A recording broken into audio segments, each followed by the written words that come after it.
Great day, everybody. Little flute, why not? All right.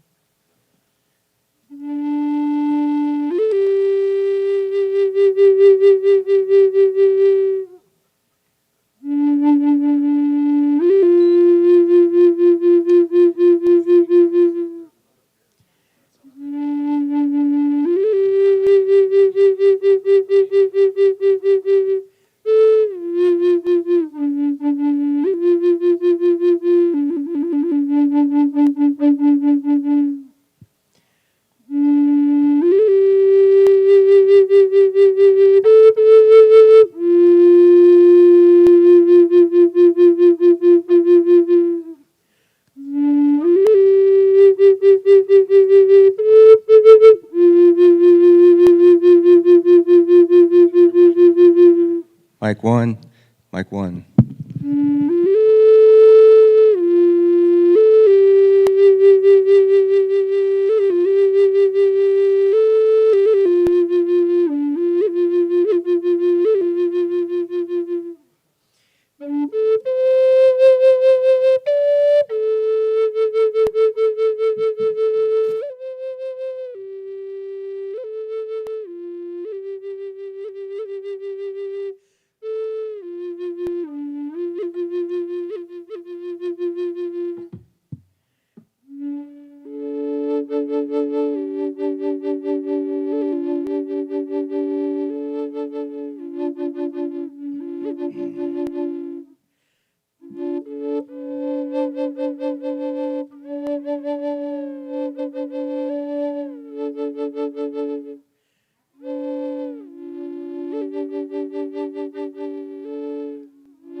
I'm going to disconnect and reconnect the laptop.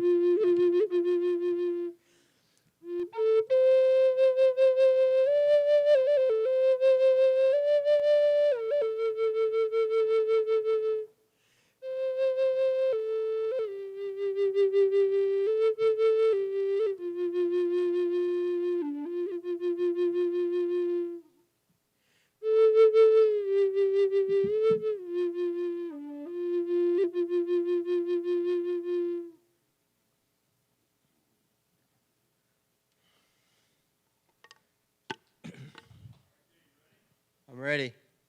It's connected.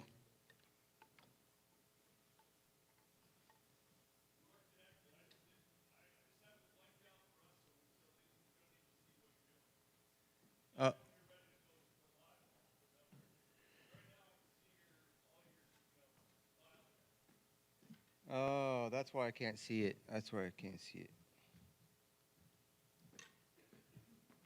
Do you want to do a, you want to activate this screen so I can shift?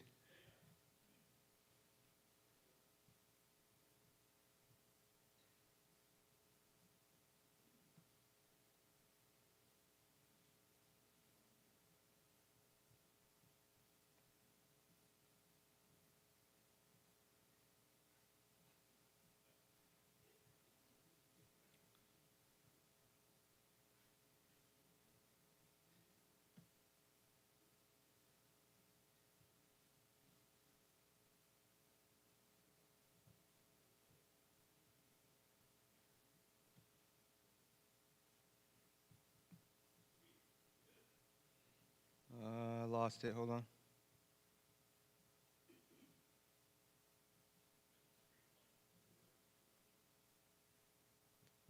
Let me start over. There we go.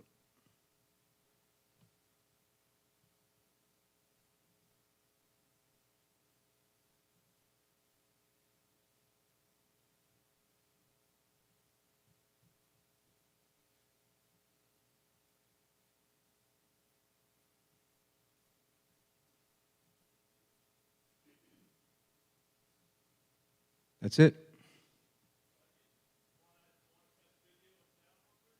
All right. Let me test it with my clicker.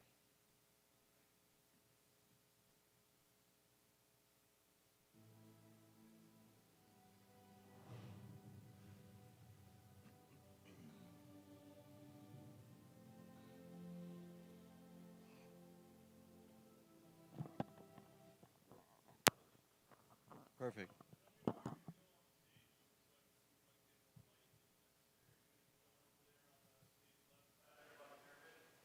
I will. There's a stop off right here for a moment. And then there's going to be a demonstration over here.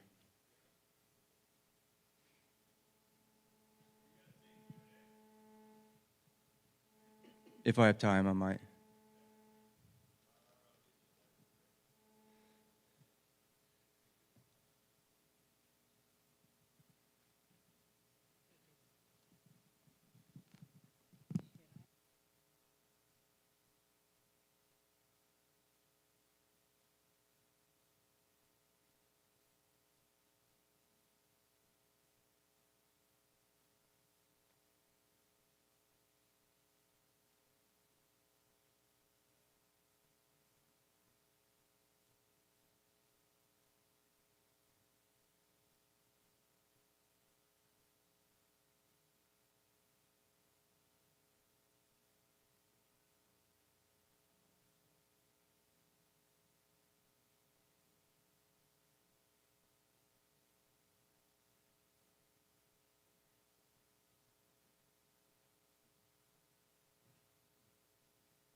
Good morning, everyone. Woohoo! Who is that? Who was that yelled out? Oh, yeah, okay, I see you. Did you all have a good night last night? Thank you for, applause for all the speakers. I really enjoy, getting different feedback and have them cross-reference from different disciplines and different experiences and different traditions. And like I said, we have these conversations in my living room all the time. I've had Graham in my living room, Robert Bubal, Dr. Robert Schock, all those guys since 2015. And it's good to get with the people who do the research, and they've done the hard work so that we can all reap the benefit of knowing our ancient past, because if we don't know our past, there's really no way to correctly navigate our future, and it seems like we're already having a difficult time with that as it is. So just to give you a little bit of background of how I got doing this and why I do this, I was in theology school and I had to study the ancient Near East so that we could understand the context of the literature, biblical literature that we were studying. And the rabbit hole for me just got deeper and deeper. And by the end of my master's program, I had more questions than answers. And I was only 26. And I wanted to go out traveling. I was thinking of going and getting my PhD, but I thought, no, I don't want to read more books. I'm 26. I got to go out and travel a little bit and live. And so that's what all those pictures were about last night, to give you a quick synopsis of the background and how we got here. And when I went out traveling and started digging into things and researching for myself, I just kept getting more questions and more questions and more questions. And I was like, wow, it seems like we really don't have a good picture of our ancient past. And to me, it seems like that if we don't have a good foundation and understanding of our ancient past, the spiritual past that we choose, or the spiritual paths that we may want to cultivate or propagate, could be totally off track. And I saw that a lot in the church. So that's how I got to this position of looking into ancient civilizations. And I think it's just a lot deeper than a weekend hobby or just something that's interesting information. I think we're going somewhere with this, and everybody gathering together is like a family. So appreciate you all for getting out here early. I'm looking for Giselle. Is Giselle around? Oh, sorry. So now I'd like to introduce you to iconic designer Giselle Coy. She's going to introduce Jason of iPyramid this morning. Thank you for all being here, and we're going to have a great weekend.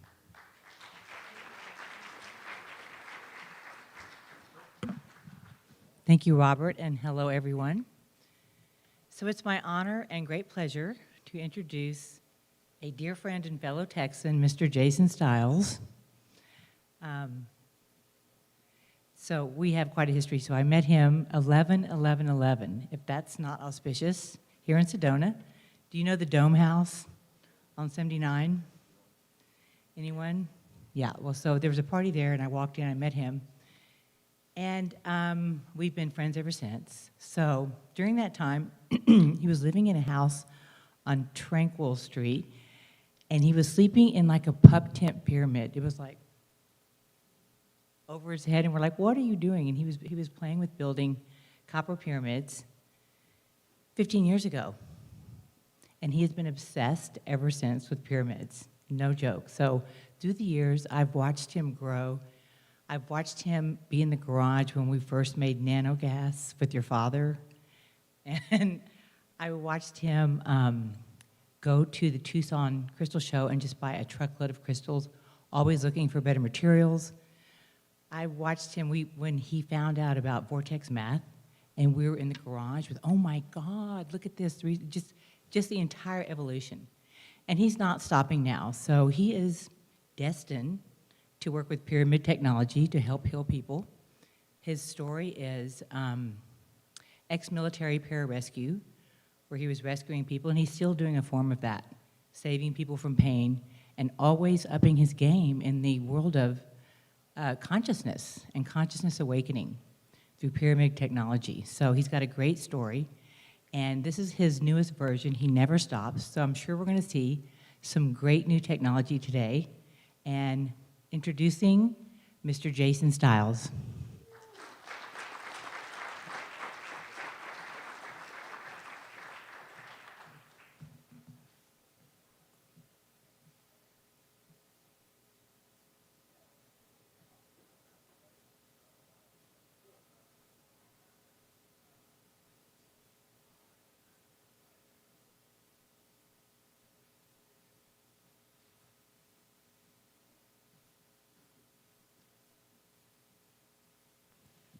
Well, I set this prop up. I might as well use it to get a quick electrical alignment on my way to the podium.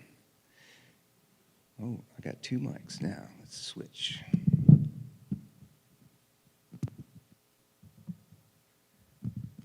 Good morning, everyone. Welcome to Sedona. Who came from out of town? Wow. Who came the furthest? Anybody come from overseas? Where'd you come? Cancun. Anybody further than Mexico? Canada? Peru. Wow, Peru, that's probably the furthest so far. Anybody further than that? Albania.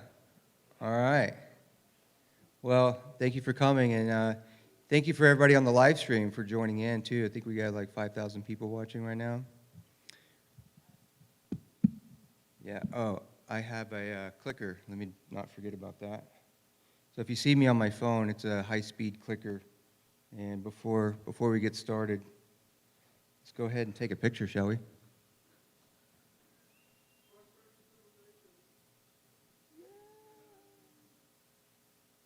All right. Okay, guys. So let me ask you a question. What is the most advanced technology on Earth? And it wasn't built in Silicon Valley.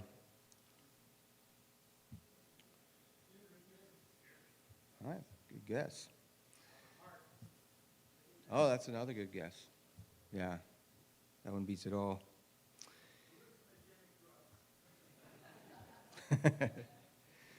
So this question hasn't left my mind for a long time, but the people who built the pyramids, were they really just stacking stones and burying kings inside? Why does every continent on Earth have one? Why are all of them oriented to true north, more precisely than the cathedrals that were built 2,000 after them? Why are the stones cut so cleanly that a credit card won't slip between them? Is Marco Rodin here? I think I saw him running around. Is he in the audience? I got a couple slides on his work later. So, what if we've been asking the wrong question for hundreds of years? What if the pyramids were not built to honor the dead? What if they were built to keep the living healthy? That may sound a little wild to some, I know, but stay with me, because modern science may have just given us the answer. I call it biologic architecture. Architecture that doesn't just shelter the body, architecture that talks to the body, that tunes it, the way a tuning fork talks to a piano string across the room.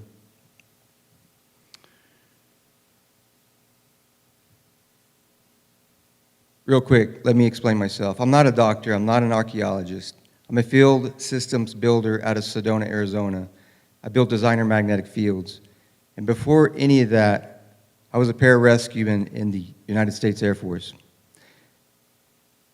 Thank you, Giselle, for that beautiful introduction, by the way. It really brought tears to me. So, that is until I fell 60 feet from a helicopter on a rescue mission. And that is how that career ended. The road to recovery is how this one started. And maybe I'll tell you the rest of the story later in the talk, and maybe some more around the campfire. For now, let's just know that I didn't come through this work through a university. I came to it through a body and a mind that needed it to work. I spent the last 15 years chasing the question, what were the ancients actually doing? For the next 45 minutes or so, I'm going to walk you through the evidence chain. 8 steps, peer-reviewed where it matters, lab-confirmed where it has to be. This presentation has 3 layers: established science, emerging research, and experimental models and hypotheses. And at the end of it, I'm going to make a claim that 15 years ago I would have laughed at myself for making. Then we're going to test it live in this room.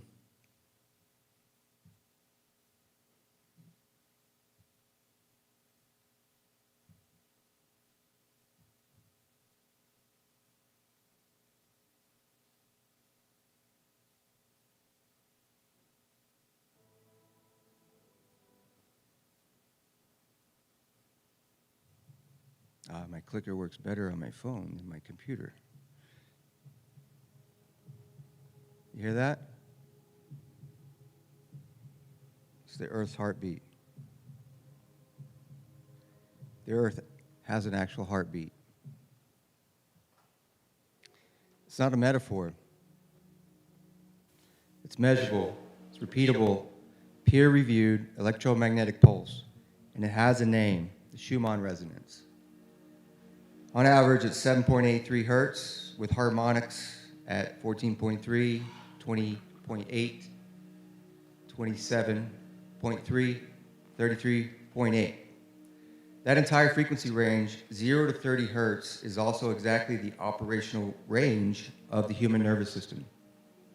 Your alpha waves, your theta waves, your heart rate variability, all of it lives inside the range of the field the planet is broadcasting.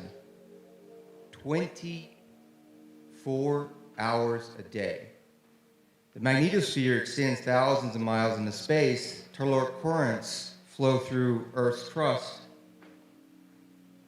The whole pattern is a torus. Pole to pole, the energy flows through and out, back around, and through it again. This is the field every cell in your body grew up inside. Your biology assumes it's there. What happens when it's not?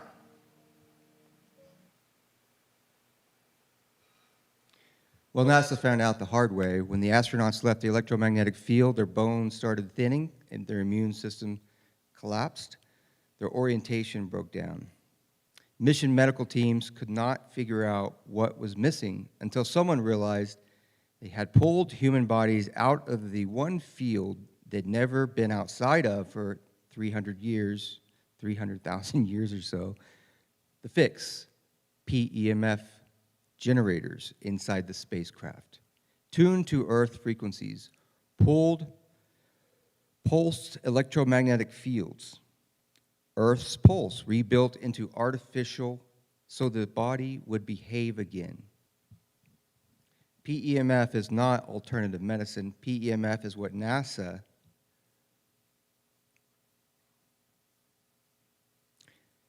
puts in spacecrafts. PEMF is what the FDA approved for the post-op pain and swelling, bone healing, and clinical depression.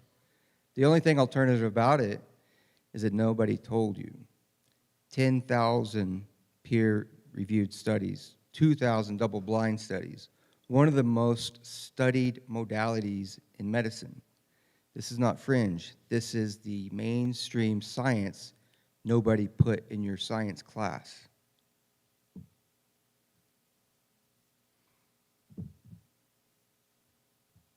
But the field isn't only above us, it's under us too. The surface of the Earth is a major electron reserve. There's a continuous charge exchange between the ground and the atmosphere, and it generates negative ions, especially at the ground level. Anyone here ever felt amazing standing next to a waterfall?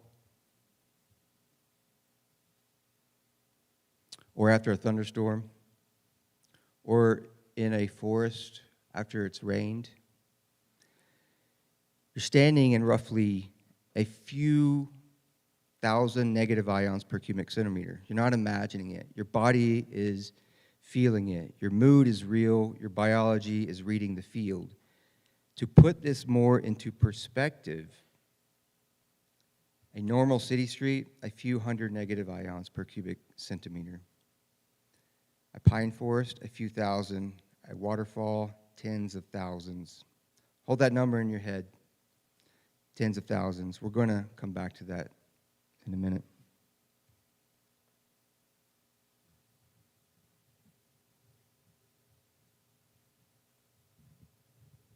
This is actual video, satellite video compiled of the Earth's photosynthesis process. Doesn't she look alive?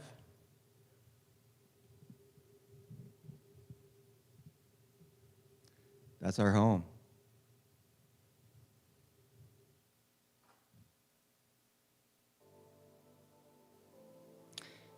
This is Visoko, Bosnia. Until 2005, that hill in the middle was just a hill. Then a man named Dr. Sam Osmanagic came back from Mexico, looked at it through a different lens, and asked the question every archaeologist in the world had refused to ask: what if it's not just a hill?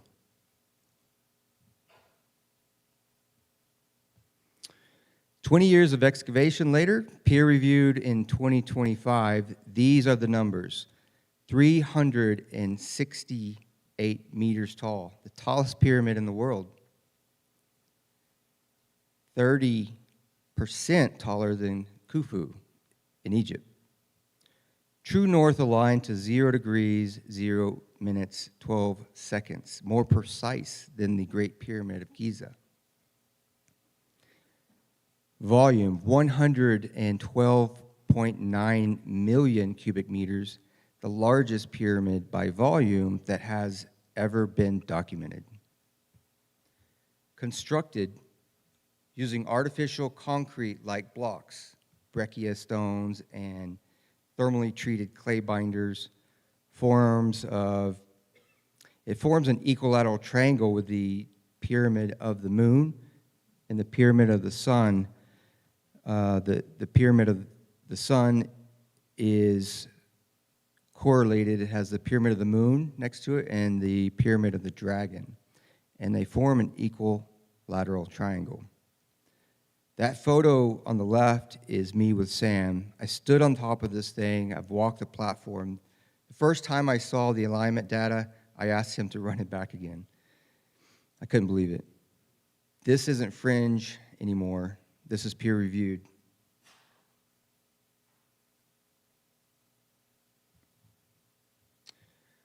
But the part that broke my brain wasn't the pyramid. It was what was under it. The Ravni tunnels, subterranean, bricked up for thousands of years. Reopened in the last 20. Now, remember that waterfall, tens of thousands of negative ions? Ravni tunnels, 60,000 per cubic centimeter. Higher than any natural environment ever recorded anywhere on Earth. And that's just the negative ions. Schumann resonance present, 7.83, measured inside the tunnels. The Earth's heartbeat concentrated indoors by the geometry above. Reduced cosmic radiation, geological insulation acting as a shield, improved oxygenation in humans visiting before and after, lowered heart rate measured pre and post exposure. hexagonal water restructuring confirmed at the Emoto lab in Tokyo.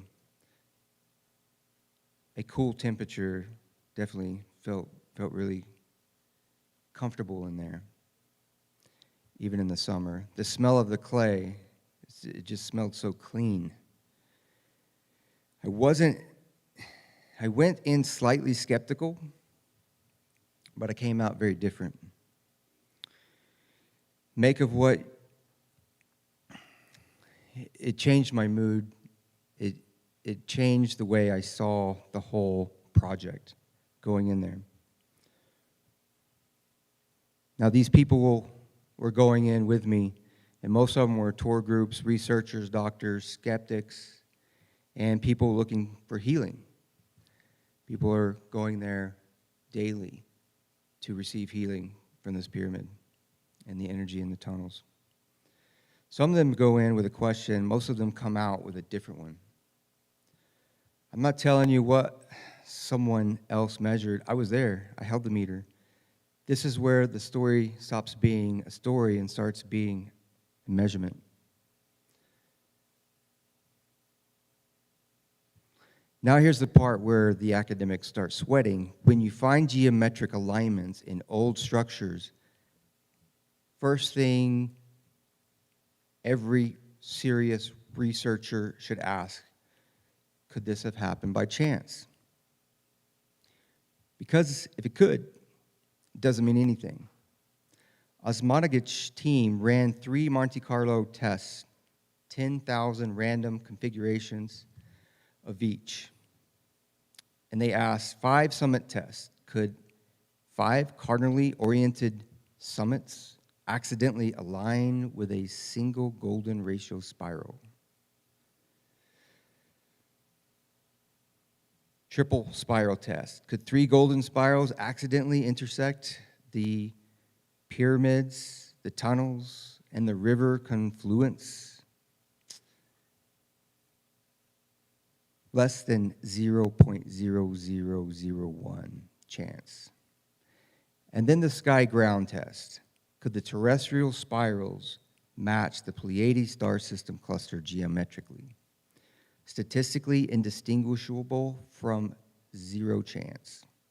In English, out of 10,000 random universes, 0 of them produce this layout. This one did. 3,000 years ago, somebody sketched it into the emerald tablets. Now we have it in the Monte Carlo tests to prove that. As above, so below, realized through measurable geometry.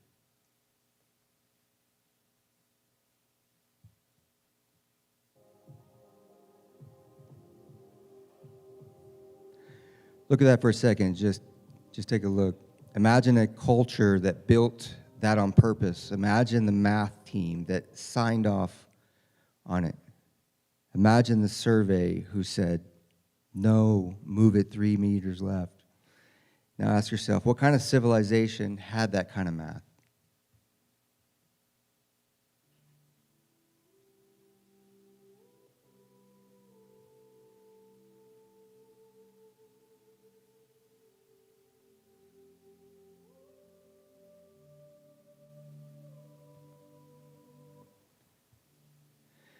Bosnia is one site, one data set, one peer-reviewed paper. What turns one paper into a pattern is the laboratory work. And that started long before Bosnia was ever excavated. Dr. Patrick Flanagan, decades of independent pyramid research. 90% plus consistency across years of experiments. He showed that pyramid geometry acts as a resonant antenna for Earth-scale electromagnetic phenomena. He detected that what he called tensor fields in pyramid structures. He documented food preservation, plant growth enhancement, seed germination acceleration, and this is the one I keep coming back to. ECC agricultural systems tripled crop yields across 5,000 acres using pyramid derived agriculture technology. It doesn't generate energy, it organizes it.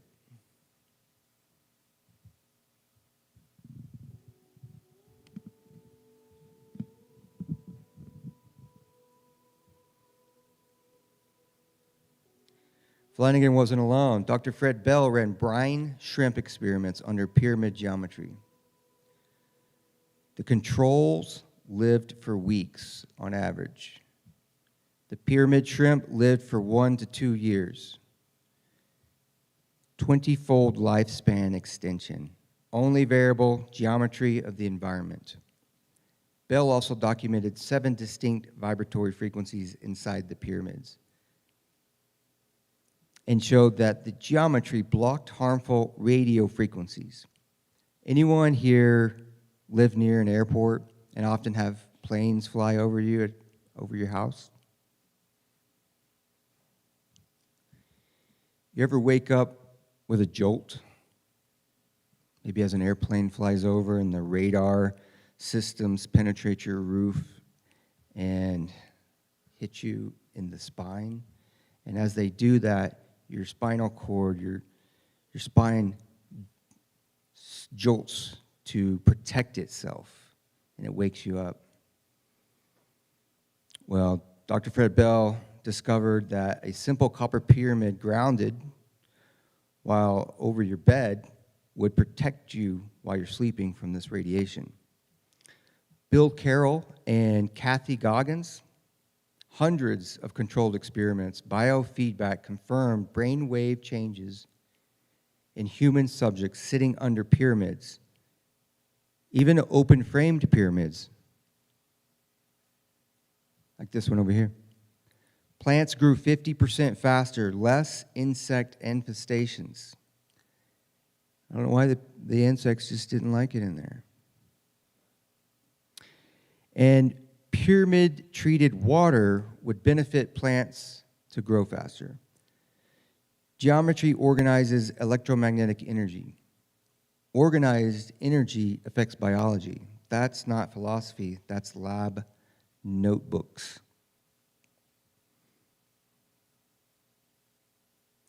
The benefit of negative ions in environments broken into 3 categories. Environments, air quality goes up, airborne pollutants go down, dust and allergies go down, cleaner breathing environment, right? Biology and the body. Cellular inflammation goes down, oxidative stress goes down. Improved cellular function across multiple studies, the nervous system and the brain, mood regulation up, serotonin activity up, improved mental state.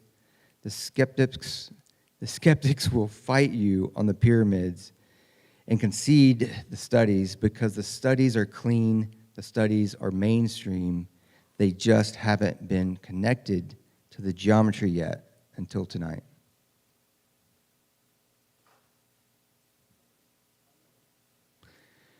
The man who made geometry as medicine institutional was an Egyptian named Dr. Ibrahim Karim. He calls his field geometry biogeometry, the Egyptian science of energy and shape. He has been at it since 1968. The institutional results are more modest. Egyptian National Research Center biogeometry forms stopped bacterial replication. Al-Zaire University hepatitis C studies 90% enzyme normalization with geometric medallions alone. So they were in geometric medallions of the biogeometry, and they reduced hepatitis C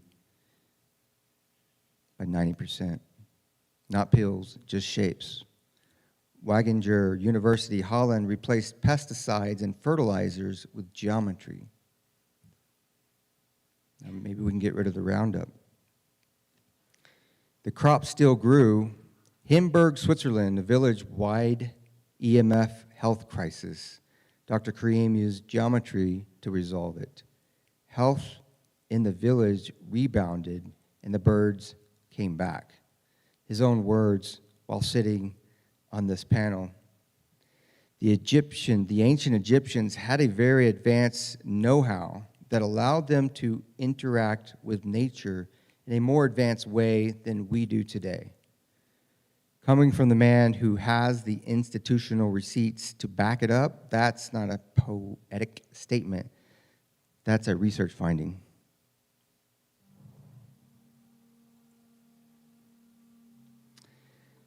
This is a phase conjugate field. This is what it looks like. That's the shape we're chasing in biologic architecture. This is a torus. It's a continuous looping energy flow.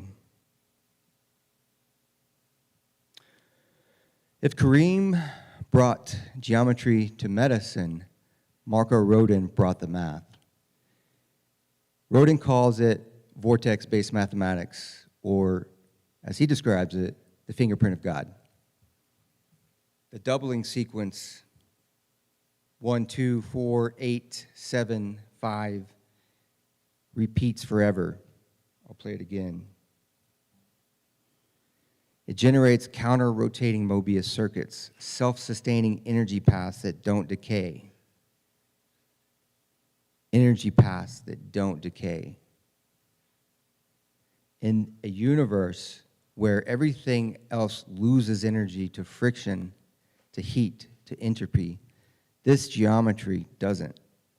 His words, it reveals how energy is expressing itself mathematically. Marco is a friend. He's going to be here tomorrow lecturing sometime this weekend. He doesn't lecture, he demonstrates. The first time he drew the doubling sequence on a napkin in front of me, I sat there for 20 minutes and didn't drink my coffee. Now here's what happens when you take Rodin's number map and you build it, map it into 3D. The shape that emerges is the pyramid. 6 multiplication series aligned along the edges of the interior of the Great Pyramid. That is not a metaphor. The math, taken seriously, predicts the geometry of Giza, the underpinning geometry of the universe, says Marco. And in the same map, all higher dimensional flux fields converge at the capstone, at the number 9 point at the top. 3 pyramidal shears, 3 hyperspheres, toroids of the complete number system. Watch what just happened. We started in physics, we moved to lab biology, we crossed into mathematics, and the math by itself, with no architect in the room, it built a pyramid.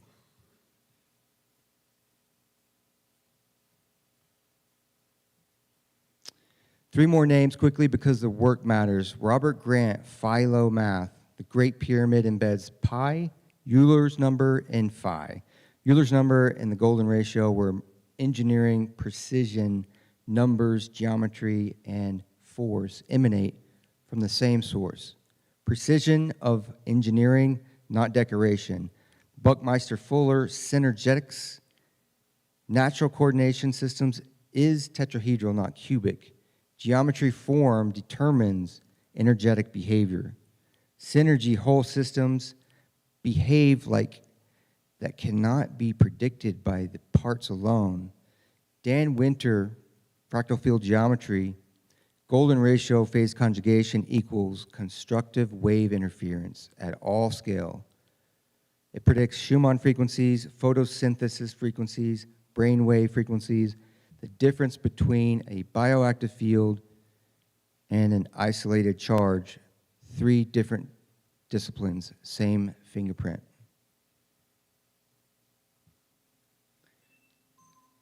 Okay, let's pull this all together.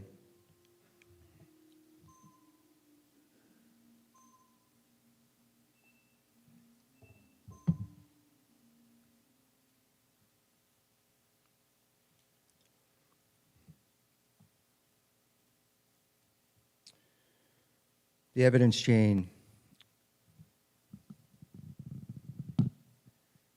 First, Earth produces a pulsed electromagnetic field. We talked about that. That field is essential to biology. The Schumann plus the ions, structured water measured inside ancient pyramids. Pyramid geometry concentrates EM energy in lab settings. Pyramid and 3D expressions of toroidal mathematics. Specific shapes produce biological effects, right? Ancient precision in engineering, this is not decoration. Phase conjugation is the mechanism. So what were the ancients building? Did ancient structures function as bioactive field environments?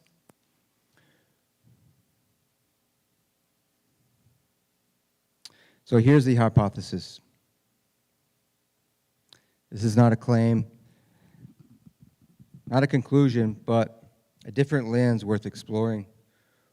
When we look across ancient sites, we consistently see the same patterns, materials, geometry, alignments, and proportions. So the question becomes, were these choices purely symbolic or functional? Piezoelectric materials, field concentrating geometries, magnetic alignment, astronomical orientation, precision mathematical properties. What if these structures were designed to interact with the Earth's natural electromagnetic field, and by extension, your human body? Not just monuments, but bioactive field environments. I told you earlier I'd come back to the helicopter story. When I left the Air Force, the official paperwork said I was 100% disabled. I qualified for Social Security. That's how serious the medical finding was. On paper, my career was over and my body was finished. But deep down, underneath the paperwork, I knew something the paperwork didn't. The human body can repair itself in the right conditions, internally and externally. I had the kind of drive that needed to prove it. I tried a lot of things. Some of it helped, none of it closed the gap. And through all of it, every protocol, every modality, every dead end, pyramids kept showing up in conversations, in research, in dream time. The conversations with synchronistic people. I'd wake up seeing the geometry before I understood the math. So I made a decision. I moved to Sedona, not because I thought it would heal me, but because if the body really can repair itself in the right conditions, I wanted to place myself in the best natural conditions I could find. The iron-rich rock, high-quality quartz concentration, intersecting fault lines, natural current pathways. What people call a vortex is simply a place where multiple natural field systems intersect. Sedona is one of the clearest natural examples of that on this continent.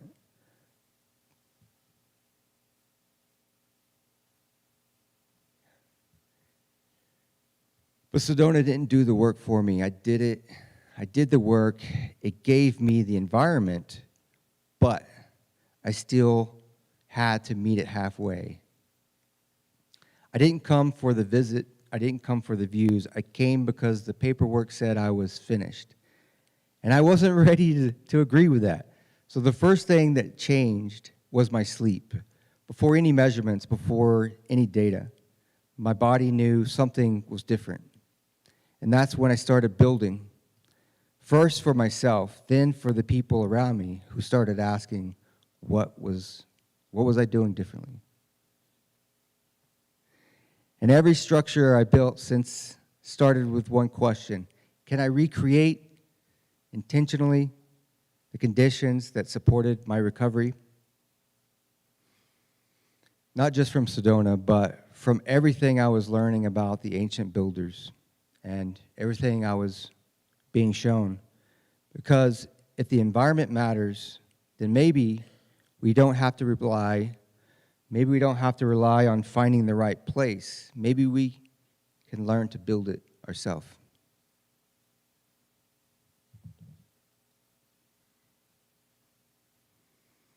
That's how it all started. Bed pyramids.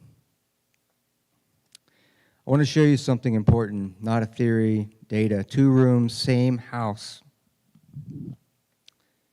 The Belladonna house. We used a BioWell gas discharge visualization tool. We measured the fields using this device with a Sputnik paired to it. It measures atmospheric energy, the charge in the air, the charge capacitance. So the first bedroom, we had a baseline. As soon as the pyramid stood up on the vertical poles, we had a spike. We had a spike to 25%, and then we had a 13% correction. Then the next room, same thing, baseline. We jumped to 15%. We spiked at 30%. This happens every time, as soon as the pyramid goes up.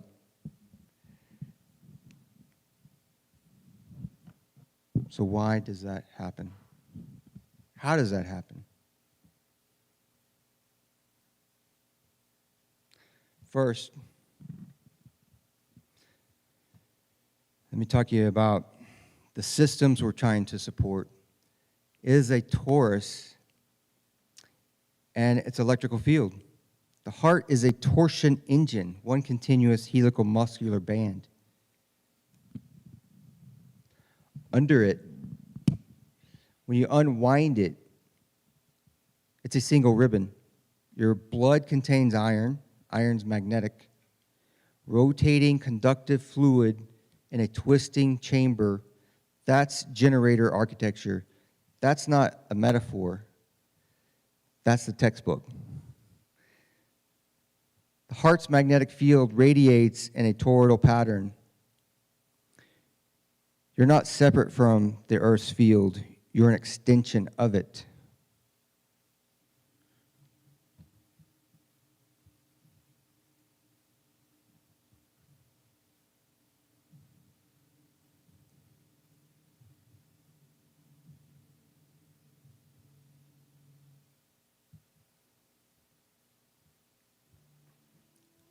Take a look at this.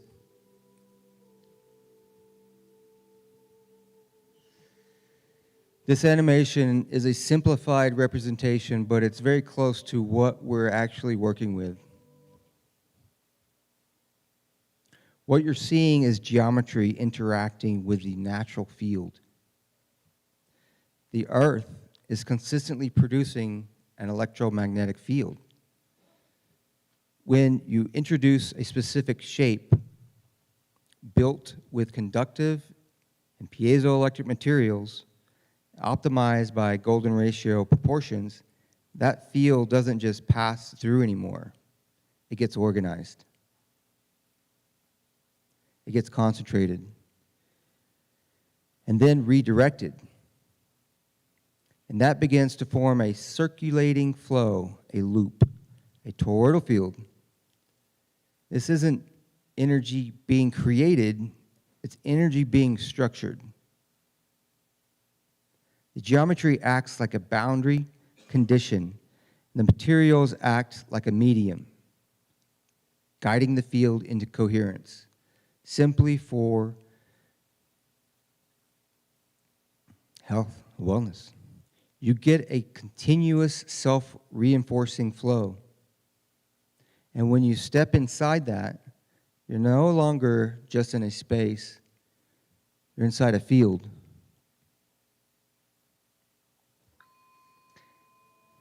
That image on the screen is a installation running right now in California. This one here is its sibling. This is where the idea stops being theory and becomes something you can stand inside. This is an introduction to biologic architecture in 2026. Originally, I wanted to build a house out of a pyramid shape. I didn't have the budget for that, so I settled for sleeping inside a pyramid over my bed. I figured at least I could benefit from it. It's focused and amplified energy while I was sleeping for a third of my day. Of course, that is when we're rejuvenating anyway, so I'm either lazy or highly efficient with my rejuvenation process. So what you're looking at, it's the same fundamental geometry the ancient builders left behind. Not copied, just studied, understood, and refined. The proportions are golden ratio. And it's based on harmonic ratios because the geometry isn't aesthetic, it's functional. The materials matter. We're working with conductive metals, non-ferrous metals, crystalline structures, and piezoelectric materials that respond to pressure and field interactions. These structures can be aligned to true north, which historically was considered essential for field interactions with the Earth. But in modern testing, Dr. Fred Bell found that when you increase conductivity, for example, a thin layer of gold over copper, you enhance the field behavior to the point where strict direct alignment becomes less critical. And this is where we take a major step beyond ancient architecture. Because this isn't just a passive structure, this is an active system. Inside the pyramid is an eye torus. I call it an eye torus. It's a toroidal electromagnetic engine. It generates a structured, coherent magnetic field activated with harmonic frequencies, hundreds of them, accessible and programmable through the iTorus app. So instead of relying on shape, we're now combining geometry, materials, and frequency.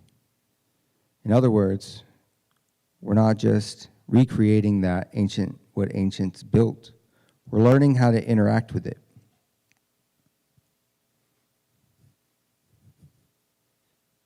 Let me turn the mic off.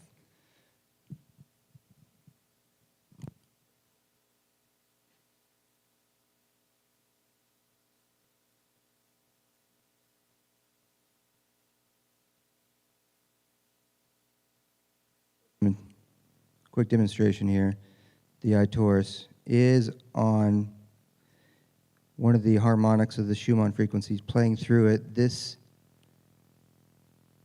is a magnet. The magnetic field, this is a demonstration so you can see the magnetic field coming off the iTorus.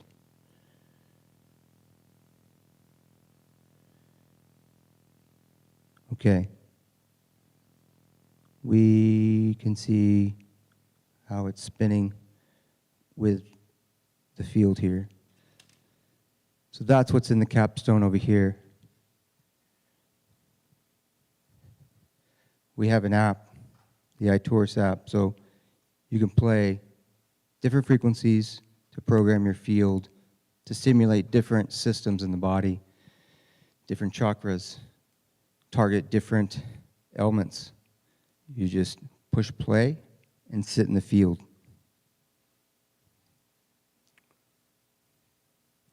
And the real question isn't whether this works, it's whether you can feel it. So instead of asking,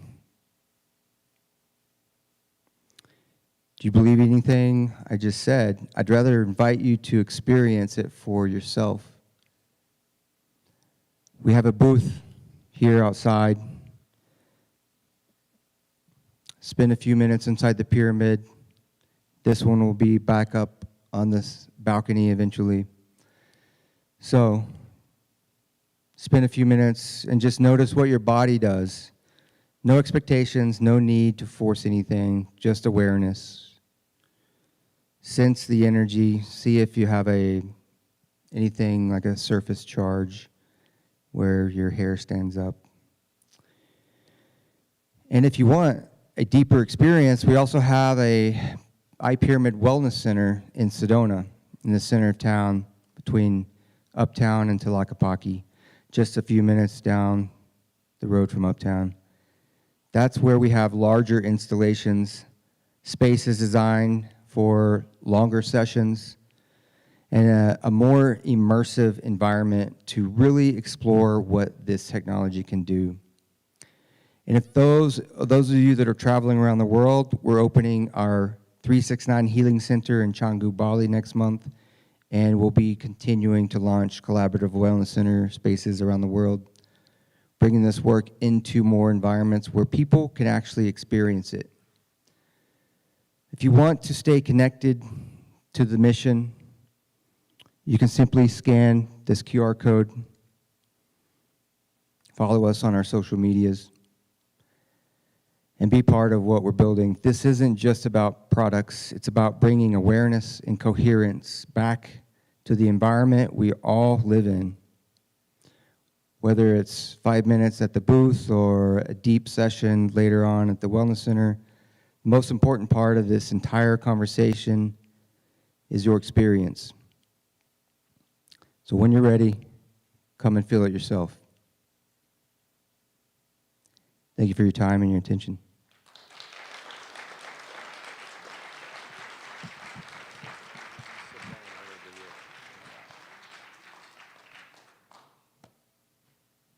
Give it up for Jason, everybody. Another round of applause. Good work. One more picture. Got to get the selfie in. Thank you. Thank you, Jason. We're going to sit down here and do a quick interview, but before we do that, just going to thank one of our sponsors. Giselle Coy, who introduced Jason, is a sponsor of the event. She is an interior designer who uses the ancient principles of design that we're talking about today in her work. So if you see her, if you have questions about design spaces or things that you want to work with her on, you can go to gisellecoydesign.com or approach her at the event. I'm sure she'd be happy to talk to you. But Jason, very, very interesting talk. It was fantastic to learn about your story, about all the work that you've done, and I just want to know, how many times have you been to the pyramids in Egypt and all around The the first world? time I went to Giza pyramids was actually a really special day. It was the 2012. What was that date representing? 2012, December 24th, 2012. Wasn't it the end of the world? It was supposed to be the end of the world, right? It was. Yeah. The Mayan calendar ended that day. We were there for that week on camels, around, doing circles around the pyramid, and we actually got to go inside the King's Chamber and lay inside the King's Chamber. The security guard, I don't know what happened, it looked like he had his girlfriend with him, and as soon as we got up there, we had a group of 4, he left. It's almost like his girlfriend had to go to the bathroom or something, but he just Left you in the King's Chamber? synchronistically, he left us there alone, so we were like, whoa, what do we do? Okay, who's first? Jump in the sarcophagus. And we started toning, doing our chakra tones and meditating. And I found myself looking down at the planet. I was like, whoa, I'm out of body right now. I'm looking at the earth. And, you know. From the King's Chamber? From the King's Chamber. It just popped me out of my body. And I hear that's what, one of the reasons for that is for the initiates to have that kind of experience and travel through the sun and go. You might have thought it was the last day of the earth for you. Interesting. So you've got a shop here in Sedona. Do you make these on commission, or can people go in there? Are they able to buy them? How does that work? Actually, we make these. We've shipped to over 160 countries as of last year, from our small medallions to our big bed pyramids. And you can go inside the wellness center and have a session with it. We'll put a guided meditation over you, some blindfolds, and you can have an intimate experience to go out of body. There's bigger structures than this in there as well. Very cool. Okay, this is a quick interview, so last question for you. What is the most impressive one of those that you've built from your perspective? The most impressive one? Well, that would be the Arc 6 Stargate I-9. We're setting that up for a client in Hawaii next week. Actually, right after this ends, I'm flying to Hawaii to set that up. But it's a octahedron, so it's 2 equilateral pyramids, and on each of the capstones, there's 6 capstones in an octahedron. You'll find one of these. So it's like that capstone times 6 around you in a chair where you lean back in zero gravity, and you push play on the app, and you have a surround sound symphony of electromagnetic frequencies that are harmonically tuned to each other. So it's a really interesting experience. I'll have to come over there and check it out before I leave. Yeah. Or at least one of them. That's actually, there's a version of that at the store right now, the Wellness Center in Sedona. Very cool. All right, thank you, Jason. Everybody give it up for Jason. Thanks, man. Appreciate it. Good job. Yeah. We can put that one over here. Take that from you. Okay. While I am doing your introduction, Oana, come up here, make your way to the stage. Our next speaker has come. Say again? Yeah, if you bring up the computer here. While Oana is making her way up, I'm going to introduce and we'll get her computer set up. But she is coming all the way from Bucharest, Romania. I think she's got the farthest travel time from us. And the question that she's going to be bringing tonight, she's been asking them since she was a child. In, I believe this is how you pronounce it, Buceg. Said Buceg Mountains of Romania. There's a massive stone formation known as the Carpathian Sphinx, sitting high up in the Transylvania Alps. So something about that place had her pulled in since she was a child, and she's been studying it for a very long time, and she's never let it go. The patterns she was finding in Romania started showing up in her research everywhere else, and she's followed them to Peru, to Egypt. Same fingerprints, different continents, and it's brought her all around the world. What she's about to share is a result of a lifelong question asked across many countries and thousands of years of sky. Please welcome Oana Ghiocel, all the way from Bucharest.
Thank you.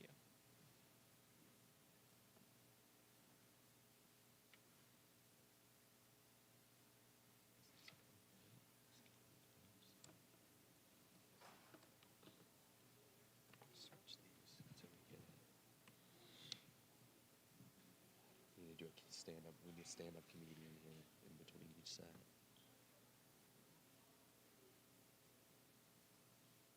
There we go. Currently extending. Can you open up your keynote document? No, that's all my notes. Do you know how to? So what's going on, I think?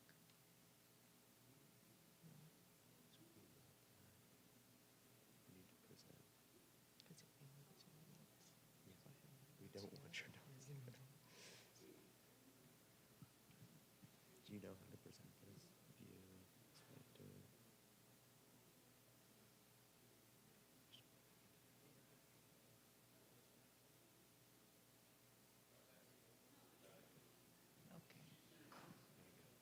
see your notes? You're good. My name is Oana Ghiocel, and I am an American Romanian independent researcher and documentary filmmaker specialized in anthropological and ethnographic filmmaking. For more than 15 years, I've been on a scientific quest to understand the riddles of our deep forgotten ancient history, gathering extensive evidence that changes the perception on our human origins.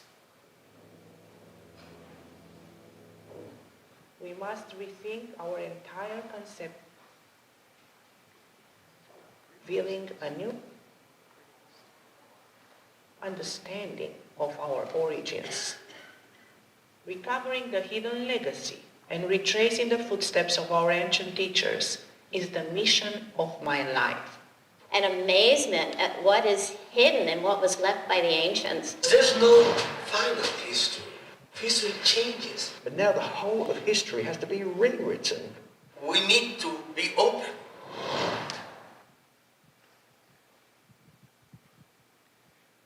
So, what if the ancient sky expressed much more than just mythology?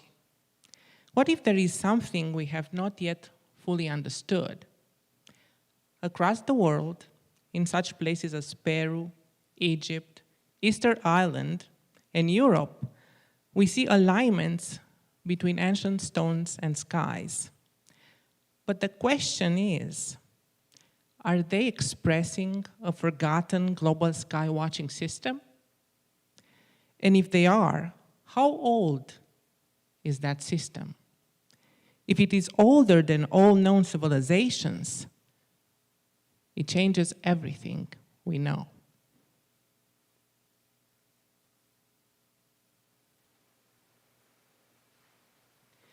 So,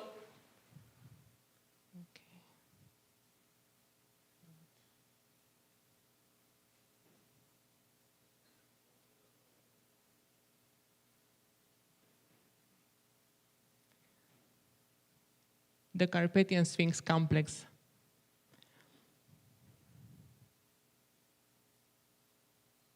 is a site I have been researching and investigating for more than 15 years. A site that could redefine our understanding of the past in relation to how the stars were observed, tracked, ritualized, and mythologized by early humans. It provides an important, illuminating, missing chapter in our understanding of the past knowledge of humanity, a possible core belief system that has survived in time, and it's of really, truly great antiquity.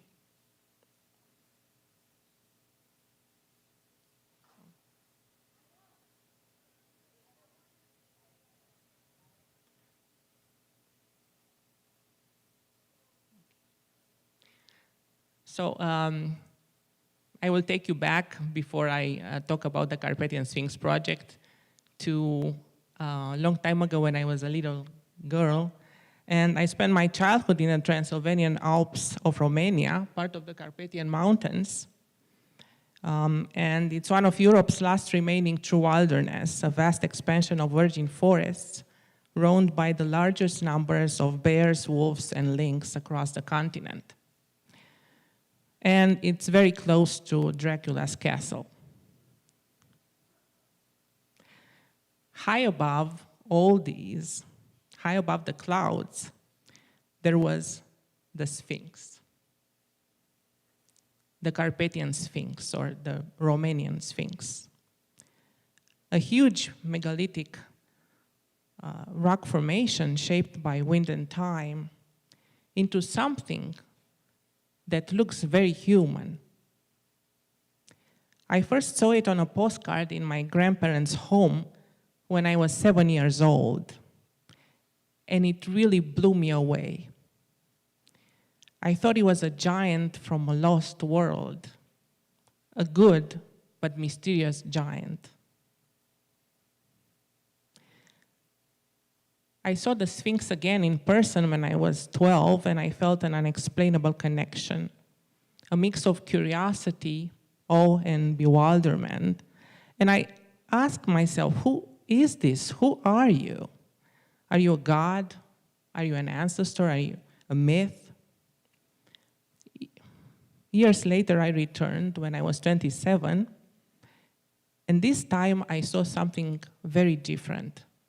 I saw another profile of the Sphinx, which is important. I will get back to that. But first, I want to tell you a bit of the backstory on the history of the Sphinx. And the first time it appears is in 1931. This is the first photograph taken.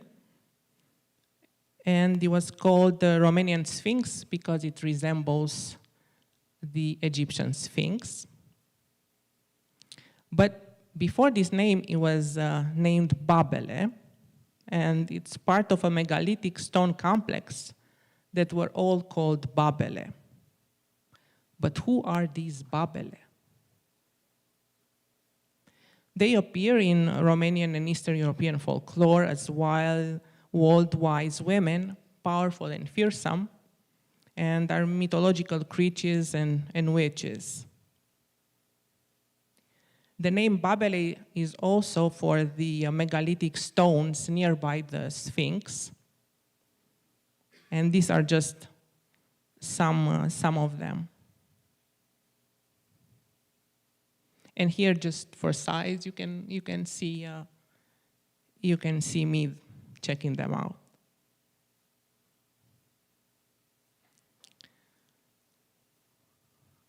I was very intrigued by an article that I read when I was 28, and it's called The Sphinx Talks, and it was written by a Romanian researcher and ethnologist, and it showed that on the face of the Sphinx, there was a diagram that made the Sphinx was at the center, and there were pathways leading up to the whole plateau, to the north side, east side, west side, where there were also many other rock formations that were very intriguing.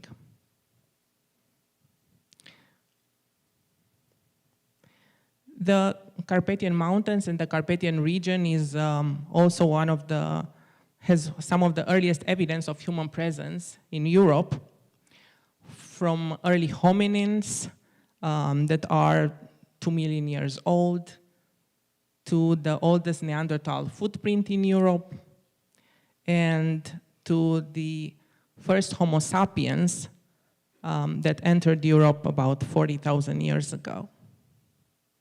So very old evidence of human presence.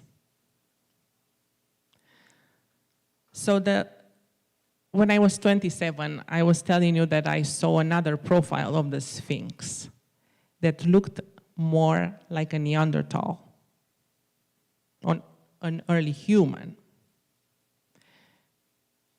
And this was the profile that I've seen. And when I returned to Boston, I was living in Boston at that time, I met a forensic specialist and also an artist that made reconstructions of early humans. And he looked at the photographs of the Sphinx, and his conclusion was that it was an early human simulacra, or a Neanderthal simulacra. But who are the Neanderthals? Our perception and understanding of Neanderthals has undergone a revolution in the last 20, 30 years. The research shows that the old image of Neanderthal as dumb brutes is no longer sustained. They are more human to us now. They are a lot more like us. They were very smart. They were very creative. They were very resourceful and knowledgeable. They were innovators and perhaps the first artists of Europe. Some of the things they did were truly remarkable, like these Neanderthal circular construction stone circles, which are over 175,000 years old. Or this, that could be a Neanderthal mask, and the age is more than 75,000 years.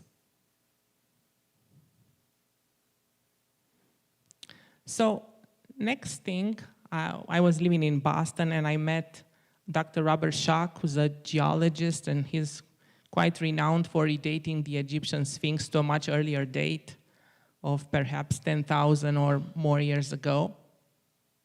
And so he was familiar with the Carpathian Sphinx, and he was very interested to come and to investigate on site the Carpathian Sphinx and the Babele formations. But he was skeptical.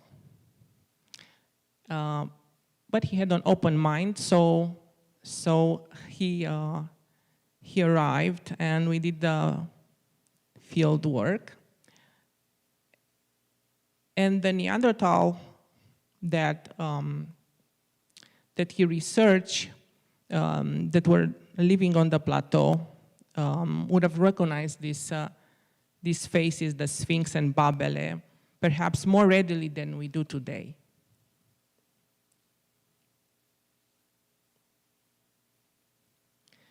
So the first week we were there, we observed the Sphinx, and it happened to be at the summer solstice, which was a very lucky encounter. And Robert's first impression was that the profile of the Sphinx, this profile of the Sphinx, resembled the Homo sapien profile with Neanderthal characteristics. But then he saw this angle, and this was clear to him that this was an early human or a Neanderthal simulacra. We observed the formation for sunset, and he realized that there is a direct line from the eye of the Sphinx to where the sun sets. So the Sphinx is actually gazing exactly at the point where the sun is setting on the horizon. This will come in later to be very important. But it was the first time we made this observation. The Sphinx is also looking north, and exactly where the eye is looking, you can see far in the distance is another rock formation on the summit, which is called the Peak of Man. And that formation has also two profiles. And both of them are looking up to the sky, to the northern part of the sky. Robert also realized that this is an early human profile, and again, a Neanderthal simulacra. On the way to the Peak of Man, a few hundred meters down the road, he saw another early human profile or early human face of gigantic size, and again, this was a Neanderthal simulacra. In the proximity of the Sphinx, there are those Babele rock formations that I was showing you earlier. And one of them, to Robert, looked very unique and interesting. And again, he saw that it had an early human profile, and it was again a Neanderthal simulacra. And in front of that formation, there was a platform, and on it, he saw a few spots where he believes that possible rituals and ceremonies were taking place. These were cup marks or cupels that he saw. So Robert's conclusion, after 2 years of research, was that I have no doubt that the area of the Carpathian Sphinx and Bucegi Mountains were a major cultural nucleus, a prehistoric Mecca during the Ice Age, tens of thousands of years ago. So putting all the evidence together, he concluded that the area of the Sphinx was the site of large gatherings and pilgrimages, a major forgotten culture nucleus and a prehistoric mecca during the Ice Age, where communities of early humans, Neanderthals, gathered from vast distances to the Sphinx and to the peak of man.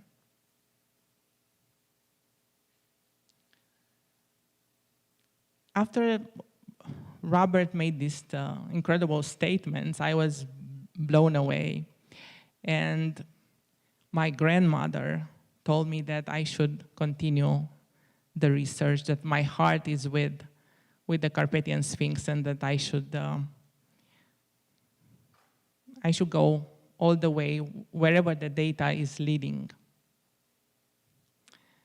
And my father, who was a scientist, also said that I should continue to pursue it.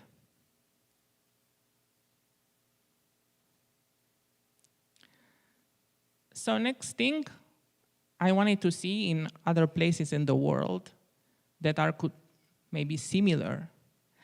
And in Peru, on the Marcahuasi Plateau in the central Andes, there is this rock formation, which is in a way similar to the Sphinx, that is gigantic, maybe 40 meters high. And again, it has two profiles. But this time they are looking south. They are looking south to the Southern Cross. Very interesting phenomenon that happens is that on the winter solstice day, the eye is very visible, which doesn't happen in other moments in the calendar year.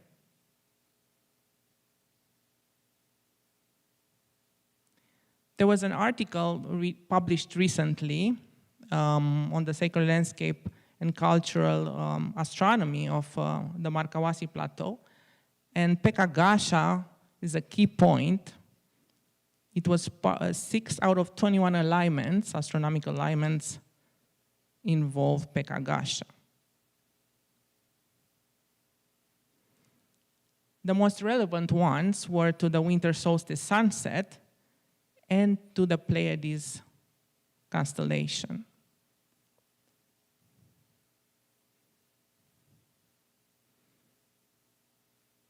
Dr. David Carballo, who was an archaeologist that was involved in the study, and he studied the area, realized that people in the region really valued the rising and setting of the Pleiades. The calendar was tethered to the heliacal set of the Pleiades. Gary Urton, an anthropologist from Harvard University who studied Andean populations, he realized that the Pleiades, or Kolka storehouse, how they call it, was vital for people. They weren't just watching it. They were watching it because it was crucial.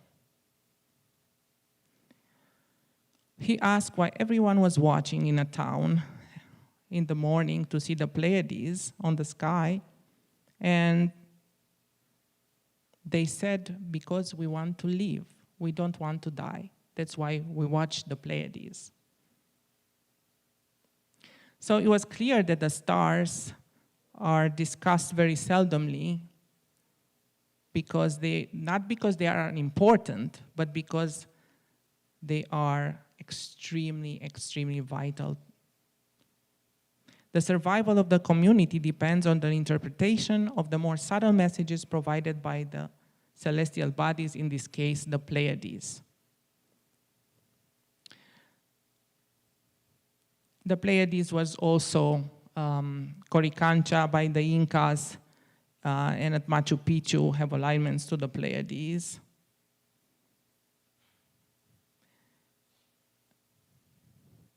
And also in Chavin de Huantar, there are some rock formations that have the Pleiades carved into them, and it was a very sacred spot. So David Carballo said that we are pretty sure that people in the past throughout the Americas and in other parts of the world were very astute observers of time and celestial bodies, and of course the Pleiades. And it's at the root of our species, and it might be some earlier ancestral species like the Neanderthal that were observing celestial phenomena. Javier Rousseau, who was very familiar with Marcahuasi, he said that, I believe this mountain is like a very old book. The stones have a relationship with the sky, with the constellations. This comes from a very ancient way of understanding the world. It's not written in words, it's written in the landscape. So another location that also is important is Easter Island, where you find most of the Moai, they are looking inland, guarding the living, but some of the Moai, they're looking out to the ocean, and where are they looking at? They're looking at the rising of the Pleiades, which was very important. It was the beginning of their calendar year again. So archaeoastronomer like Juan Antonio Belmonte has studied the landscape and identified that certain Moai platforms and other related platforms aligned with the rising of the Pleiades. So the statues are not just monuments, they are part of a skywatching system. Next, I went to Egypt, and with the archaeoastronomer Giulio Magri from Italy, and he studied the Serdab of King Djoser. And on the chapel that is on the north side of the pyramid, of the step pyramid, there are two holes, very strange holes.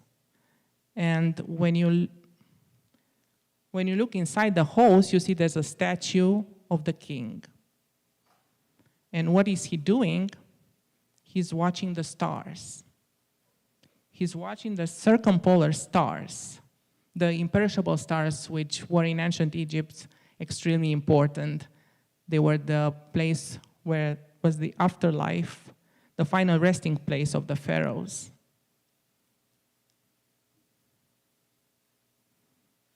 And Meskhetiu was the most important constellation for them, and also the pole star. The Great Pyramid also has alignments to Tuban, who was the pole star at that time for the ancient Egyptians, and to other circumpolar stars.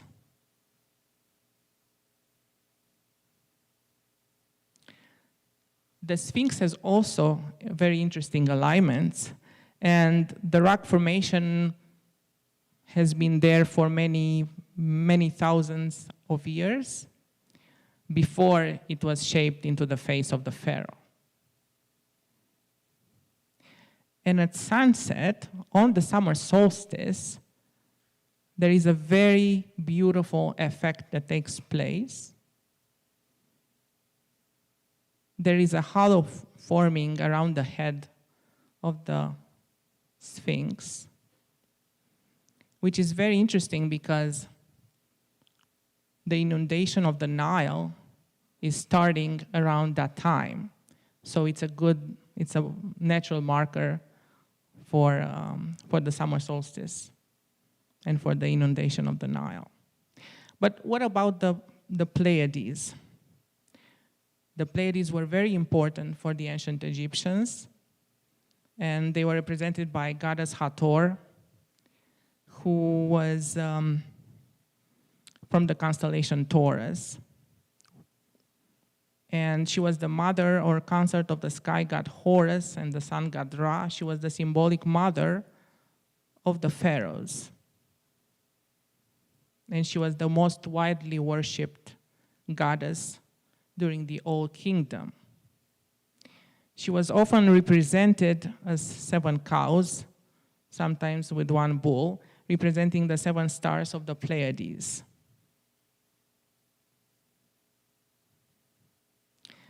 So I wondered if we can find evidence of this skywatching system at the Carpathian Sphinx complex, if we can find the Pleiades or the northern circumpolar stars.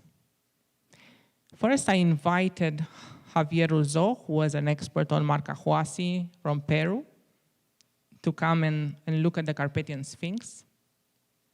And his conclusion was that the Sphinx and the Peak of Man are part of a whole skywatching system.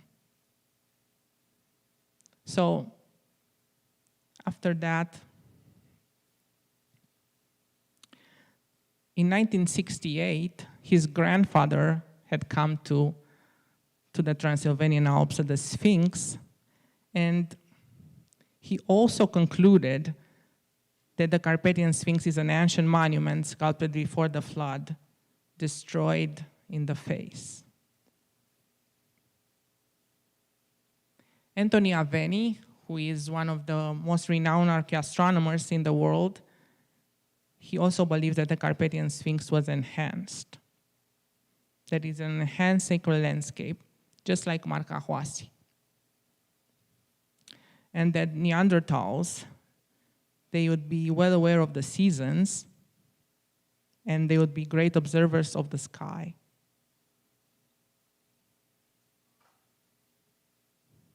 So next what I did, I started a Carpathian Sphinx project for astronomical alignments with an astrophysicist from Romania, Minodora Lipcanu, and we watched on field for about a year and a half, different moments of importance, such as the solstices or the equinoxes, to see the sky of the Neanderthals that was from 50,000 years ago, when Neanderthals were living at the site, nearby the site in the caves. And for that, of course, she took in consideration precession of the equinoxes and other orbital motions, and the precession of the North Pole, because in time it changes in 26,000 years. It's in a different place. But the sun doesn't change so much. The sun is very stable, so it's the easiest to figure out. And what we did, we were there first at the summer solstice, and there was a very interesting phenomenon that the eye of the Sphinx was illuminated completely exactly when the sun was setting. We observed this phenomenon also with Robert Schoch years before. What is interesting is that Elle Clifford, who's a prehistorian, she also came to Romania and she saw the Carpathian Sphinx, that she believes that this would be a great, fantastic place for theater of something important began or happened that could be tied to this solar event. So this is the illumination phenomenon. Here is fully illuminated, the sunset. And we looked in some programs and found out that the illumination is actually from April 21st to August 15. So that's roughly 3.5 months, which corresponds to the season for hunting for Neanderthals. So, mating and nesting of seasonal birds. So it would have been very important in their calendar. Next, we figure out that in the spring equinox, the Sphinx is actually gazing to the Pleiades constellation. And the same, it happens at the winter solstice.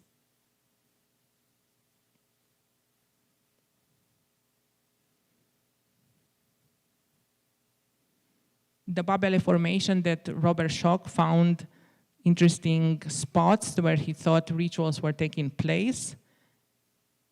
We also found that is aligned to the heliacal set of the Pleiades and to the spring equinox sunrise.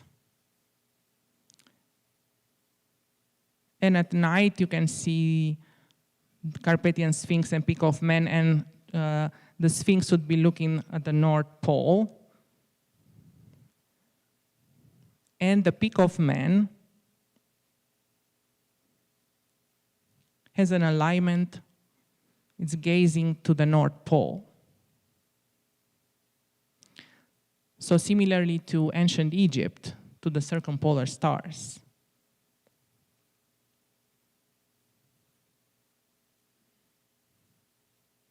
So L. Clifford concluded that everything that we can see now, they would have seen then. Everything that could have been noticed as unusual certainly would have been. And they would have long distances, they would come from long distances to see them socially, and even really big groups would come and share an extraordinary experience together, related perhaps to the creation of the groups. And Anthony Aveni, knowledge of the careful tuning of what we talk about as terrestrial phenomena to celestial phenomena went back thousands of years. We can't put a number in it. As people were watching the sky, when would that start? Could be 20, 50, 80,000 or more years ago. But what is interesting is that for those people, it was all one thing. It was just sky, earth. No separation like we have today. It's all part of the same system. The sky and the ground. It would be just one thing.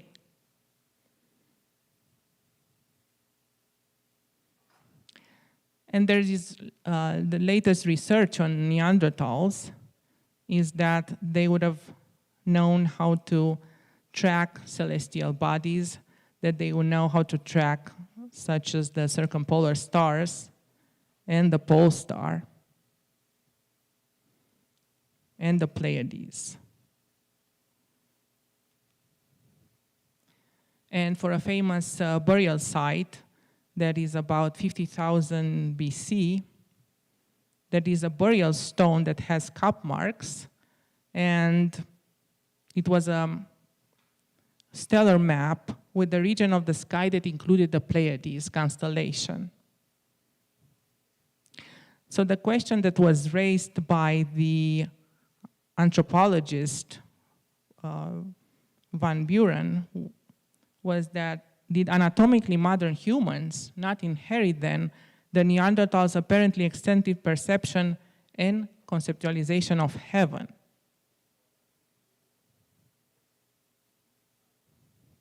So perhaps the concept of axis mundis, of the ascent to the North Pole,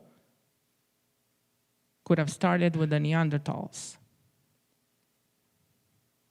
There is evidence going from Lascaux Cave that is about 15,000, 17,000 years ago, that there's the bird on the stick represents the pole star.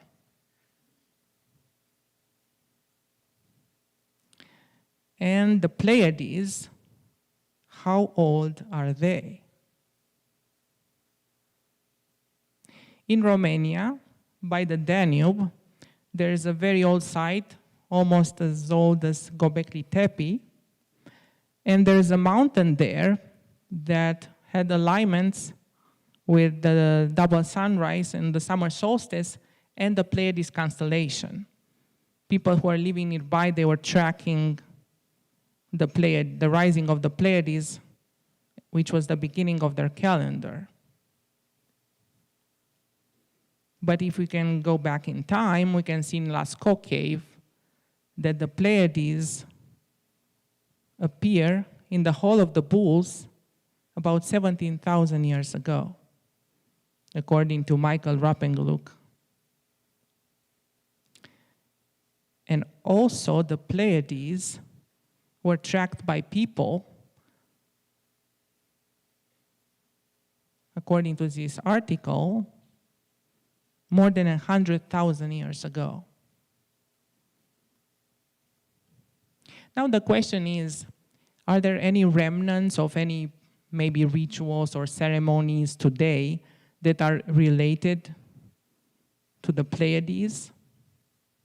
And the answer is yes.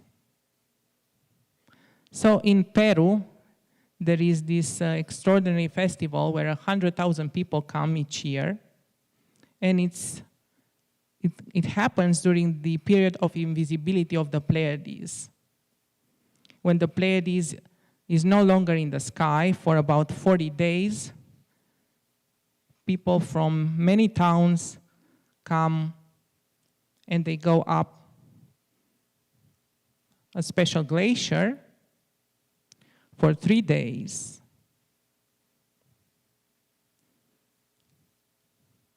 And they collect ice from the top. They go at sunrise and they pray to the Lord of the mountain that the Pleiades will reappear in the sky. So Anthony Aveni believes that it's very important for these rituals to take place because this is how you preserve them.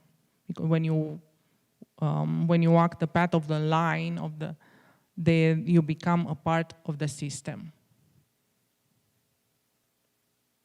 So in Romania, there is also another tradition related to the Pleiades, and it's called Sânziene, which are ladies of the sky. There are summer fairies who descend from the sky, and they dance in circles that echo something very, very old, older than our memory. They represent feminine energy, healing, and are protective spirits. And in the Romanian folklore, one of the most important places where they go is to the Carpathian mountains plateau of the Transylvanian Alps, where the Sphinx is located, and also to Omu Peak.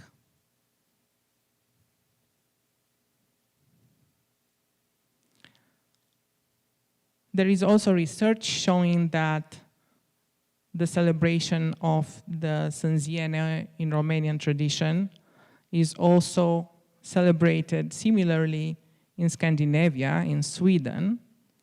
So there is a prehistoric source and continuity not only across space, but very deep in time. And on the blouses that they wear, you can find the celestial pole motif.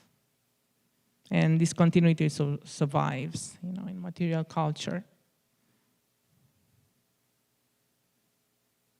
At the summer solstice, at sunset, the Sphinx becomes part of the same system, illuminated as a marker within the landscape.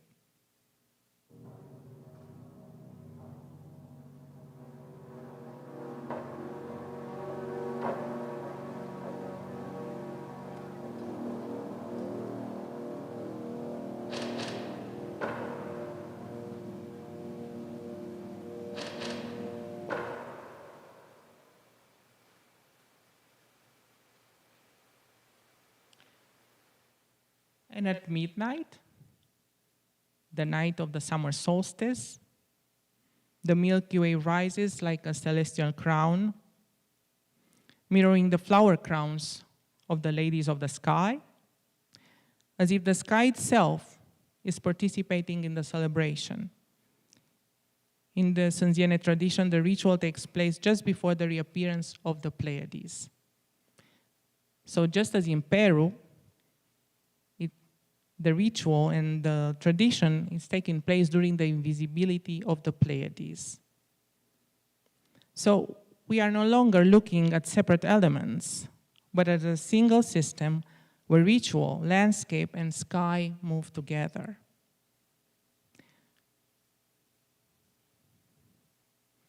So how old is this system really? I believe that this system may go back to the earliest humans, possibly as old as the first humans who looked up at the sky, as a way of surviving and a way of remembering. Not in writing, but in cycles, in the sky and the stones.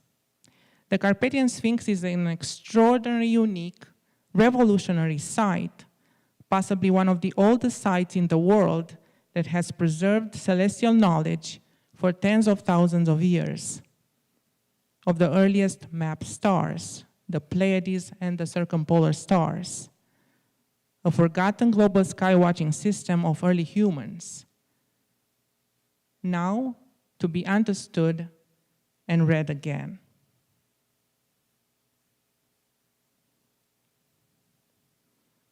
And this is me, and I'm leading an ancient Romania tour with sacred landscape and sky knowledge. Thank you.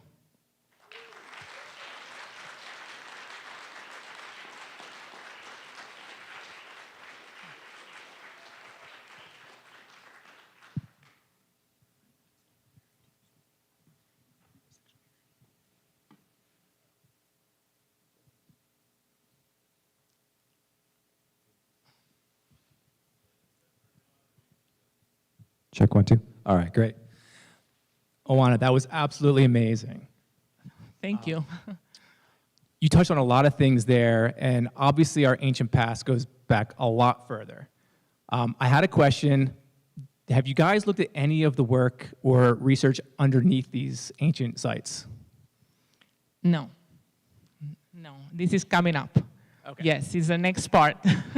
There's a lot of rumors out there about ancient tunnels, and typically what we find underneath these ancient sites, there's a lot more going on underneath these things than what's on the surface. So I'm just curious.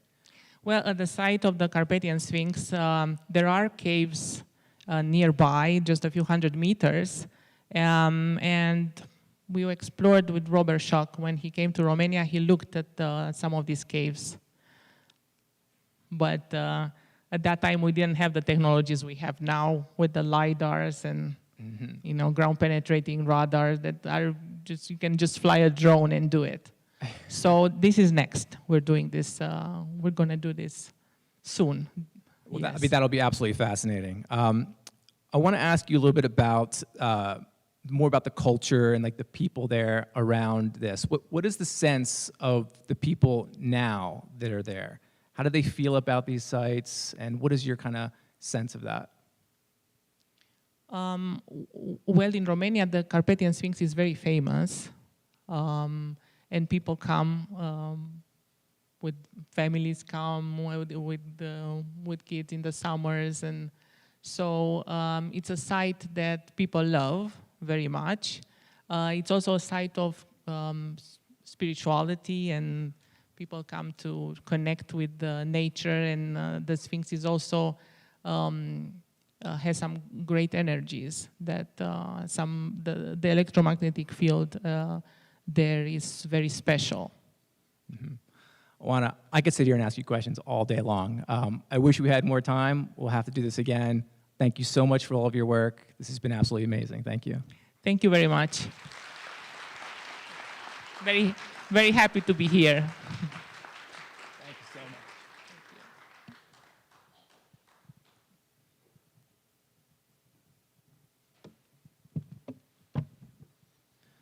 All right, I'm just going to do this here.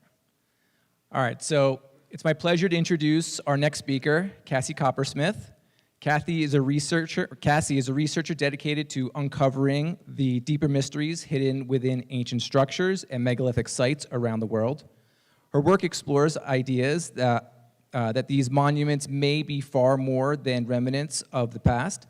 They could represent sophisticated understanding of engineering, energy, even the relationship between consciousness and the physical world.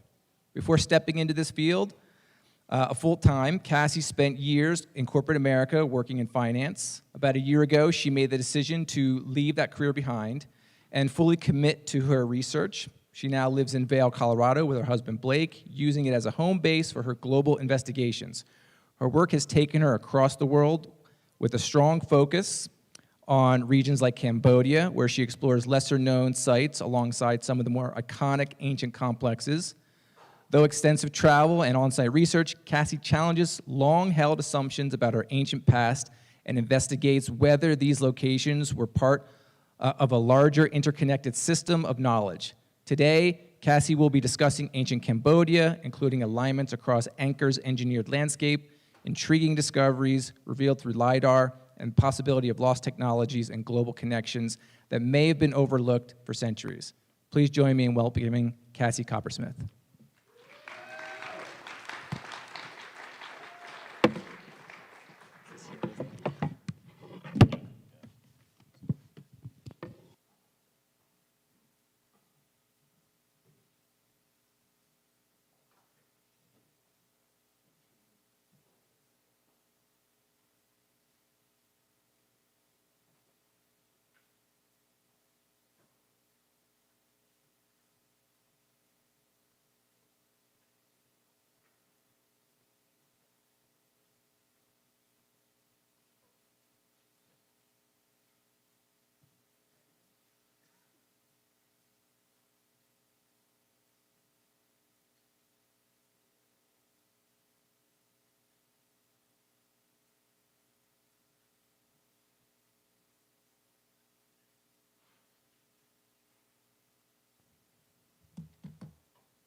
Thank you. Good morning, everyone. I wanted to start by saying that my niece and nephew from Nebraska drove all the way here just to see this, so I wanted to call them out. They're sitting there in the back row. Got to get the kids started early. I think there might be 3 of them here at this conference, so a good goal for next year. Today, I'm going to talk about ancient Cambodia. As most of you know, Cambodia isn't exactly a hot topic in ancient history circles, but I'm going to try to change that because I believe some of the biggest mysteries of the ancient world are sitting right there. When most people think about Cambodia, they think of Angkor Wat, or perhaps the Bayon Temple with its stone faces, or Tapram with its dinosaur carvings, but there's so much more. The sheer scale of ancient construction across Cambodia is staggering. There are more than 4,000 temples.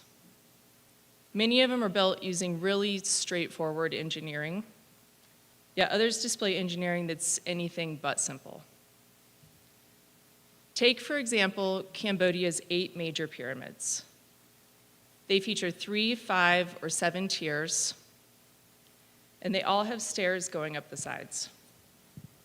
They're constructed of sandstone and laterite, and most of them have towers built on top. If you weren't aware of the fact that Cambodia has 8 pyramids, I completely understand why. They're largely ignored and undifferentiated in archaeological research. In fact, not a single one of them is officially called a pyramid. Instead, they're referred to as either temple mountains or simply temples. All of these monuments are linked by an ancient road network stretching over 1,000 kilometers, reaching northwest into Thailand, where I was this February, north into Laos, where I was last fall, and south across Cambodia. According to the conventional timeline, nearly everything we see in Cambodia was built by the Khmer Empire, an empire that rose around 800 AD and disappeared around 1400 AD. And how do archaeologists date all of this? Almost exclusively through the 1,500 stone inscriptions left by the empire. Records that detail religious rites, administration, and economics tied to the temples. From those chiseled accounts, the entire history of Cambodia was written. But I'm here today to talk about the incredible mysteries in Cambodia that historians aren't addressing, or even really acknowledging. We'll talk about the engineering on a scale that's almost unimaginable, much of which was recently revealed by LiDAR. We'll look at compelling evidence for ancient lost technology, including monumental sculptures and precision-cut artifacts. And I'll lay out a case for real global connections between Cambodia and the oldest cultures on Earth. At the end of this discussion, I hope to have opened your eyes to the deep mysteries of this ancient place and encourage more interest into the research of Cambodia. Let's start today where most tourists do, Siem Reap in northern Cambodia. Just north of Siem Reap lie the most famous sites on every tourist itinerary, Angkor Wat and Angkor Thom. It's difficult when you're on the ground to really get a sense of the scale of the place. Angkor Wat is here at the bottom of the map. It's considered the largest religious structure on Earth. The whole complex covers 400 acres, surrounded by a massive moat and outer wall. They estimate 50 to 90 million stones were used to construct it. And according to history books, this was all done in just 37 years. North of Angkor Wat is Angkor Thom, the massive walled city that contains the Bayon Temple and 2 of Cambodia's pyramids. It spans 2,200 acres, with each side about 3 kilometers long. The walls are 25 feet high, and there are 5 monumental gates. But even together, Angkor Wat and Angkor Thom are just a small piece of what's there. There are more than 1,000 kilometers of canals in the Angkor region alone, plus systems connecting outlying sites. These canals linked temples, rivers, and reservoirs, and they created one of the largest pre-industrial water management systems in history. But the pinnacle of ancient hydrological engineering are the Barays, giant rectangular reservoirs with raised earthen dikes, usually 3 to 5 meters deep. In the photo I have on the screen, you can see the 2 largest Barays, the Western and Eastern Baray. The Eastern Baray is 7.5 kilometers long and 2 kilometers wide, and the Western Baray is even bigger, 8 kilometers by 2 kilometers. They're still the largest hand-cut reservoirs on Earth. Building them required moving 138 million cubic meters of earth. For perspective, the Great Pyramid of Giza is about 2.6 million cubic meters, which means that the dirt from just these 2 Barays could make 53 solid Giza-sized pyramids. And there are 4 of these Barays in the immediate Angkor region alone.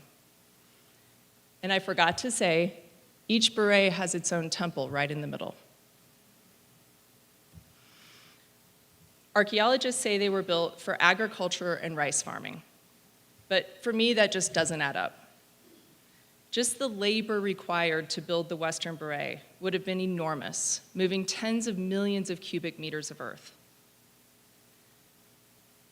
If the goal was just to grow more rice, there are many simpler and more effective ways to do this than building these reservoirs. But the mystery of the Barays is just the tip of the iceberg. In 2012 and 2014, a LiDAR survey mapped over 2,100 square kilometers of Cambodia. It scanned the Angkor region, where you can see the arrow there in the middle, as well as surrounding areas, and what it uncovered shocked the world. At Angkor Wat, beneath the dense jungle canopy, it revealed a huge grid of earthen mounds, 280 of them total, spread across and outside of the temple enclosure. These mounds average 1 to 3 meters high and up to 50 meters across. Last November, I went to Angkor Wat with Derek Olson, and we walked around the southeast corner to see these mounds for ourselves. You didn't have to go far before you were back in the thick jungle with all of the mosquitoes and the spiders. And we found the mounds. They're so big you don't even realize they're there at first. You just feel the ground slowly rise as you walk up them, and then slowly drop as you stand between them. And after walking on them, it's really easy to see why they went unnoticed for so long. LiDAR at Angkor Wat also revealed these very mysterious coil-shaped embankments along the southern side of Angkor Wat, which are over 1 mile long and half a mile wide. These have no clear parallels anywhere else on Earth. And nobody really knows what they were for.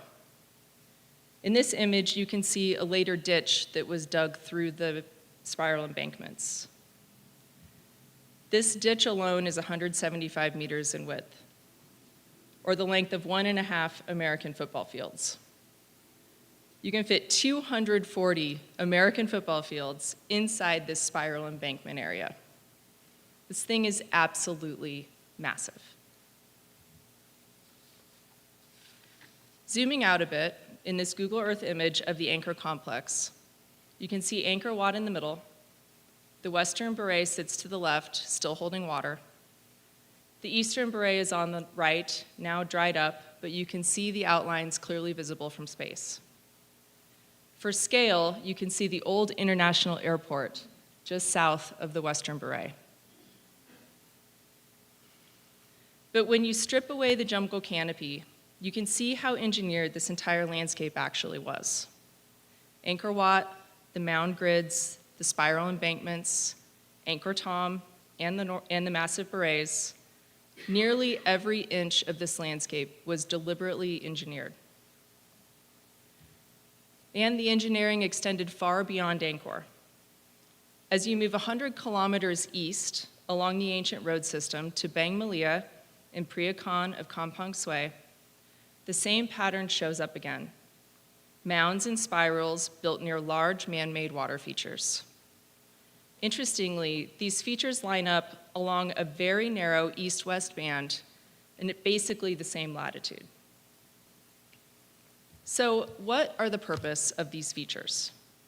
Archaeologists have theorized that they may have been gardens or some sort of agricultural feature. Some have proposed fish hatcheries, and that may certainly be the case. But if you allow yourself to think bigger, you can also imagine scenarios where these ancient builders may have been tapping into natural forces we no longer understand. Could they have been nuclear cooling ponds or machines harnessing geomagnetic energy? When you look at the layout, it's hard not to see something that looks like a circuit board. I don't know what they are, and nobody does. But I don't believe a civilization would build something this massive and complex without a very important reason. One more striking LiDAR finding comes from my all-time favorite site in Cambodia, Koh Ker. It's about 100 kilometers northeast of Angkor. Before LiDAR, archaeologists had already identified more than 150 structures at this 20,000-acre archaeological site, anchored by its monumental solid stone 7-tier pyramid. But the scans revealed an even bigger city with more earthworks, mound fields, and roads stretching miles north. The biggest discovery was a 7-kilometer-long man-made dam that created a reservoir that was more than 2,000 acres, which would have been the largest artificial lake in the ancient world. And I should point out, archaeologists say this entire complex was built in 20 years. As you can see from these LiDAR discoveries, the mysteries of Cambodia go far deeper than previously thought. But most LiDAR data has been ignored. Very few images were released, none of the data source is available to the public, and the official peer-reviewed papers focus more on conservation and deforestation than on what these findings actually mean for history. In my opinion, these results were problematic for the mainstream narrative. So they've been quietly swept under the rug.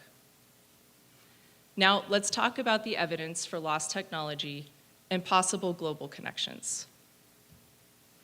In the late 1800s and early 1900s, French archaeologists began excavating, cataloging, and restoring temples across Cambodia. Many temples were heavily overgrown, structurally unstable, and in some cases partially collapsed and buried under vegetation. Teams cut back dense jungle across vast areas, exposed buried architectural features, mapped sites, and began cataloging inscriptions and artifacts. This was a massive logistical operation carried out over decades, involving large local workforces working continuously across multiple temple zones. And during this work, they uncovered hundreds of incredible sculptures. The best ones came from Kokere, but they were found at all of the pyramid sites. These statues show extraordinary detail and striking consistency. They depict Hindu deities and mythical beings, adorned with elaborate jewelry, headdresses, and clothing. The standout piece from Kokere is the 16-foot-tall, 7-ton dancing Shiva with 5 faces and 10 arms. It stood on a pedestal supported by lions and accompanied by figures of drummers, deities, and animal-headed attendants. Here are a few more of my favorites: Shiva and Uma and a horse-headed deity. You can see in these particular pieces the level of polish that was achieved by these ancient sculptors. Finally, here's an immaculately carved, 10-foot-tall, 8-armed Vishnu, polished to perfection.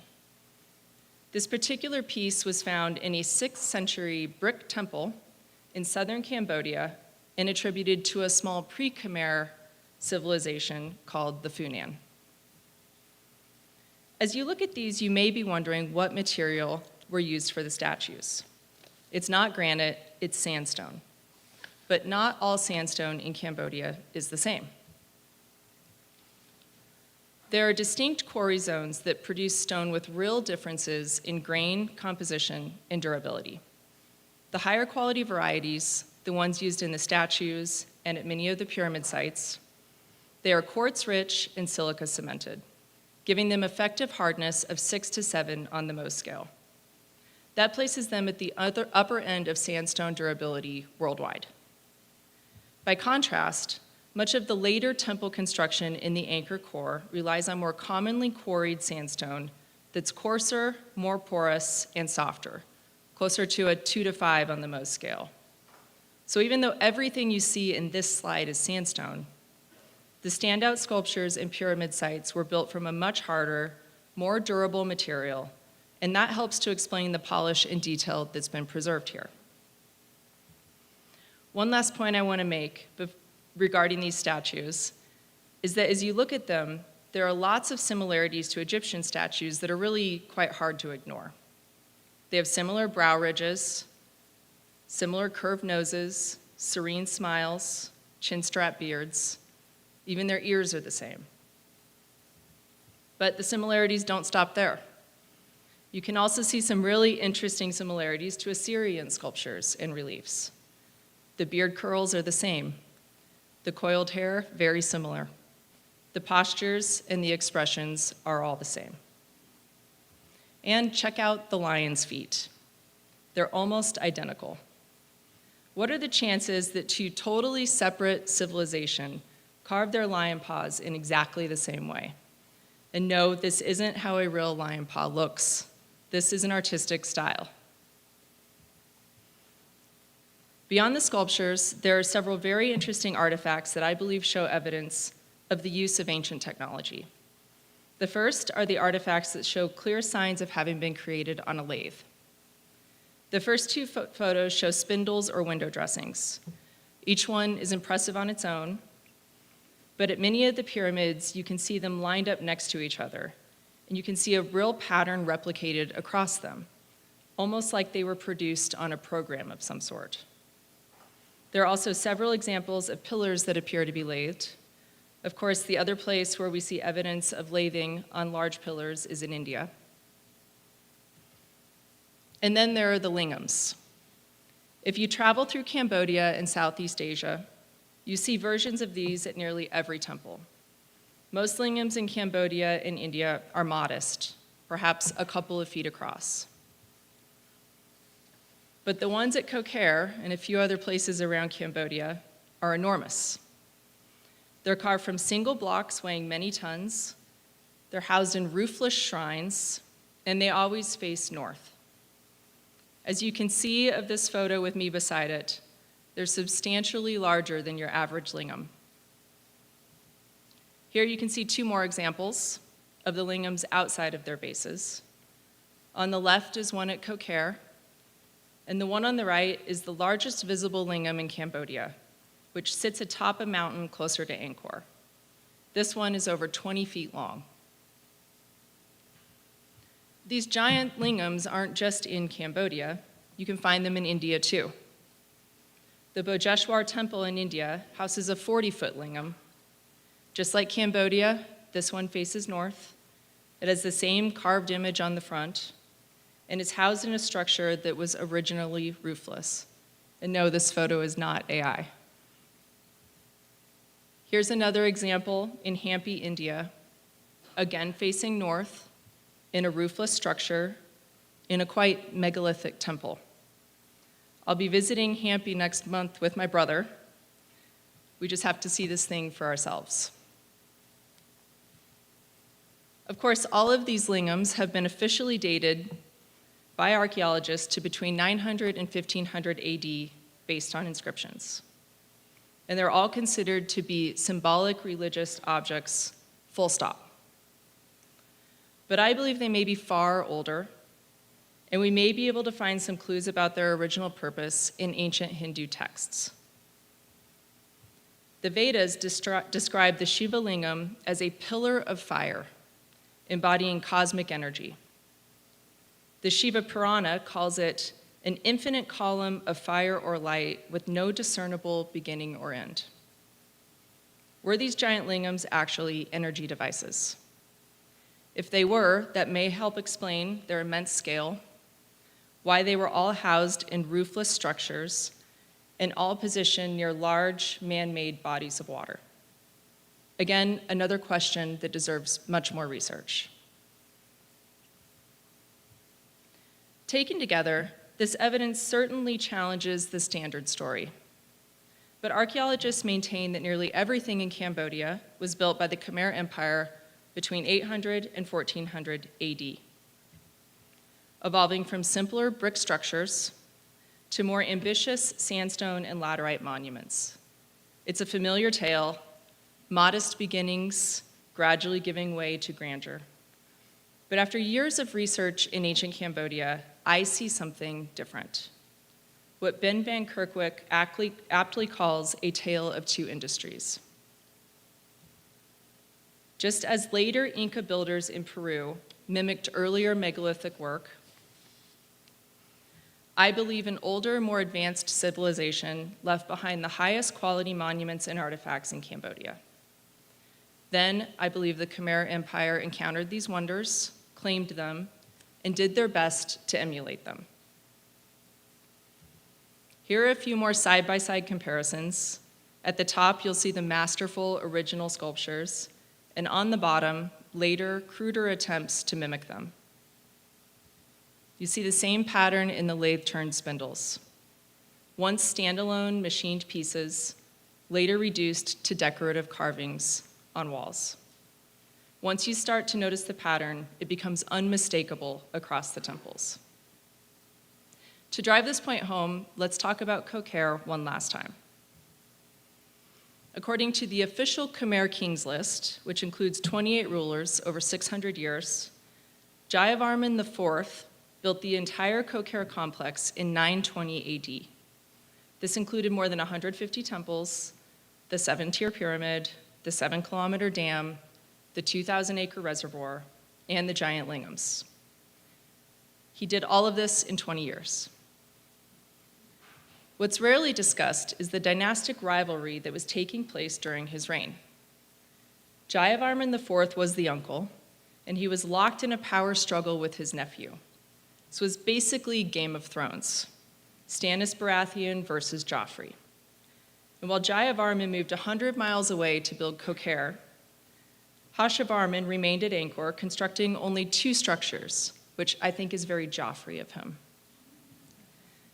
Archaeologists say he built the 3-tier laterite pyramid of Baksay Chamkrong, which was topped with a brick structure bearing his inscription, and an entirely brick temple called Prasat Kravan, which consisted of only 5 brick towers. Inside this brick temple, there are some very interesting brick carved reliefs. The main tower houses the most striking figure, a large standing image of Vishnu with multiple arms. There's also an image of Garuda, the powerful eagle-like being, and multiple kneeling attendants. But where have we seen these images before? Oh yes, at Kokare. Here they are side by side. Notice the similarities. The same hats, the same arm position, the same wide stance, the same sashes. And I'll note below, there are no other temples in Angkor with brick carvings like these. Here's Garuda with his feathered wings and outstretched arms, the same hat. Even the kneeling attendants share almost identical poses, hats, and clothing.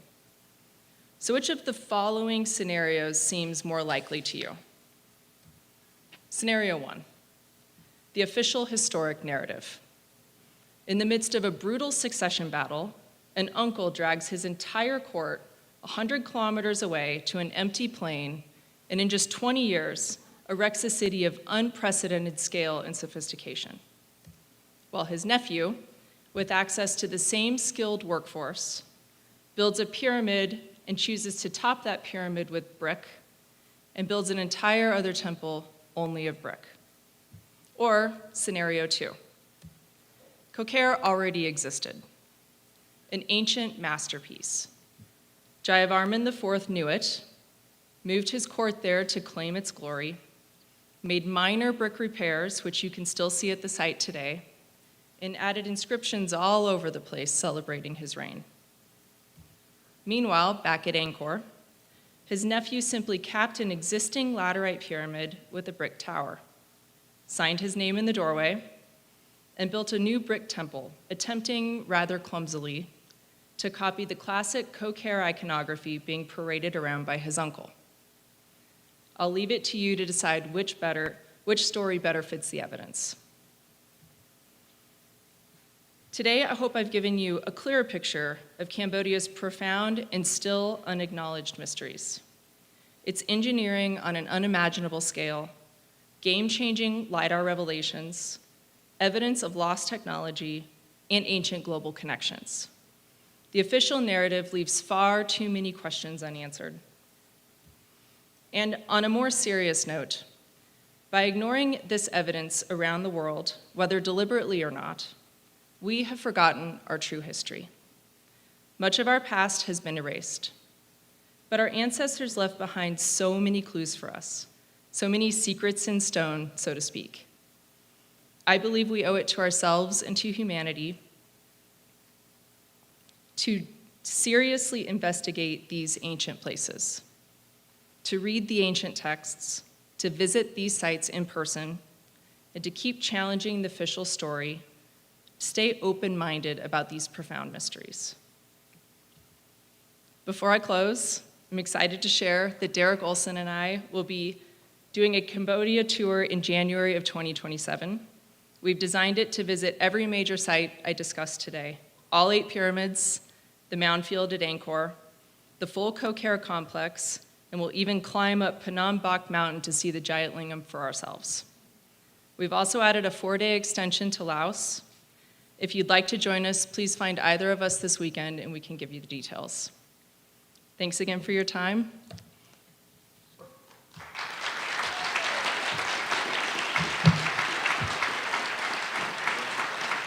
Yeah. Yeah, are there any questions? Any questions? Microphone right there. Or you can yell it out. Yeah. There's a microphone over here if you guys want to line up. Yeah. Jennifer, could you come over here and yell it out, and I'll put the mic close to you so everybody on the live stream at home could hear it.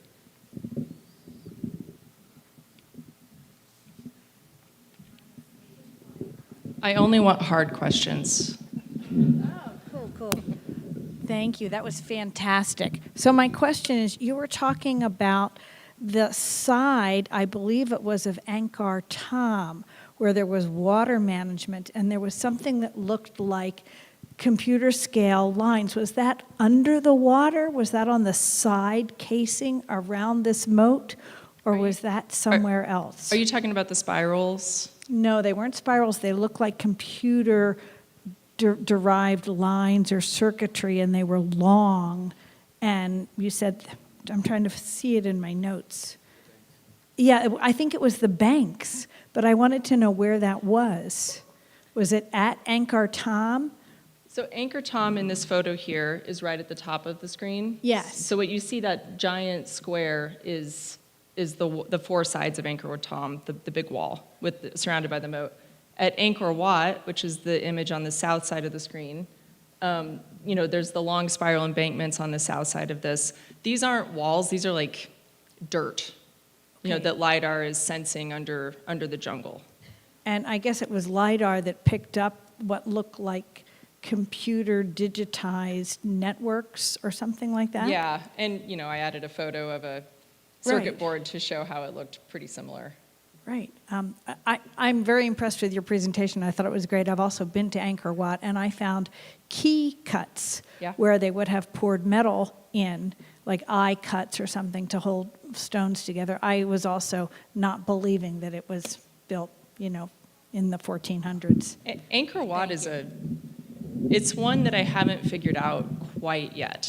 If I had to bet today, I would say that the core of Angkor Wat is really, really old. My personal opinion is that it originally faced east. Especially if you look at the LiDAR scans, you can see right now you come into Angkor Wat from the west across this very new bridge. If you look at the scans, you can see how it's much more built out going east. And you can tell when you're at Angkor Wat that the core of it is substantially older than the concentric rings that were built outside of it. So if I had to bet, I would say Angkor Wat was actually they were one of the original structures, but it's just changed a lot over time. And now the orientation's different. It's called a tomb temple because it's facing west now. But I think we've sort of lost the story, Angkor Wat's original story. Thank you. Thanks, that was awesome. I mean, I didn't know a lot of that stuff and hadn't seen some of those. And while you were talking about the berets, I was thinking about all of the cubic, the debris or what was the material that was removed. Yeah. And so I almost think that that's maybe a more modern concept of removal. Have you looked into alternatives for I don't know, construction of that? Like maybe it was pressed in, or maybe did they use the material that was removed? Because it seems like some of these, it's not just here, it's all over the place where it's like, oh, this massive amount of stuff was moved over here, or taken out, or even, it could be in the Valley of the Kings. What is there, have you thought of an alternative to that? So the berets are a little bit, I think that they flattened them. I'm not sure they dug down so far. They're flattened, but they've got these big ridges on the side, which you can see actually in the image at the top left of the screen. So I think probably a lot of the dirt that they excavated out of the middle of the berets were used to build the really tall, these are tall walls around the berets. But and maybe for the mounds mounds? Well, I've told, yes, and maybe the mounds. I actually told Derek this when we were in Cambodia. I said, that mountain there right in the middle looks really odd. And all of the tour guides in Cambodia deliberately use the term natural hill when they describe this mountain. But it's awfully symmetrical, it's extremely large, and it's right next to the Western Beret. There's another mountain, the one that the lingam is on top of, that's just on the other side of the Eastern Beret, in an otherwise completely flat plain. So I'm not necessarily saying they built these, but I think it's possible. Right. I mean, you'd have to do the math and find out if the Where it all went. volume matched. Yeah. Yeah. Thank you so much. Yeah, you're welcome. Oh, thank you so much for your presentation. I had the same question about where did all the earth go from the berets and where they used to make the mounds. But has there been any LiDAR or excavations of any of those mounds? Yeah, there has been. So in Angkor Wat specifically, they excavated the mounds after these LiDAR results came out, and they found pottery on top of them and around them of the, dated to the Angkor time period. So archaeologists say that these were habitation mounds and that they lived on top of the mounds and then there were water between the mounds, which I just don't believe that, because why would you need a habitation mound inside a moat? It's not going to flood inside Angkor Wat. There's mound fields up in Phnom Kulen, which is the mountain range to the west. Those were also excavated and they found absolutely nothing in those mounds. So I don't think that they were habitation mounds. I don't know what they were. Okay, thank you. Thank you. You were comparing the statues from your favorite site and then to Hampi, India, and other sites in India. And I was looking at those lathed columns, and have you noticed on your visits to any of these sites that they resonate when struck, just like the Hampi, India columns? Do any of them have that same sound and musical resonance, since there's so many similarities between the two sites? I have tapped my fingers on them. They do resonate a little bit. I haven't been to these pillars in India. I'm going next month, so I'll compare it. I can imagine the ones in India are much more resonant than these. These are smaller. The biggest ones that I've found were actually at Kokare, and they're probably like this wide. So I don't know. There are legends that they used to spin and that now they're in place. I don't know if that's true or not. One of my tour guides, I always ask them, what are these? What are they for? Are they lathed? And they all say no. When I was up in Laos last fall, they said, well, this was used to basically air condition the temples. So it moved the air as it blew in, and it made it cooler inside the temples. So that's kind of their official storyline about the window dressings. I think there's something else. Thank you. You're welcome. Hi. Thank you so much for the presentation. I thought it was so interesting. I'm wondering if you've done any research on sound in Angkor buildings, also like Kokare, for example, light, and just also the way the buildings are placed on ground, like when we think about ley lines, all of that. So, yeah. In Angkor Wat, one of the things the tour guides will have you do is stand in some of the rooms and kind of pound your chest, and you can definitely hear it echo. There's certainly sound resonance in almost all of these temples. With regard to energy, I always sneak off when I'm on these trips and I find little quiet places to meditate. And I did that on top of the Kokare pyramid, it's massive. And the stonework on this thing looks almost exactly like the stuff you see in Peru, like in downtown Cusco. It's a little bit rougher. Like you can tell in some areas they've sanded it down, and in some areas they left it kind of native looking. But when you get to the top of this thing, there's these massive blocks at the top that used to be supported, but they call them Atlantean lions. So the lions are standing there like this, holding up the blocks, and according to legend, there was a massive lingam at the top of this pyramid originally. And so I sat at the top of this pyramid and did a little meditation when I went back there last November. and you drop in immediately. I mean, it's like the most effortless meditation that I've ever had, and it's just a personal story, but I could feel kind of the beating heart of the structure. You know, And that was Kokere, you said? That's at Kokere. Okay. It's probably one of the most powerful places I've ever been. Interesting. So yeah, I think they were certainly, it was there for a reason, it was built that way for a reason. It's a really special place. Okay, thank you. You're welcome. If you come with us to Cambodia, I'll sit up there with you.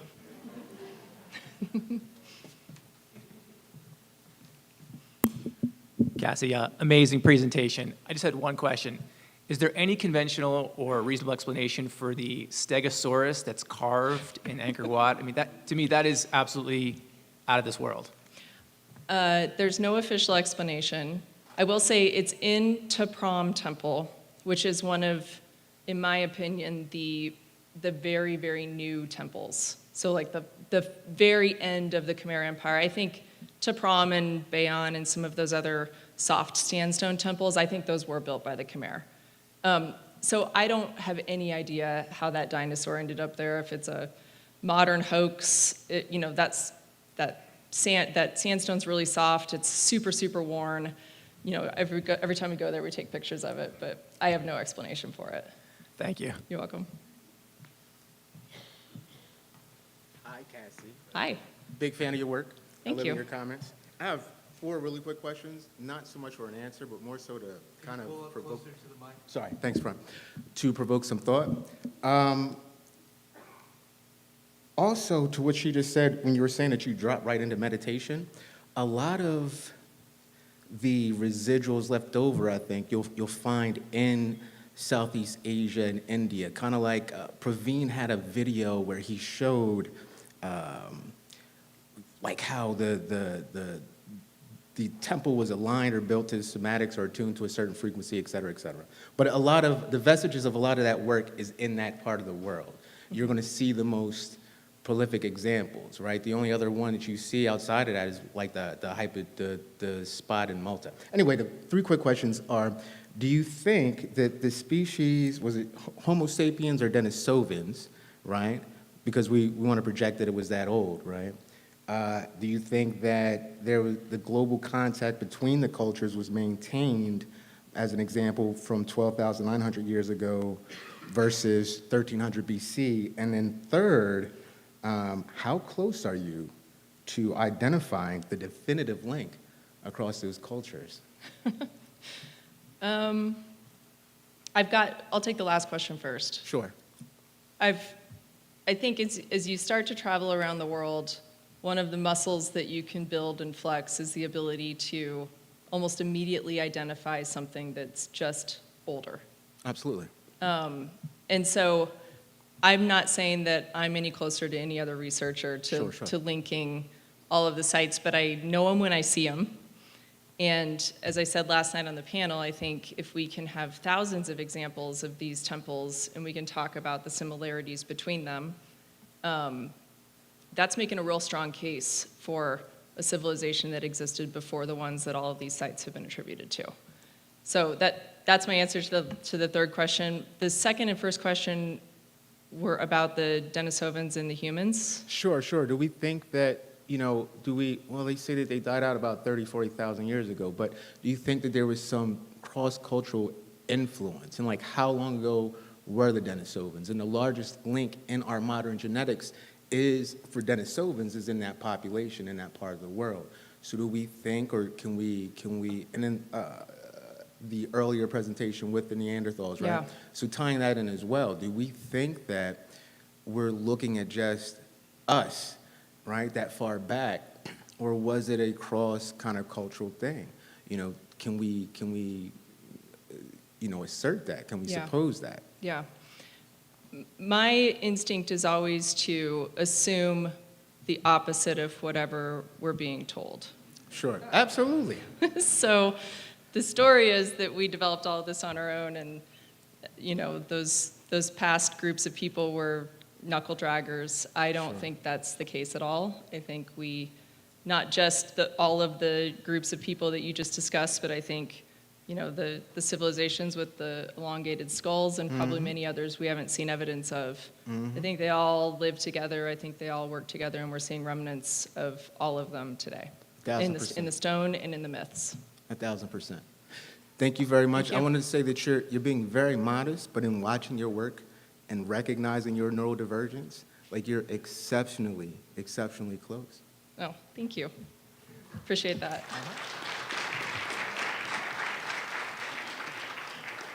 Hi, I have a quick question, and maybe I just missed something, but what is the point of the moat? Was that like protection of the temple, and then the bigger, the berms, whatever, the water things beyond that? Was that for water? Was that for runoff from the rains, or what was the point of that? Sorry, your first question was, what is the point of the moat? I mean, was the it moat? Yeah, was it protection of the temple, or what was the point of building those? Well, the archaeologists say that it's a Hindu structure representing Mount Meru surrounded by water. So all of these temples were surrounded by water simply for spiritual reasons to represent the Hindu myths. I personally believe that the water was part of whatever was going on here. They diverted an entire river. The Siem Reap River used to flow east of Angkor and south of Angkor, and this ancient civilization diverted the entire river to make it flow. That's that deep line you see on the east side of this slide, to flow right through and into all of these structures. So they weren't doing this for rice farming. I think it had something much bigger to do with energy. You know, I don't know what. I'm not going to assume I know, but I don't think it was for rice farming, and I don't think it was for spiritual purposes. And the bigger ones, is it the same thing? The berets? Yeah. Same thing? Okay. Yeah, I don't know. Here's an interesting little tidbit. Before the last ice age, Cambodia was part of a giant continent, before obviously the ocean levels rose, and it was a dry grassland. It wasn't this jungle that we see today with wet and dry seasons and flooding and things like that. So if this was built a long, long time ago, they may have actually needed serious water storage because the climate was totally different. I still think it was used for something other than agriculture, but we know that the Khmer Empire used these for agricultural purposes later. There's lots and lots of evidence that they tried to manage the water levels in these things, and they were failing miserably. There's evidence of water flowing over the sides. At Kokere, my favorite site, the dam collapsed almost right when Jayavarman IV was there. So he was there building his empire at the site, and as he was doing it, the dam that had been there for who knows how long was actively collapsing. And that's why archaeologists say that he left Kokere. So the Khmer couldn't handle these massive structures the way that the people who originally built them could. Certainly they used them, but they couldn't keep them up, and they couldn't keep them operating the way that they would have originally.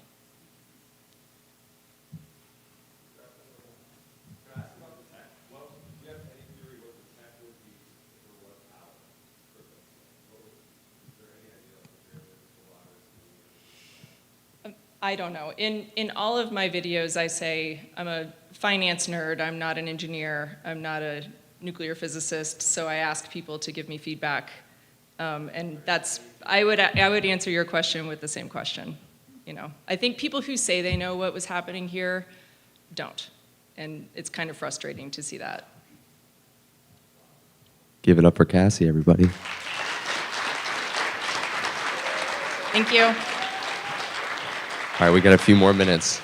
I'm going to have you sit down for a couple questions. I think we should move this. It's like right. Okay. Here we go. I feel really good sitting in front of this eye pyramid. Yes, yeah. The eye Taurus. Eye Taurus. Shout out to Jason Stiles.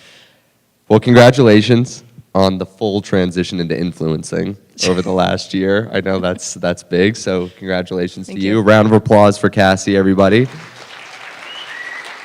And in that spirit, we're going to do our influencing ourselves for our friends at Cloudline Apparel. We've got a sponsor here who's bringing us this segment. They're a wool sock brand. It's for all of our hiking friends here. It is 100% merino wool made in the United States, and they come with a lifetime guarantee. So if you want to get rid of blisters while you're hiking, you can use code Merino25 somewhere on screen for the live streamers and get 25% off your first order and free shipping in the US. So there's the true influencing for us today. And you're going to be doing some things next year, I understand, traveling around the world. Where's the camera going to take you over the next year? I'm going to Hampi, India in June. That site alone is going to take about 4 days to get through. It's absolutely enormous. Same thing, huge man-made water features, giant lingams, totally unexplainable architecture. So we're gonna bounce around southern India for 10 days or so.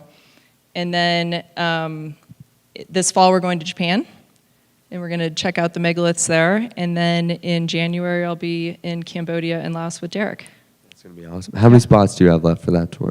I don't know. We just launched it about a week ago. I think the Laos piece is going to be the limiting factor. I think we can have a maximum of maybe 20 people on that. Oh, that's So, great. yeah. That's a good amount of people. Okay, so is there anything that you're specifically looking forward to talking about? Maybe you've already seen this, you teased some things in your presentation as well, but is there any videos that you have coming out that you're excited for? I just got back from Peru and Easter Island, and we spent the week that we were in Peru with Brian Forrester, one of the OGs. It was such a fun week. So he took us to a site he had never been to before called Tarawasi.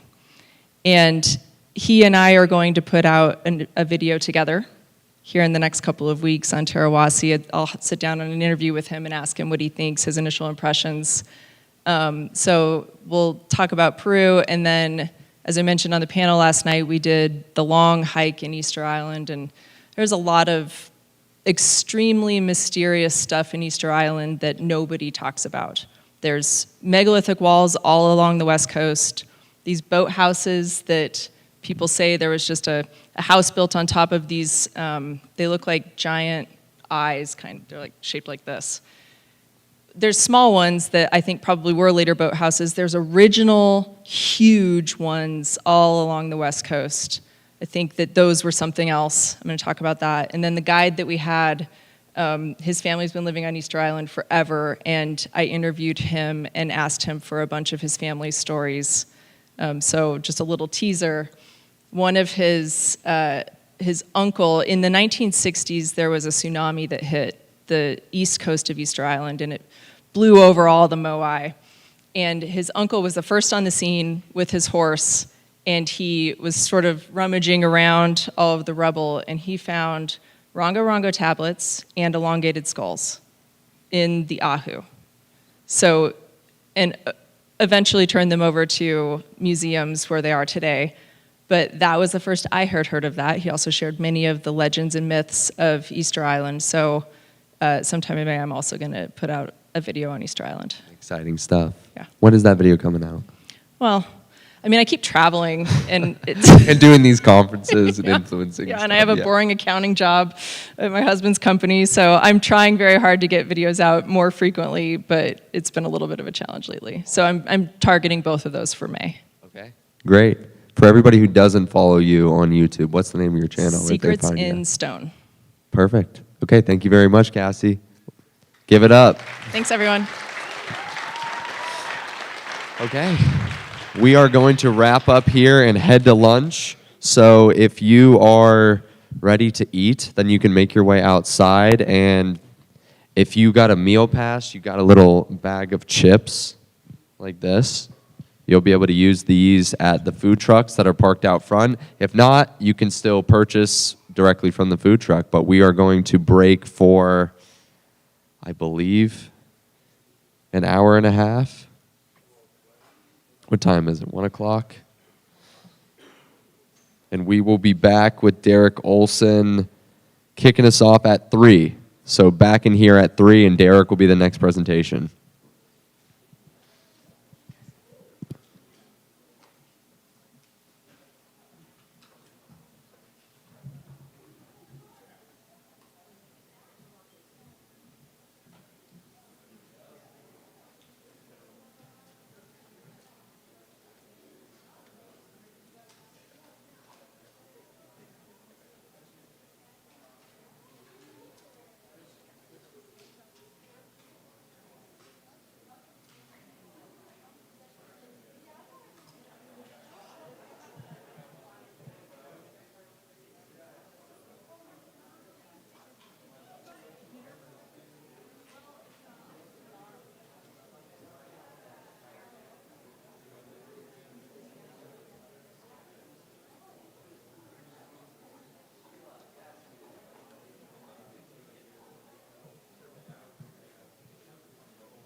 is my opinion.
Check 1, 2.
Thanks, man.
Matt's going to introduce you so they can introduce you. You can walk up. Do that east style, or you can just walk up like that. Yeah, whatever's more chill. I'll just. What do you want to do? Yeah. We can play some John Cena. No, music. no, no. Dun-dun-dun-dun. No, no.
Check 1, 2. Is this on? All right. How's everybody feeling after lunch? Very good. Those food trucks were amazing. Anybody get the poutine? That was really good. So our next speaker, want to welcome our next speaker who challenges conventional narrative on human history and invites us to look deeper into the mysteries of our ancient past. Derek Olson, known for his work with megalithic marvels, explores what many would consider forbidden history. Sorry.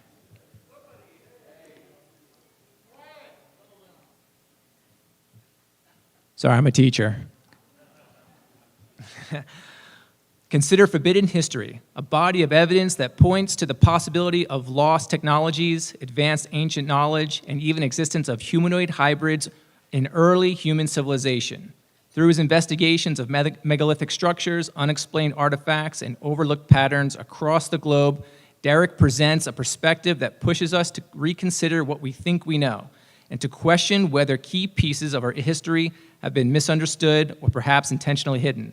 Today's talk, Forbidden History, Evidence of Lost Technology and Humanoid Hybrids, promises to challenge assumptions and spark curiosity as we explore the edges of accepted knowledge. Please join me in welcoming Derek Olson.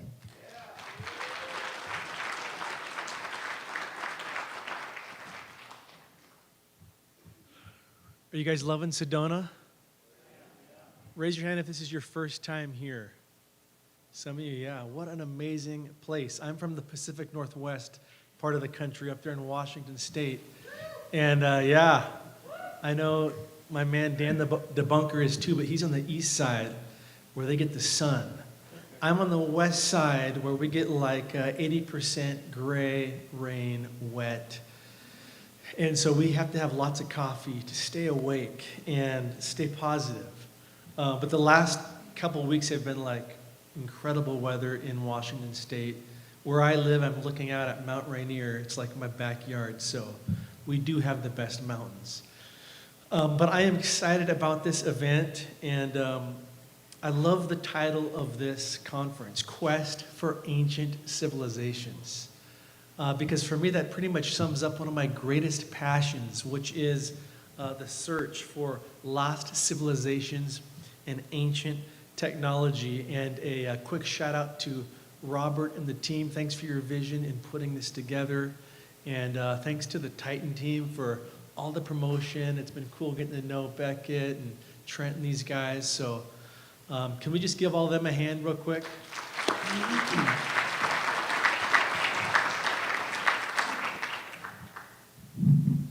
You know, mainstream archaeology propagates the notion that the further we look back into history, that the more archaic civilizations were, right? The more inferior their methods of construction. Yet I've found from my research and my travels that the opposite is true. All over the world are what I call megalithic marvels, as you're seeing on the screen here, that I believe were engineered with a lost ancient technology that confound today's experts, that defy our greatest modern engineering. Along with that, there's ancient manuscripts, there's carved depictions all over the world that whisper of a prehistoric hybrid race that once walked the earth in ages past. And so when we combine these two elements with all of the ancient, enigmatic, elongated skull specimens, many of which I'm going to show you in this talk, that have been unearthed, along with the legends from every corner of the earth talking about a golden age. We start to formulate that there was an alternative version of history that looks nothing like the mainstream narrative of history that we've been force-fed. And so for this next hour or so, I want to take you on a journey around the world, around the globe, to see some of the most fascinating evidences, I believe, that point to lost civilizations and ancient technology. So I'm here to bring you guys the receipts. Is that cool? Yeah. All right. So let's begin in Peru, right here at Sacsay, Oman, one of my most favorite sites on planet Earth. And this is a site that kind of started me on this journey. I grew up always enamored by history. I was always fascinated by the Great Pyramids and the Moai of Easter Island, but I just hadn't quite connected the dots, right? Well, it times out. So one day in 2012, we might have a little short here, gentlemen. One day in 2012, I am sitting at my computer and I'm Googling ancient ruins. And many images on the screen pop up. I'm seeing Mayan ruins. I'm seeing Incan ruins that are, you know, small stone construction and mortar. But then I see something else that day that shocked me. I saw these walls. And this was, again, about 2012. And I'm thinking, how is this the first time that I've ever seen these ruins? These are clearly superior to anything else that I had ever seen. And so I began to research, and I began to read stuff that was pointing me to this predated the Inca. And so before you knew it, I was in Peru looking up at these walls myself. And every time I approach Sacsay Oman, I'm left speechless. Conservative estimates state that the largest blocks here weigh upwards of 200 plus tons, although I think it's closer to 300 tons. They rise about 30 feet tall plus, and that's with another 10 to 12 feet going straight underground. But we got to remember that what we see at sites like this is just the core foundation, the remnants of an otherworldly superstructure. So imagine what this must have looked like in its original prehistoric state. Now, the walls here feature these interlocking polygonal precision mortarless blocks that were made to withstand the most severest of cataclysms. Yet up close when you get to them, they are so finite, so precision, you cannot slide a human hair through the blocks. These are made of andesite, which ranks about a 6 to 7 on the Mohs scale of hardness, with diamond being 10.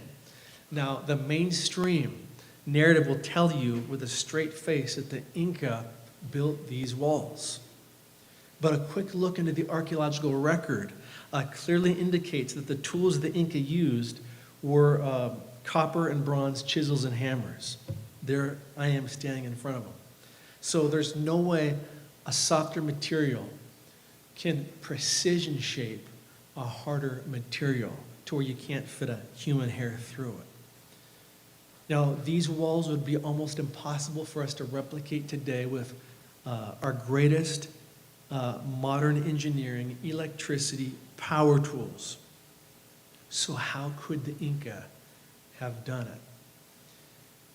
I believe the Inca found these abandoned superstructures and they reclaimed them as their own. And then they began to build on top of them. And that's one really cool thing about the Incas. They didn't try to destroy what they found, but they harmoniously built on top of it. Now, here's where it gets crazy. When you look into the oral traditions and the legends, which I love to do, you'll start to find out some interesting things. A lot of the Incans' oral traditions and legends were captured by the Spanish chroniclers who came through. And when you read some of these, it gets you really interested because the Spanish chroniclers wrote down the memories of how the advanced techniques of working with stone were part of a legacy of knowledge passed down from the creator god Viracocha, who could cause stones, get this, to be consumed by fire, making the largest blocks as light as feathers that could float into place. Interesting legend, huh? And then there's other local Quechuans that would tell you that these megalithic superstructures were built by a race of giants in the primordial age. So, are we looking here at the ruins of a lost civilization that predated the Inca by thousands, if not tens of thousands of years in South America? I would tell you yes. Now, here's where it gets fun. Almost everywhere around the world that we find this megalithic engineering, guess what also we find? Elongated skulls, or legends, writings, and depictions of what I would call or refer to as genetic hybrids. So let's keep our quest in Peru, and let's talk about elongated skulls. This is a photo I snapped like in 2017. And in the 1920s, archaeologists first began to discover vast caches of skeletons in Paracas, Peru, along the west coast down there, that had some of the biggest elongated skulls on Earth. And since then, countless more have been discovered in Peru, in Bolivia. And a lot of these range in average from about 1,000 years old to 3,000 years old. Now, the mainstream debunkers will quickly just tell you, oh, that was just cradle headboarding. Nothing to see here. Now, we can all agree there's countless cradle headboarded skulls all over the world and in Peru. And this skull on the right, I believe, is an ancient Peruvian with a cradle headboarded skull. But look how much larger the one on the left is. This is a natural elongated skull, right? So there's two things going on. There's cradle headboarded skulls, I believe, that was the natural ancient humans trying to emulate the hybrid ruling elite. And this is what I believe the Paracas elite were. They were born with natural elongated skulls because that's why they have these genetic anomalies, which I'm going to break down here for you, such as larger eye sockets, larger jaw bones. They're often missing the sagittal sutures that run on the head. Many of the elongated skulls' cranial volume is up to 25% more than a conventional human skull. And some of these Chongo skulls here that you see, their cranial volume is closer to 40% more mass than a conventional human skull. Pretty crazy, right? Now here's the key. Cradle headboarding can certainly change the shape of a skull.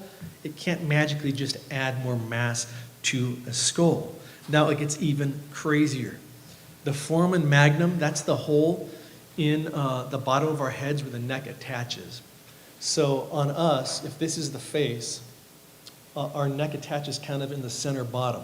On these Paracas elongated natural skulls, it attaches like back here. So that's 100% genetic. What's more, if you really look close, like when I was looking at this skull in one of the Paracas museums, you can see 2 tiny holes in the back of the head. And it's likely that there was a fleshy tubes that came out of this, which helped with blood flow or something. But that's another anomaly that these natural skulls have that we clearly don't, are these 2 strange holes in the back of the head. And we have now many, many infant or brand newborn mummies that have been discovered in Peru, in Bolivia, that have huge elongated skulls. The point is they were not cradle headboarded because it takes over a year for that to really take effect. These are newborns with huge skulls. And you can see the little red arrows pointing at its eye. That would have been the face. Huge skull. So to me, the evidence is unequivocal. These are natural. They were born that way. It's not because they were just cradle headboarded. Now the Paracas elite stood about 6 feet tall on average, which was quite a bit taller than the indigenous locals of the day. But there were also different variations. There was a smaller dwarf-like variation of these hybrids that I believe stood about 4 feet tall, which I'm going to show you near the end of this presentation. So a little carrot there to dangle. Now here's where it gets crazy. By the time of the Inca, think 1400s, the Inca were venerating this mysterious elongated skulled culture that preceded them. They were worshiping them. In fact, the most prized possessions of the Inca were the mummies of these entities, if you want to call them, of these elongated skulled hybrids. And the Inca referred to them as the Malkis, which kind of translates as mummies. And again, I'll tell you more about this at the end.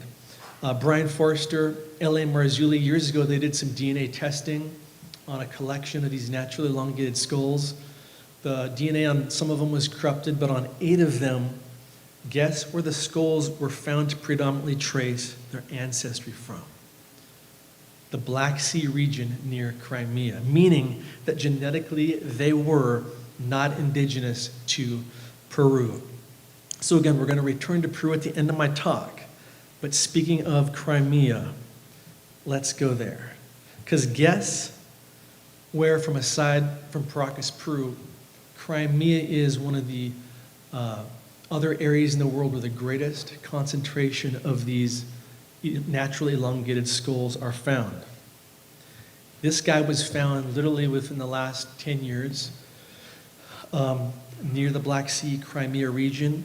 And in fact, the headlines when this was discovered was grave of alien found. Basically, the archaeologists were so shocked by this, they dubbed the grave of this particular skeleton the alien grave. And you can see that is one big natural elongated skull. But like I said at the beginning, wherever we find megaliths, we often find these strange anomalous skulls. So the reverse is true. If we're finding these skulls in the Black Sea, guess what else we're going to find in this region? All kinds of incredible prehistoric megaliths. Now, dotted deep within the forests of the Western Caucasus are thousands of these megalithic dolmens. Archaeologists pretty much admit that they don't know who built them, where the stones came from, or what their true purpose really was. And they guesstimate these to be as old as anywhere between 4,000 to 6,000 years old. I think it's even older. And these structures feature, as you can see, incredible mortarless precision.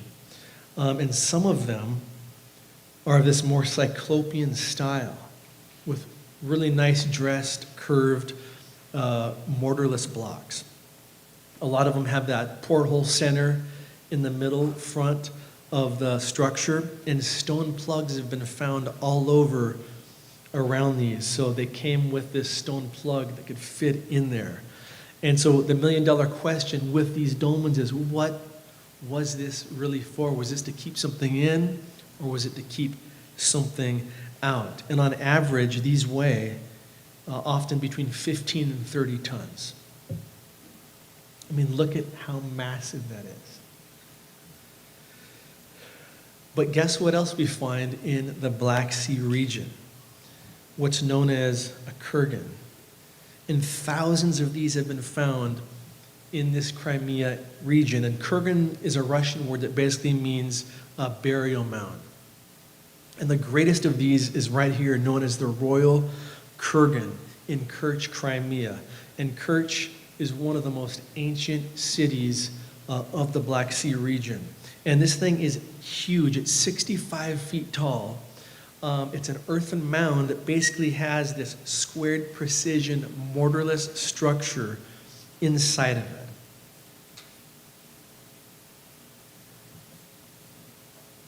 And what is incredible about it is it consists of, like right here, 16 layered rows of these megalithic mortarless precision layers that go up into a trapezoid.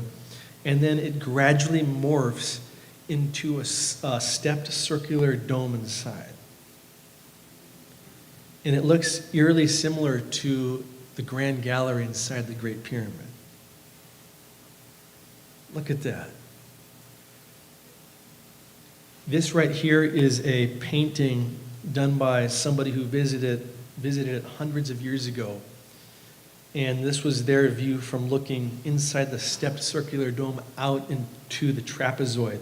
But just massive mortarless precision. Now, the mainstream archaeologists would tell you that this was the final resting place of a ruler from the Bosporan kingdom sometime around 400 BC. But is it actually much older? Was it just repurposed by them as a burial place? And is there a connection between these ancient elongated skulled hybrids or humanoids of this region and these mysterious megaliths? One more shot of this. This is looking up at the circular dome. It's airtight. Again, I think this is very ancient. You can still see the incredible precision. And some of the features of this look very similar to somewhere else. I'm going to take you next in the world, and that is to the island of Sardinia. How many of you guys have heard of the ancient megaliths of Sardinia? Wave at me. Some of you, but not all of you. Awesome. So hopefully I'll impress you with something new. So Sardinia is this incredible island. I believe it's the second largest island in the Mediterranean. It's located off the Italian coast. The point here is I'm trying to take us all over the world, right? And Sardinia is really known for its world-class beaches. Anybody ever been to the Sardinian beach? Nobody? If you Google it, incredible beaches. But for ancient history nerds like me, it's famous for something else. Well, more importantly, to the locals, it's famous for something else, and that is these. They're known as naragis or naragis. And these are megalithic towers or structures, if you want to call them that dot the landscape. Some of them rise like this one, over 100 feet tall. They feature multi-ton mortarless block construction. And the ruins of over 7,000 of these have been found on this one island. And again, these are huge. Archaeologists say that at one point in prehistory, there was at least 10,000 of these on the island. So these are incredible structures. And archaeologists attribute these to a mysterious culture they refer to as the Nuragic civilization that they say ruled around 2000 BC to 700 BC. Now, my point here is that they call it the Neurologic civilization. This is basically a lost civilization. And it gets even better because countless enigmatic artifacts have also been discovered on Sardinia, such as these statues that rise 8 and 9 feet high. They're known as the Giants of Monte Prama. And these are ancient sandstone sculptures attributed again to this mysterious Neurologic civilization. They not only rise 8, 9 feet, but look at their facial features.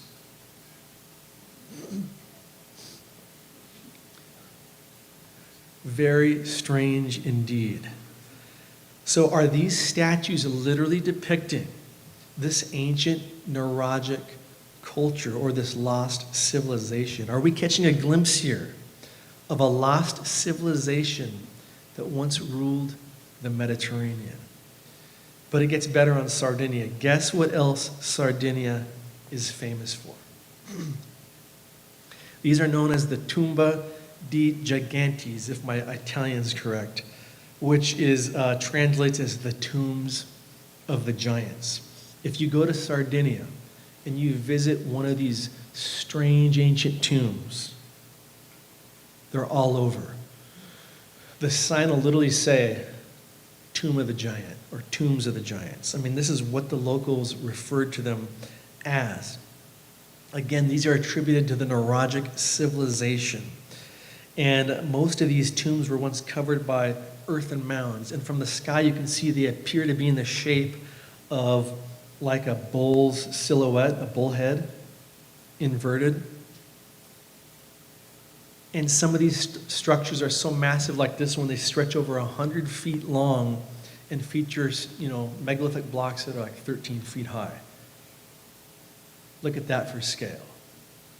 So these were multi-layered megaliths, incredible. Now the local legends are that these tombs were, guess what? The final resting place of a race of primordial giants that once ruled the island. And fellow researcher Timothy Alberino, he did a pretty cool film about this. I can't remember what it was called, but several years ago, maybe 10 years ago, where he actually went to Sardinia and was exploring around some of these giant tombs. And the best part was he went into town and he was asking around and he found several locals who were like in their 70s or 80s at the time he filmed it, who were like kids in the 50s, if my math is right. And they told tales of how they grew up. This is way back before stuff was really more controlled by the Ministry of Antiquities, and they would be playing in these giant tombs, and some of them claimed to have seen very large skeletons.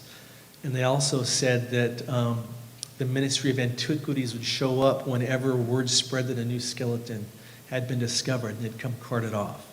So very interesting tales that you can even learn from the locals that are still alive. Interesting, isn't it? Now here's where it's interesting as well. To this very day, the Sardinians hold a sacred event. They call it the Carnival of Oana. And they've been doing this for over 1,000 years that we know of, where they dress up as the giants and the hybrids of old. So the point is, this is just so ingrained into their past, into their culture. Now, if it couldn't get any better on Sardinia before we leave to Egypt next, there's one more megalith on this island I've got to show you. And I'll never forget the first time I saw this, I was dumbstruck. Because I would argue this is one of the greatest megalithic marvels on planet Earth, hidden in the middle of this island that still today a lot of people don't know about. So I hope this is a treat for some of you. I'll show you a couple of photos. This is a drone's eye view looking down of what is known as the Well of Santa Cristina. It's only called that because of its proximity to a local Catholic parish next door. But this is an ancient structure, and it's probably the greatest of about 50 of these neurologic wells that have been discovered on the island. So again, on Sardinia, we not only have these neurologic towers, the giant's tombs, we have the neurologic wells. And again, there's about 50 of these. But this exemplifies the megalithic mastery of Cyclopean masonry. Check out these photos. It's a trapezoidal staircase that descends down 24 basalt steps, narrowing toward the base. And the steps create like this inverted effect, which enhances the play of light and shadow during equinoxes. So it's almost like an illusion. Now, at the base of it lies this subterranean chambered well. Look at that precision. Airtight. Here's the chambered well. So again, like the Kurgan in Crimea, it goes from trapezoidal to this corbelled, rounded chamber. And that's the shot that looks like the Royal Kurgan. This airtight dome that rises. So incredible. And, this thing is so ancient, yet so megalithic precision, which to me is a hallmark of a lost civilization, that you could say this is, almost modern. But it's not. So to me, these are the fingerprints of a lost civilization who had a sacred knowledge that we have since lost. And now we can't talk about ancient civilizations without going to Egypt. So we're going to hang out in Egypt for a couple stops. And I remember when I first heard about this next anomaly, I was blown away. Now this is an old, 1904 photo. You can see the Great Pyramids in the top left. And what I'm showing you here is about 3 miles from the pyramids. It's a mysterious site called Zawat el Aryan, also known by the locals as Egypt's Area 51. My personal tour guide in Egypt is Muhammad Ibrahim, who I'll reference a couple times while we're in Egypt here. He's also a author and an Egyptologist, but one of the few Egyptologists you'll find that believes in an alternative worldview like we do. So to me, his having grown up a native Egyptian, his insight is invaluable. So he's the one that first told me about Egypt's Area 51. And he said, you got to look into it because, guess what? Since the Egyptian military seized control of this site in the 60s, it's become off limits to tourism. So I can't go there today with one of my tour groups. You have to have special access. It's quite restricted. And the only real photos we have of it that I know of, again, were taken by the archaeologist in 1904, Italian team. And you can see the site is inverted. It's subterranean. It's cut deep into the limestone bedrock, and there's no pyramid structure above it. So it's basically this massive T into the limestone with these 3 chambered areas. And when you look at these old photos, this is my favorite one. And I've enhanced a lot of these photos. I've brightened it up and added arrows just to make it clear. But when you see these old photos, what do we see? Inside the deep limestone bedrock are these colossal, gigantic granite blocks that were obviously imported into this chamber because it's natural limestone. And there's a guy sitting here on the right, standing, and look at these arrows. This is what's fascinating. When you look at these old photos, the most amazing thing is this oval-shaped hole in the granite floor that the archaeologists referred to as a tub.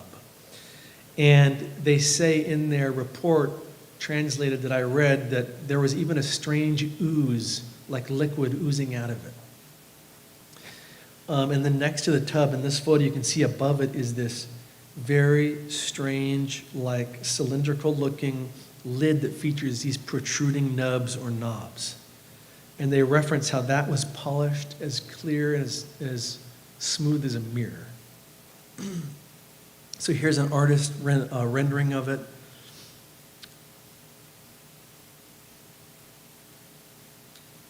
Here's a couple more photos I found that I doctored up. You can see how deep that is. So the lid itself is actually quite large. And again, according to Muhammad Ibrahim, the archaeologists who were doing excavations here found a specific word at this site. The word Saba. Anybody know what that translates as? Saba is the ancient Egyptian word that in English means Stargate. So is it just me, or is it a little interesting that at the one site that's known as Egypt's Area 51 that the military sees control of, that's off limits to tourism, where you can't take any modern photos, where these strange, protruding, nubbed artifacts were discovered with a hole in the ground, that they also found the word Stargate? I think that's kind of interesting. Okay, we'll keep it in Egypt because time is flying. And let's talk about possible levitation technology. Now, I want to draw your attention to 3 unique scenes on the walls at Kamambo Temple near Aswan. Now, I've actually seen what I'm about to show you on 2 other temples. So this isn't a one-off. The ancient Egyptians were memorializing this in at least 3 temples I know of. So very interesting. In scene 1 here, you can see the Netter Sobek. He's on the left side, holding his Waz scepter, and there's a king standing on the right side. In between them is the temple itself. It's symbolized by this trapezoidal gate symbol. And take note that the symbol, the temple gate and the feet of each figurine is on the solid level ground. So take a close look at their feet and at the bottom of the temple. Now check out scene number 2. We see Ra on the left side now holding his key of life. The king is on the right, but his left arm is now elevated upwards. And it looks like he's holding a cord or is shooting something like a bead of energy, if you will. And it's descending downward, and it turns into this oval which now encompasses the gate of the temple symbol. And what do we notice? The gate is now floating above ground level. Sadly, the temple gate, which is the featured object in the scene, has been damaged. Now let's go to scene 3. We see Horus now on the left and the king on the right. His arm is still elevated. The bead's emerging from his hand. But notice the bead is now thicker than it was in scene 2. Let's go back real quick. So check out the bead or the cord coming from his hand. You can see there it was kind of thin. Now it's thick. And what do we see? The gate of the temple is like waist level, chest level. Very interesting. It was originally resting on the floor. Second scene, it was above, floating. Now it's emerged that high. Sadly, again, the temple gate, which is the featured object, is badly defaced and damaged. So I kind of got to ask, was the damage purposeful so as to conceal a lost sacred knowledge that might be depicting some kind of anti-gravity technology? And what's one of the connections here? Remember, I was telling you the legends in Peru at Sacsayhuaman. The Viracocha legends were this legacy of stone shaping and how they could float megalithic blocks into place. Interesting. We'll keep it in Egypt for one more stop, and we're going to go from the Aswan area. We're going to go up the Nile to Cairo, to the Cairo Museum. Now, this isn't the Grand Egyptian Museum that just opened. This is the Cairo Museum that was the biggest one until the Grand Egyptian Museum opened. But it has countless artifacts. And I want to draw your attention to what greets you when you walk in the door. A 12-foot tall, giant rose granite statue. This thing ranks a 7 or 8 on the Mohs scale of hardness, with diamond being a 10. And this ancient masterpiece, you can see, was precision shaped from one solid piece of rose granite. Now let's get a little closer. Aside from its large size, consider the curvature of the belly, the lifelike muscle tone, the detail around the knees, and pay special attention to the garment and the detail on the belt, which I'm going to zoom in on, because this is nuts. It's almost like they had a micro drill and, were just microscopically doing their thing. And again, if it's as ancient as I believe, and it's faced weathering, that would have been even way sharper in its original form. And I've seen examples of Egypt where there's stuff even more finite than this, where they were literally using like micro machine drills, if you will, to make this stuff. But if that's not cool enough, check out this photo. Look at the toes. The toes are always the giveaway of a megalithic statue in Egypt. Most people are so excited about the pyramids, as awesome as they are, that they forget about the statues. The vases have become really popular, these megalithic precision vases. And I could talk a lot about that too. But let's not forget the statues, because I believe any statue like I'm showing you here was basically made by what you might call the pre-Diluvian ancient Egyptians, the OGs, the guys who the dynastic Egyptians of 3000 BC were trying to emulate, trying to look like. And I believe these statues were made by the lost civilization of ancient Egypt. And if I can say, if you saw the statues made by the dynastic Egyptians of 3000 BC, as awesome as they were, it's like Cassie showed us in her presentation, it's an inferior copy of this. I should have had a side-by-side, because if you saw a dynastic Egyptian statue from 3000 BC, there's no space between the toes. There's no detail on the belt. The muscle tone isn't there, right? So we're looking at the OG technology here. So let me show you a couple other examples. This is at Luxor Temple. And unfortunately, I'm sorry, this photo is a little grainy, but when you enter this temple, you're met by these colossal, giant black granite statues. Severely ancient and weathered, yet you can still see the detail. But look at the back of the one on the right here. These are deeply embedded, which looks like laser-like symbols. And the mainstream would tell you that they did this with manual hand tools.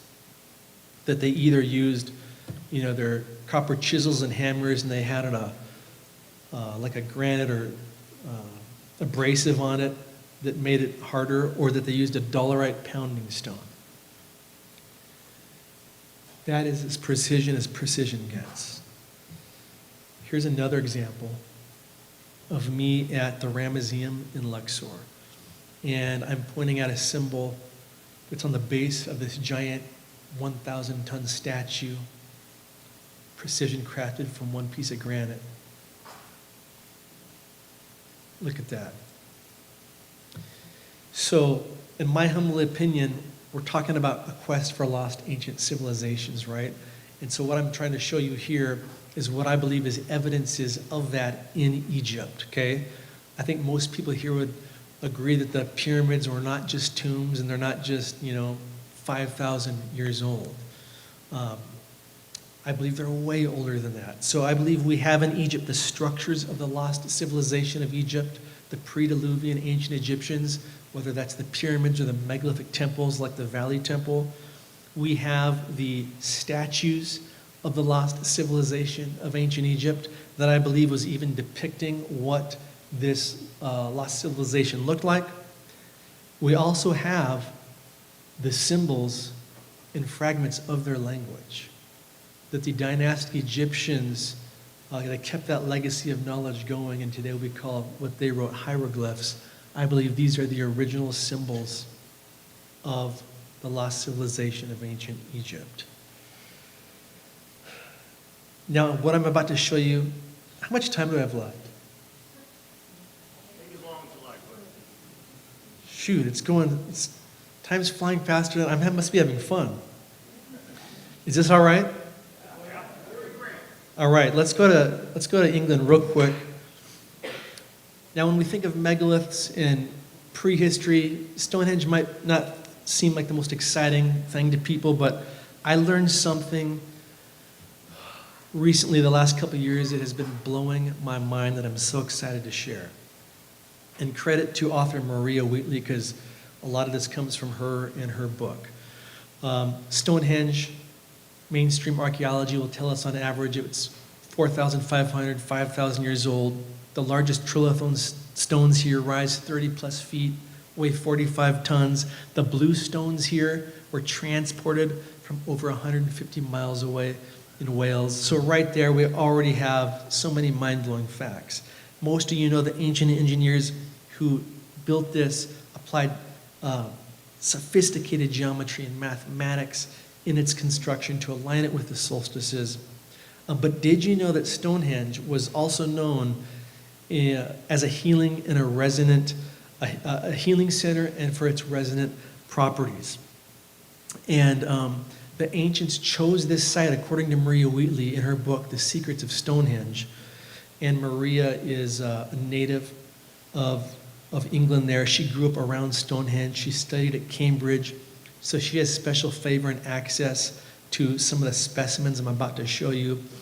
She's done decades of research, and she talks about in her book how the ancients chose this site specifically, as they did all megalithic sites, because of the energy of that area.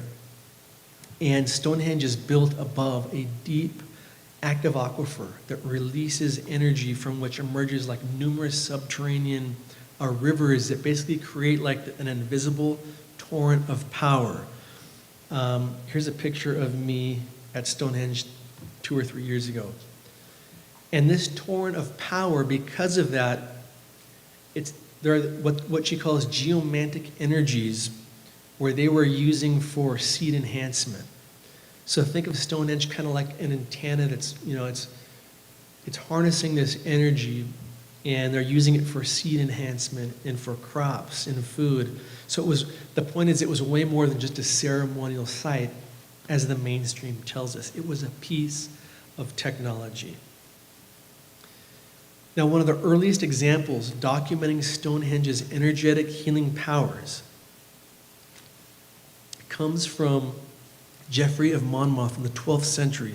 He wrote a book called The Kings of Britain, the history of the kings of Britain. And he says something interesting in his book. He says, quote, "In these stones is a mystery, a healing virtue against many ailments, for they washed the stones and poured water into baths, whereby those who were sick were cured.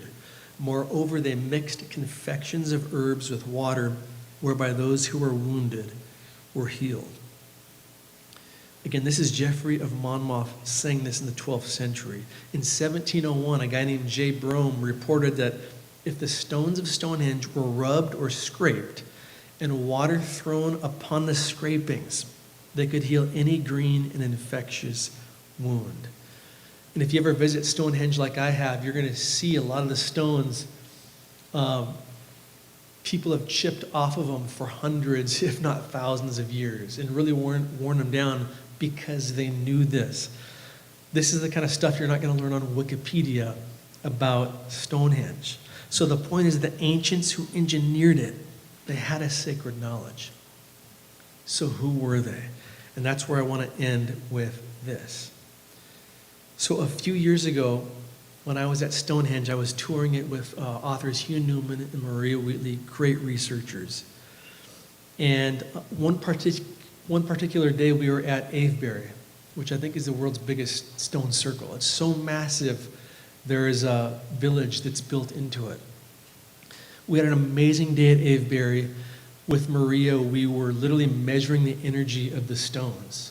she had her tool where she would slide it up, these giant standing stones, about every 3 feet. The tool would flip over. I'm blanking on the name of the tool.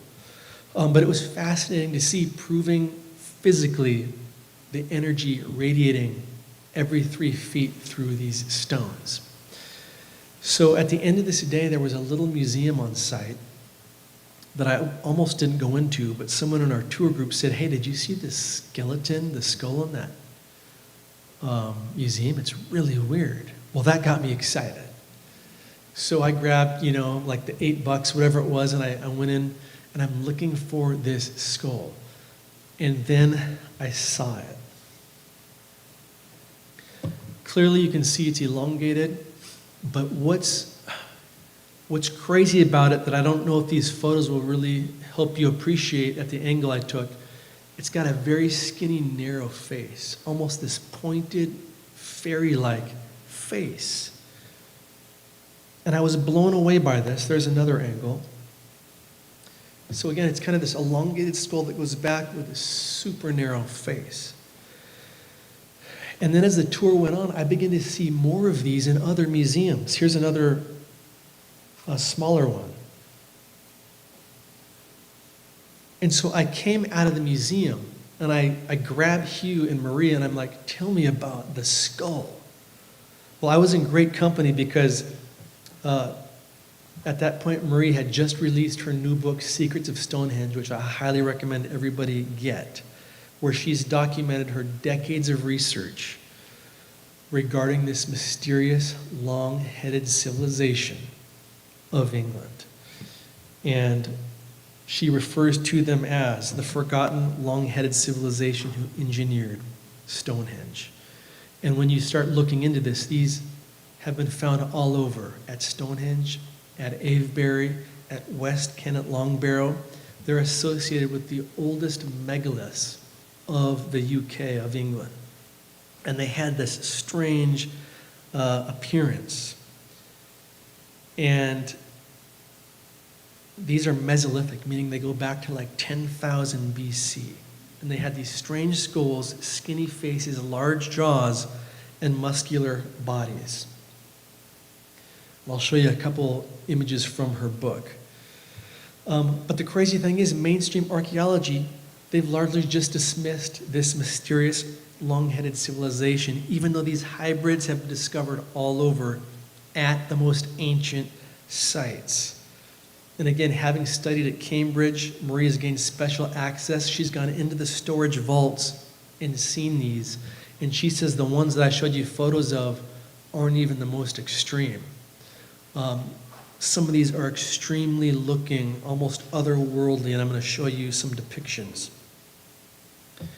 But you can see they've got these strange faces and shapes. And they were the ruling elite of their day. And Maria writes this, quote, "These entities looked radically different from ourselves with a somewhat otherworldly, ethereal appearance. This long-headed civilization of the British Isles may have been the genesis of folklore beings such as elves, pixies, and the fairy. Indeed, their appearance offers a possibility that they were a completely different species. To see a hyper long-headed person today, we might think they had walked out of a sci-fi movie. Striking facial features and unusual body stature made these long-headed people stand apart from the later Beaker people.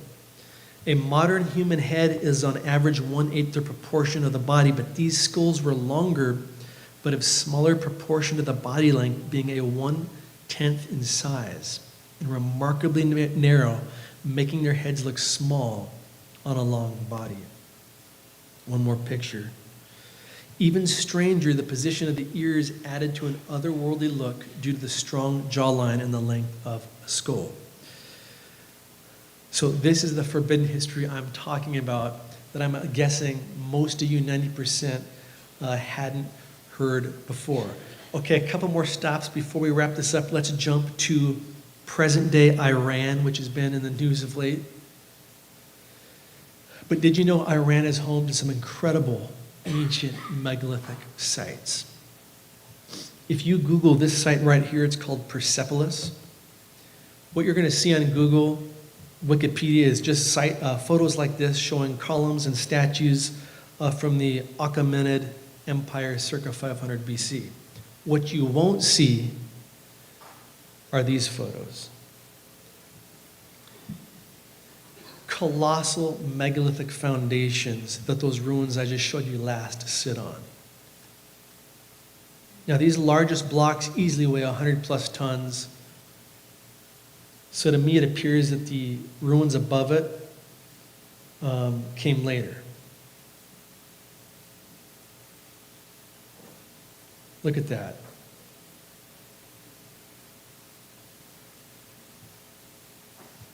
Now, guess what else we find here in ancient Persia? Because wherever we find megaliths, we usually find skulls, anomalies, entities. These were discovered literally like 3 years ago. I did a big episode on this. A cache of strange, ancient, elongated skulls. They were unearthed on the Zora Plain at a site known as Tola Chegla Sofla, if I'm pronouncing that right. And you can see, like the one on the bottom left, huge, naturally elongated skull. Hopefully that comes back. Huge, natural, elongated skull. And I thought the lead archaeologist made a comment that was very interesting. He said, quote, "The concentration of deformed skulls is striking." Right?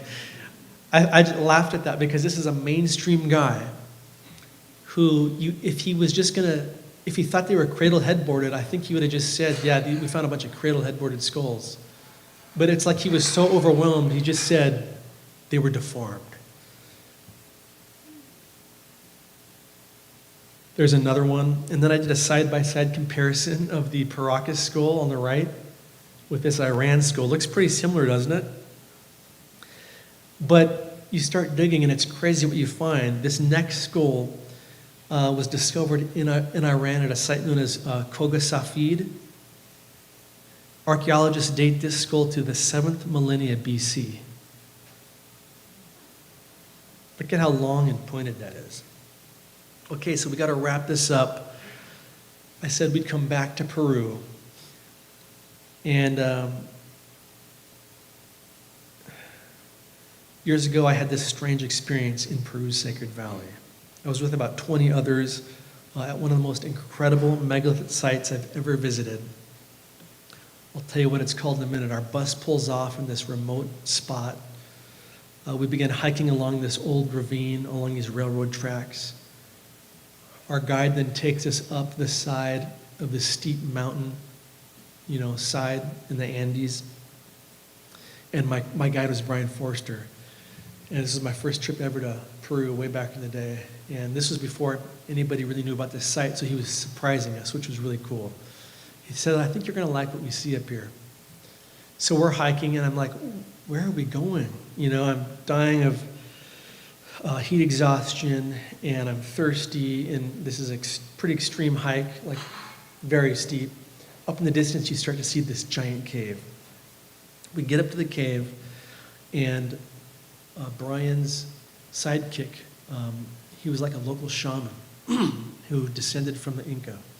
He knew all the ancient legends. He stopped us and he said, "Nobody can go in before I spray you off with my special incense. We don't want to anger the gods and the spirits." And I'm thinking, this is interesting because of all the sites we visited before, he never said this. We get into the cave, and I'm blown away at what I'm seeing. Let me show you. Okay, so here it is. You get up into the cave, and you can see it's known as today Napa Iglesia, is what most people know this site as. I refer to it as Peru's megalithic cave of mystery. I climb into the cave, and you can see the entire ceiling has been artificially shaped into almost a perfect triangle. So it's like an open-air pyramid. Nothing the ancients did was by mistake. It was all specific. You can see the entire right side of the cave is precision cut away into like a 7-layered, they call it a portal in the Inca do. In the center is a 3D faux door. As you pan back to the entrance of the cave, there's what looks like a 3D trapezoidal console or altar. This was earth-shaped out of the natural andesite rock. This all ranks a 6 or 7 on the Mohs scale. You can see the protruding, oh, wrong picture. There it is. Protruding nubs.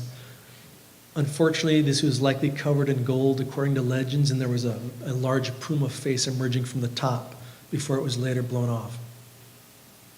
You can see the Chakana symbol there in the middle, which represents like the bridge or the crossing point. Again, everything ties in.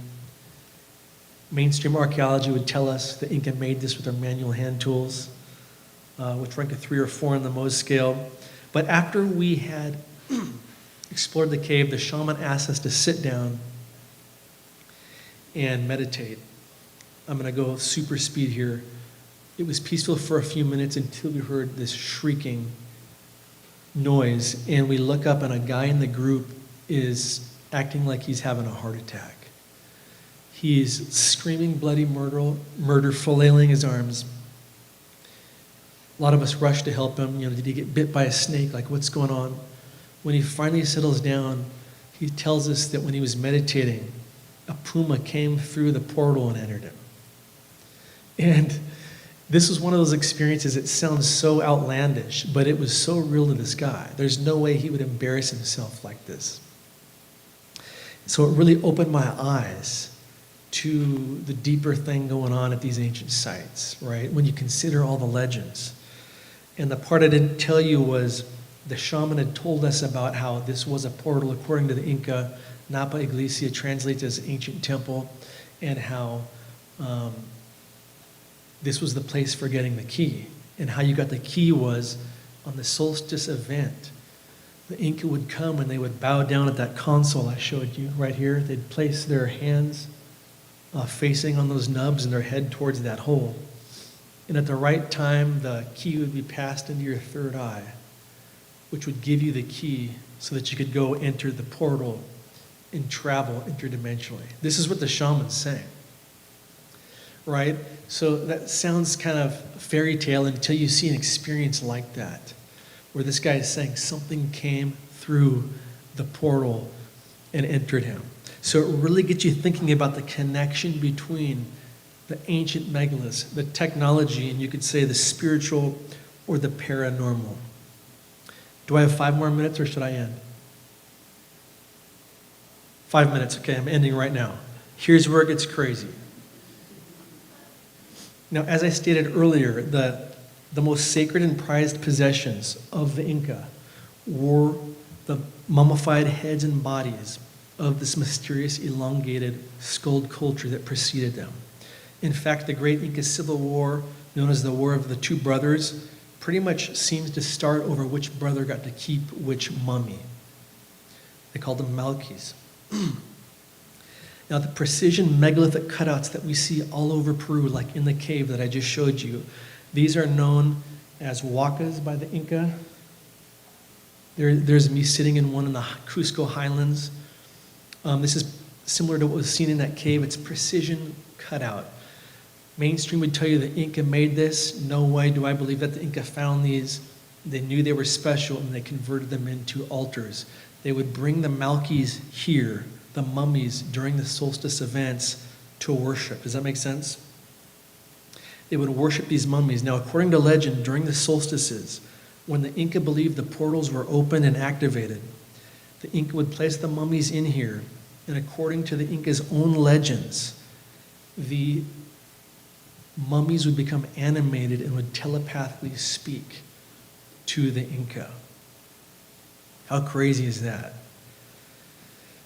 What's more, according to some of the oral traditions, some of the very special mummies or humanoid hybrids, while they were alive, would have gold artifacts surgically inserted into their heads in order to better connect with the gods. So they were like oracles according to the legends. There's a crazy skull from the Cusco Museum. Now, from what we know, these humanoid hybrids of Paracas, again, lived back as far as 3,000 years. But what's little understood is that some of them were still living up until the time of the Incas in the 1500s. And this is in the Inca's own oral traditions, and they were considered the priest class, the scientists, and the astronomers. And this is one known as Waiki. You can see the hole. He might have had something surgically inserted into him. Huge elongated skull. Okay, and I'll end with this. One of the proofs I believe that this legend is possibly true is this structure here. The cave I showed you, if you look at it to the right side, is this little miniature structure. Clearly not megalithic. It's made of Inca-style construction, rough stone, mortar. But notice my friend here, who's about 6 foot, standing by the doorway. Here's another shot. It's made for little entities. So I was asking my guide in Peru, Rumi Alegria, one of the best knowledge keepers tracking all these legends and oral traditions. I said, what's with the little structure outside this megalithic cave? He said, oh, that was the dwelling for the caretakers. I said, the caretakers? He said, the living Malkis, the astronomers who were still alive during the Inca, the few that were left. According to legends that he's heard, they were living in this structure outside the cave. And if you walk through it, you can see megalithic cutouts there. So it was built around these special stones that came up and were carved. And they would basically, during the solstice events, lead the Inca in worship inside the cave and do their thing. So this is the forbidden history you never learned about in history class, that you're not going to see on the History Channel. That you're not going to read in history books, that as recent as 500 years ago, there was still a race of hybrid humanoids living on planet Earth in Peru amongst the Inca. How wild is that? Well, I hope you guys enjoyed this. It's been a pleasure. I hope to talk with a bunch of you afterward, and thank you so much.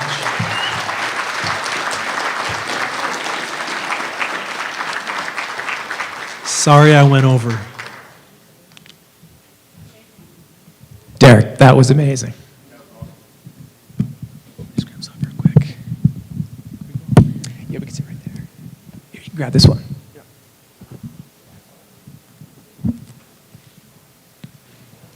Check 1, 2.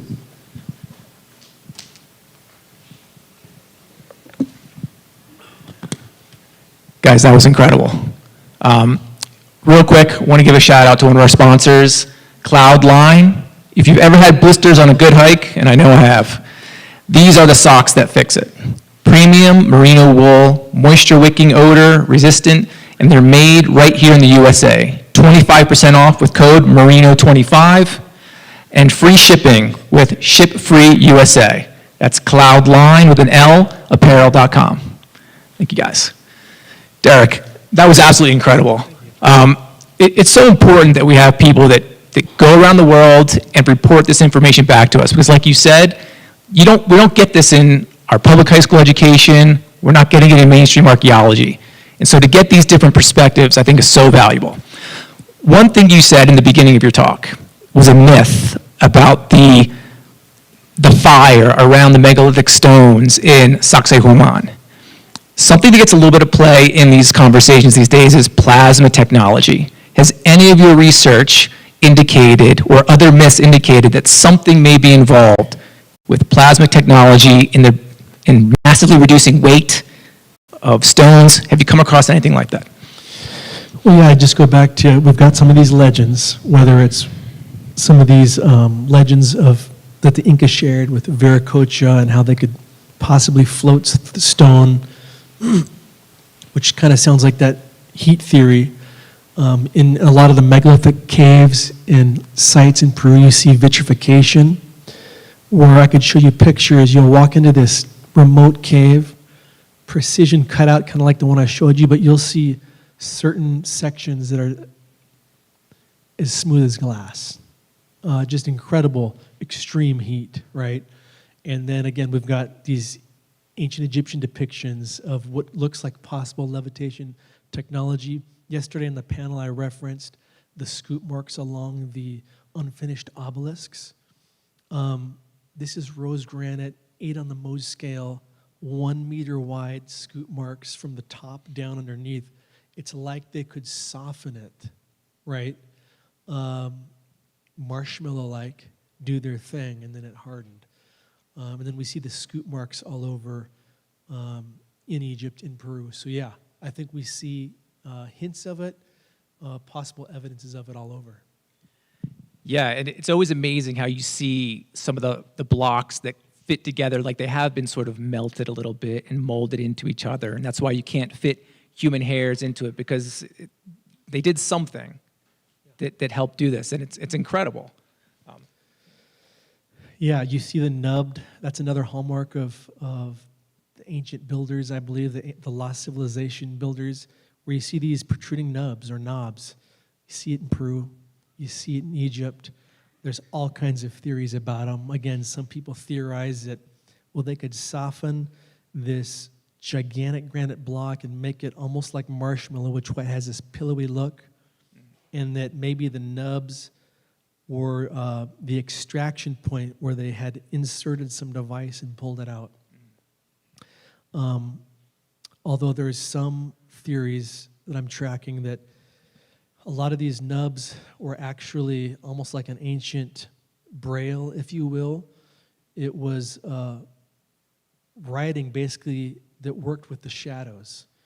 The solstice events, the shadow shines on it, like there's a Chicana symbol at Machu Picchu, one of the oldest sacred parts of Machu Picchu in the megalithic granite core. There's a half Chicana coming out.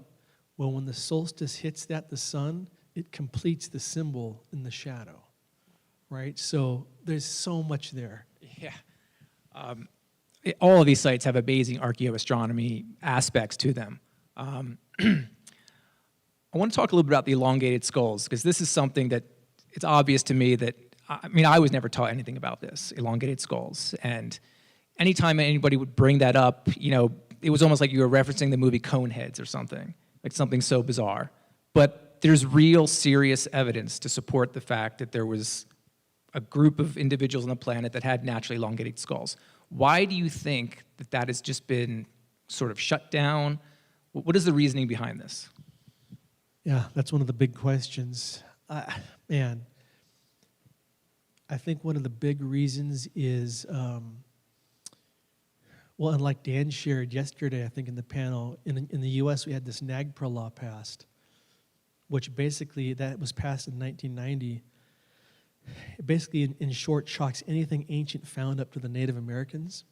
And so if an elongated skull is found in the U.S. today, guess what? It just disappears, And so that's why I love Peru so much. It's one of the last places you can still go and see these things. But I think cover up, because if we don't see it, then we don't ask the questions. Who was that?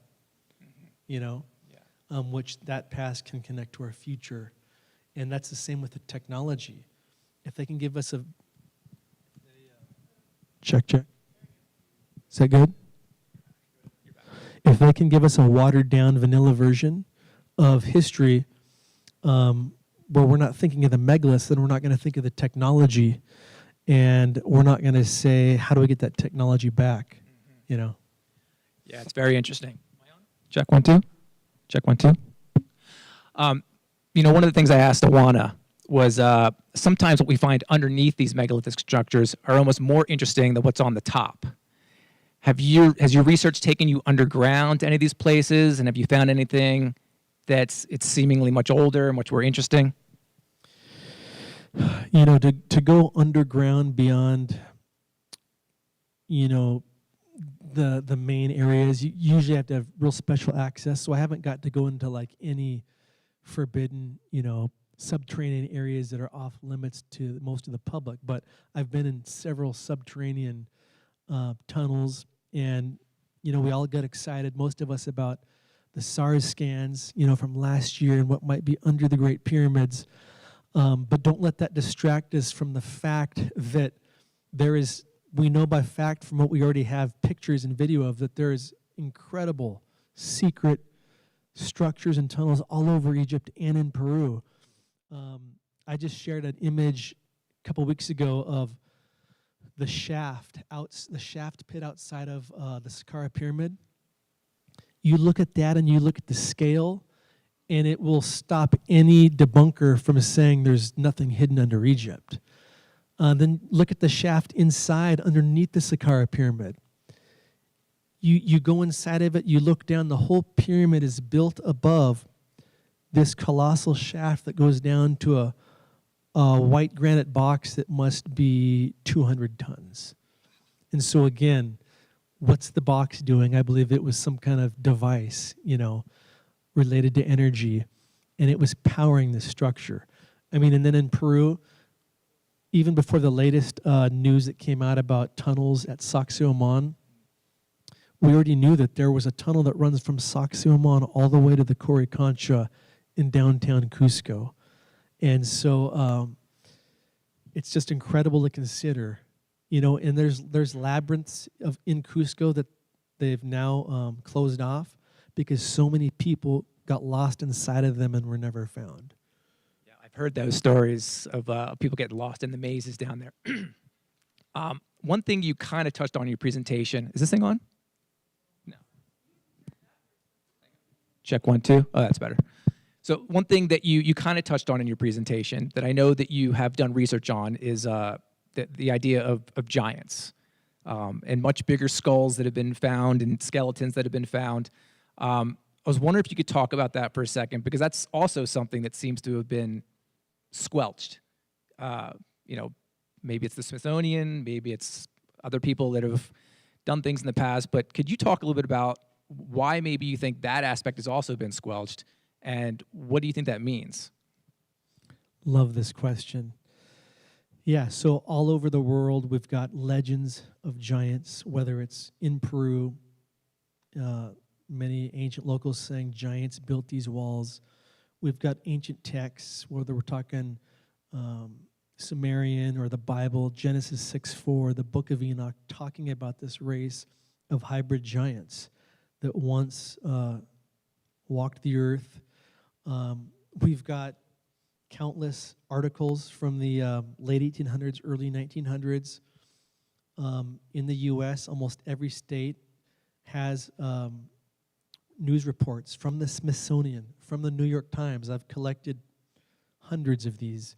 Anybody can go to chroniclingamerica.org. That's a arm of the Library of Congress.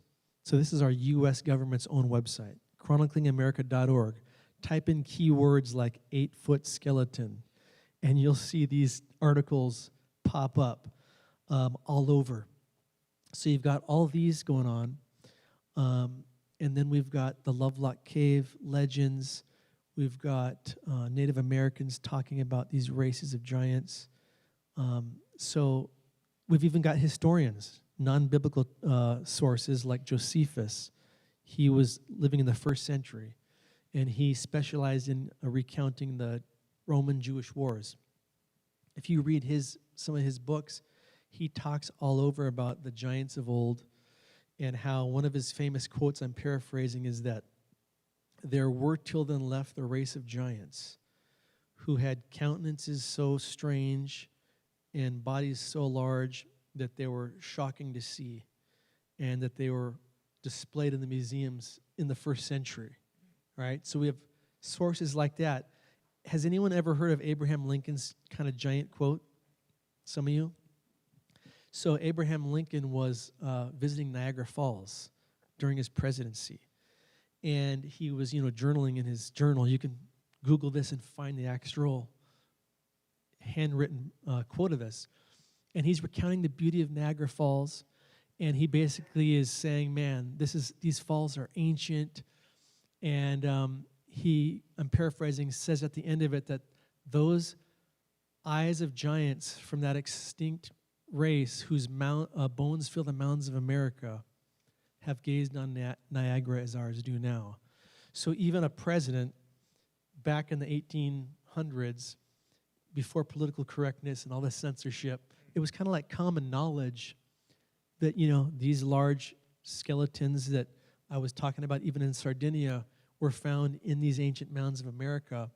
And so, again, a lot of it goes back to some of what was said last night, the Smithsonian, control, if we can cover up this giant talk, then we can keep people from asking who were they, where did they come from, you know? Yeah, it's fascinating. Like we discover new versions of hominids in recent times. It's not an uncommon thing for us to find a new type of human that lived somewhere in the world.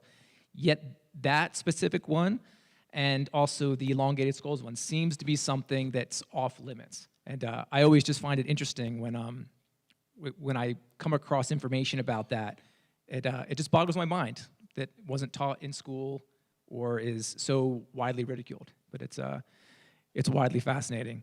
Derek, this has been absolutely amazing, man. I really appreciate it. All of your work is amazing. Guys, give it up for Derek. Thank you. Thank you. Cassie plugged our Cambodia tour. I forgot to say, I got a couple other tours to Peru and Bolivia this year, Turkey and Egypt. So if anybody's interested, you can go to megalithicmarvels.com/tours and check those out. Thank you. Thank you, Derek.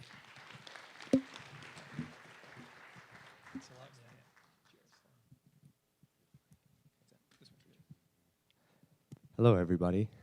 So we have a bit of a schedule change here. David Hatcher Childress had some scheduling issues, so he's not able to make it. And we instead are going to open it up for everybody to be able to ask questions to the speakers from the day. So we're going to have Cassie come back up. We're going to have Oana come back up. We're going to have Jason come up. We're going to give Derek a quick break, but then he's going to come up, and y'all will be able to ask them questions. And our friend and host, Billy Carson, is going to moderate this and get us kicked off here. So give us about 5-10 minutes to set up, and then we'll be back in here at about 4:30 for this panel. Thank you.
There you go.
Hello, hello. All right. Okay, welcome back. So, we're going to get started with this great panel. We have some experts on stage tonight or this afternoon, and these are some great, great experts. These are real researchers, real professionals in their field. So thank you for coming out. And let's first give a great round of applause for everyone that came on stage today. Also, give yourselves a round of applause for being here today.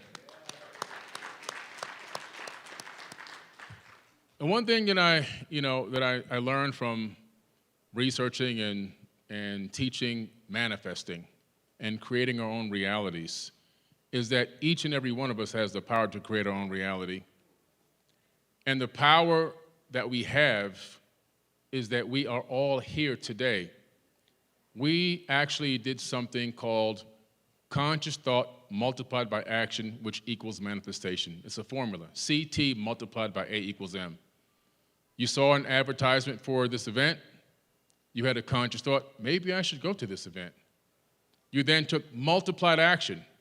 You clicked, you researched, you booked, you actually navigated through transportation and arrived, and you manifested this moment to be sitting here in front of these great experts that we have today. That's the power that we all have, the power to create our realities, the power to actually pre-think future outcomes and navigate this matrix. And one of the things I really respect about researching ancient civilizations is the fact that it also gives us the power to go back into the past, to look into those ancient histories and potential outcomes so that we can begin to see how we can recreate a better future for ourselves. Someone asked me today, what do we get out of all this ancient knowledge? What we get out of it is we get to create a better future. We get to manifest a complete and total new reality because now we have an inference. So we have a past that we can look back to, we can connect dots, and we can learn from our past mistakes so that we can create a better future. And that's what this is all about, okay? So, thank you. Without further ado, we're going to get started. And today we have, we have Derek, we have Jason, Oana, and Cassie on the stage. And we're going to ask them some questions before we open up the mic to some panel questions. Now, when we do questions today, yesterday was phenomenal. We had some guests here that actually could have came and sat on the panel with us. I think they lived their dream yesterday. But today we're really going to get to actual questions. So with all respect to the time that we have here today, we want to really get to just simply asking a question. I know that a lot of us here have done a lot of I've met so many people here that have such a high IQ, such great research has been done with this group. It's really amazing. But we really want to focus today on asking questions so we can maximize the talents and the gifts of the people on stage when it comes to that point, okay? And so today we'll start with Jason. So Jason, when you stand in front of the actual ancient pyramid and feel what's coming out of it, what do you think people who built it knew about this energy?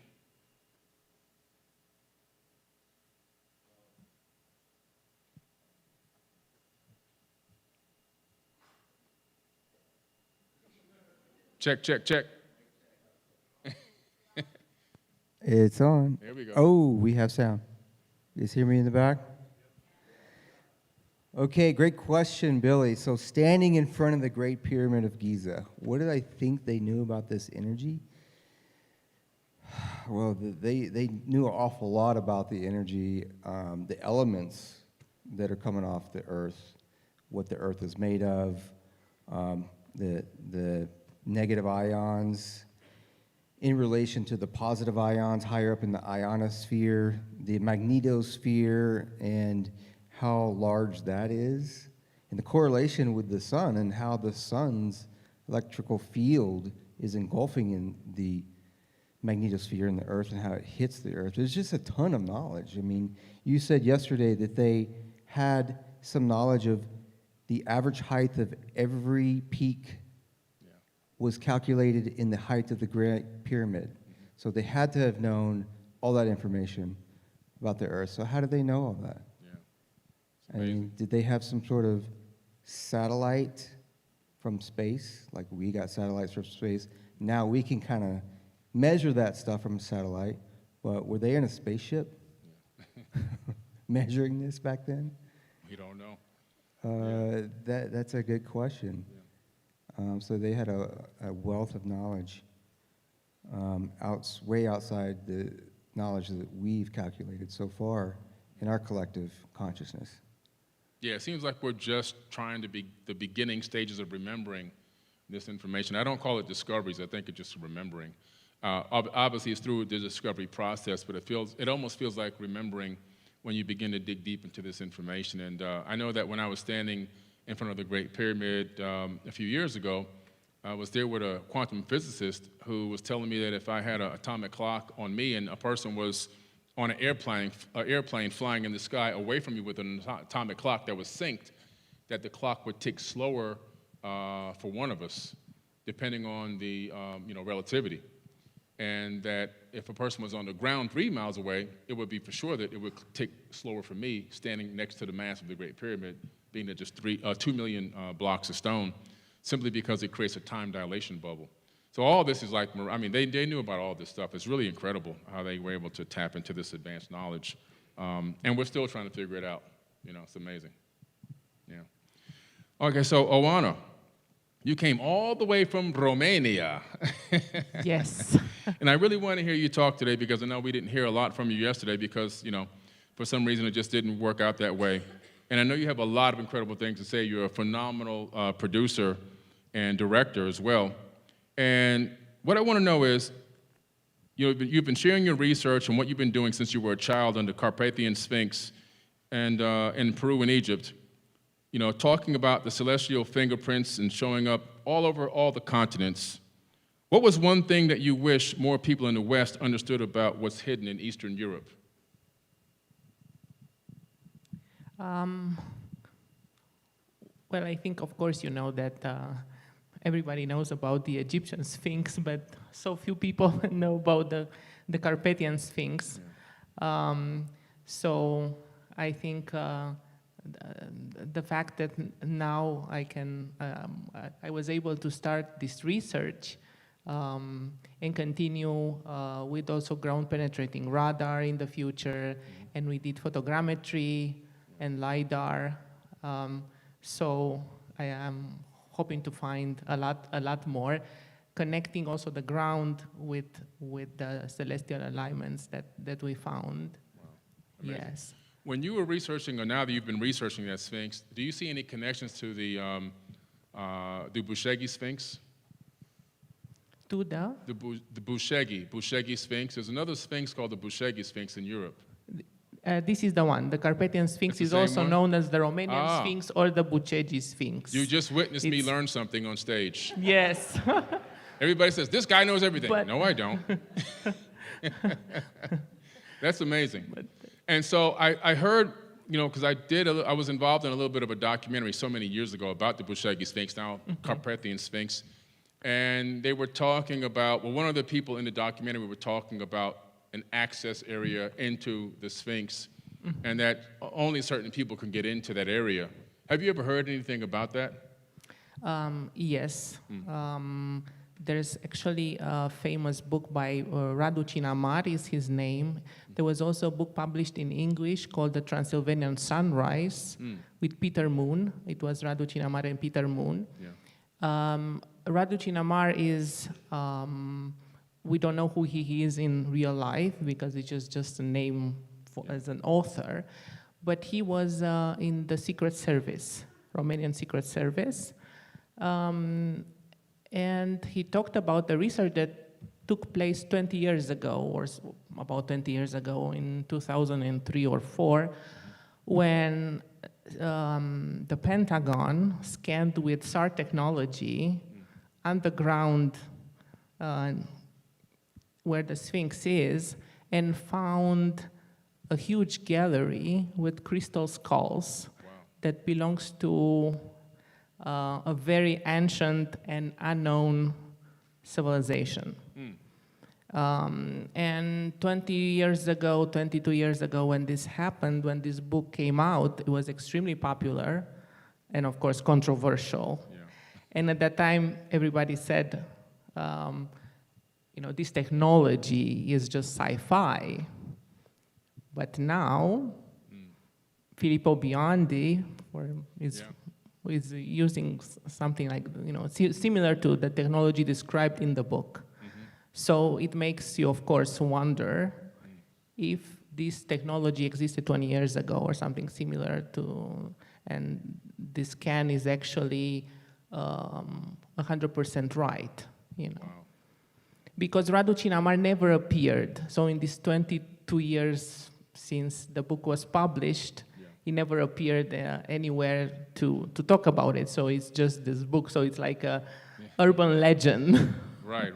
Very mysterious. Yes. Wow, that is amazing. Yeah. But I think there might be something incredible underneath the Sphinx or in that area. Because energy-wise, it's a very special area.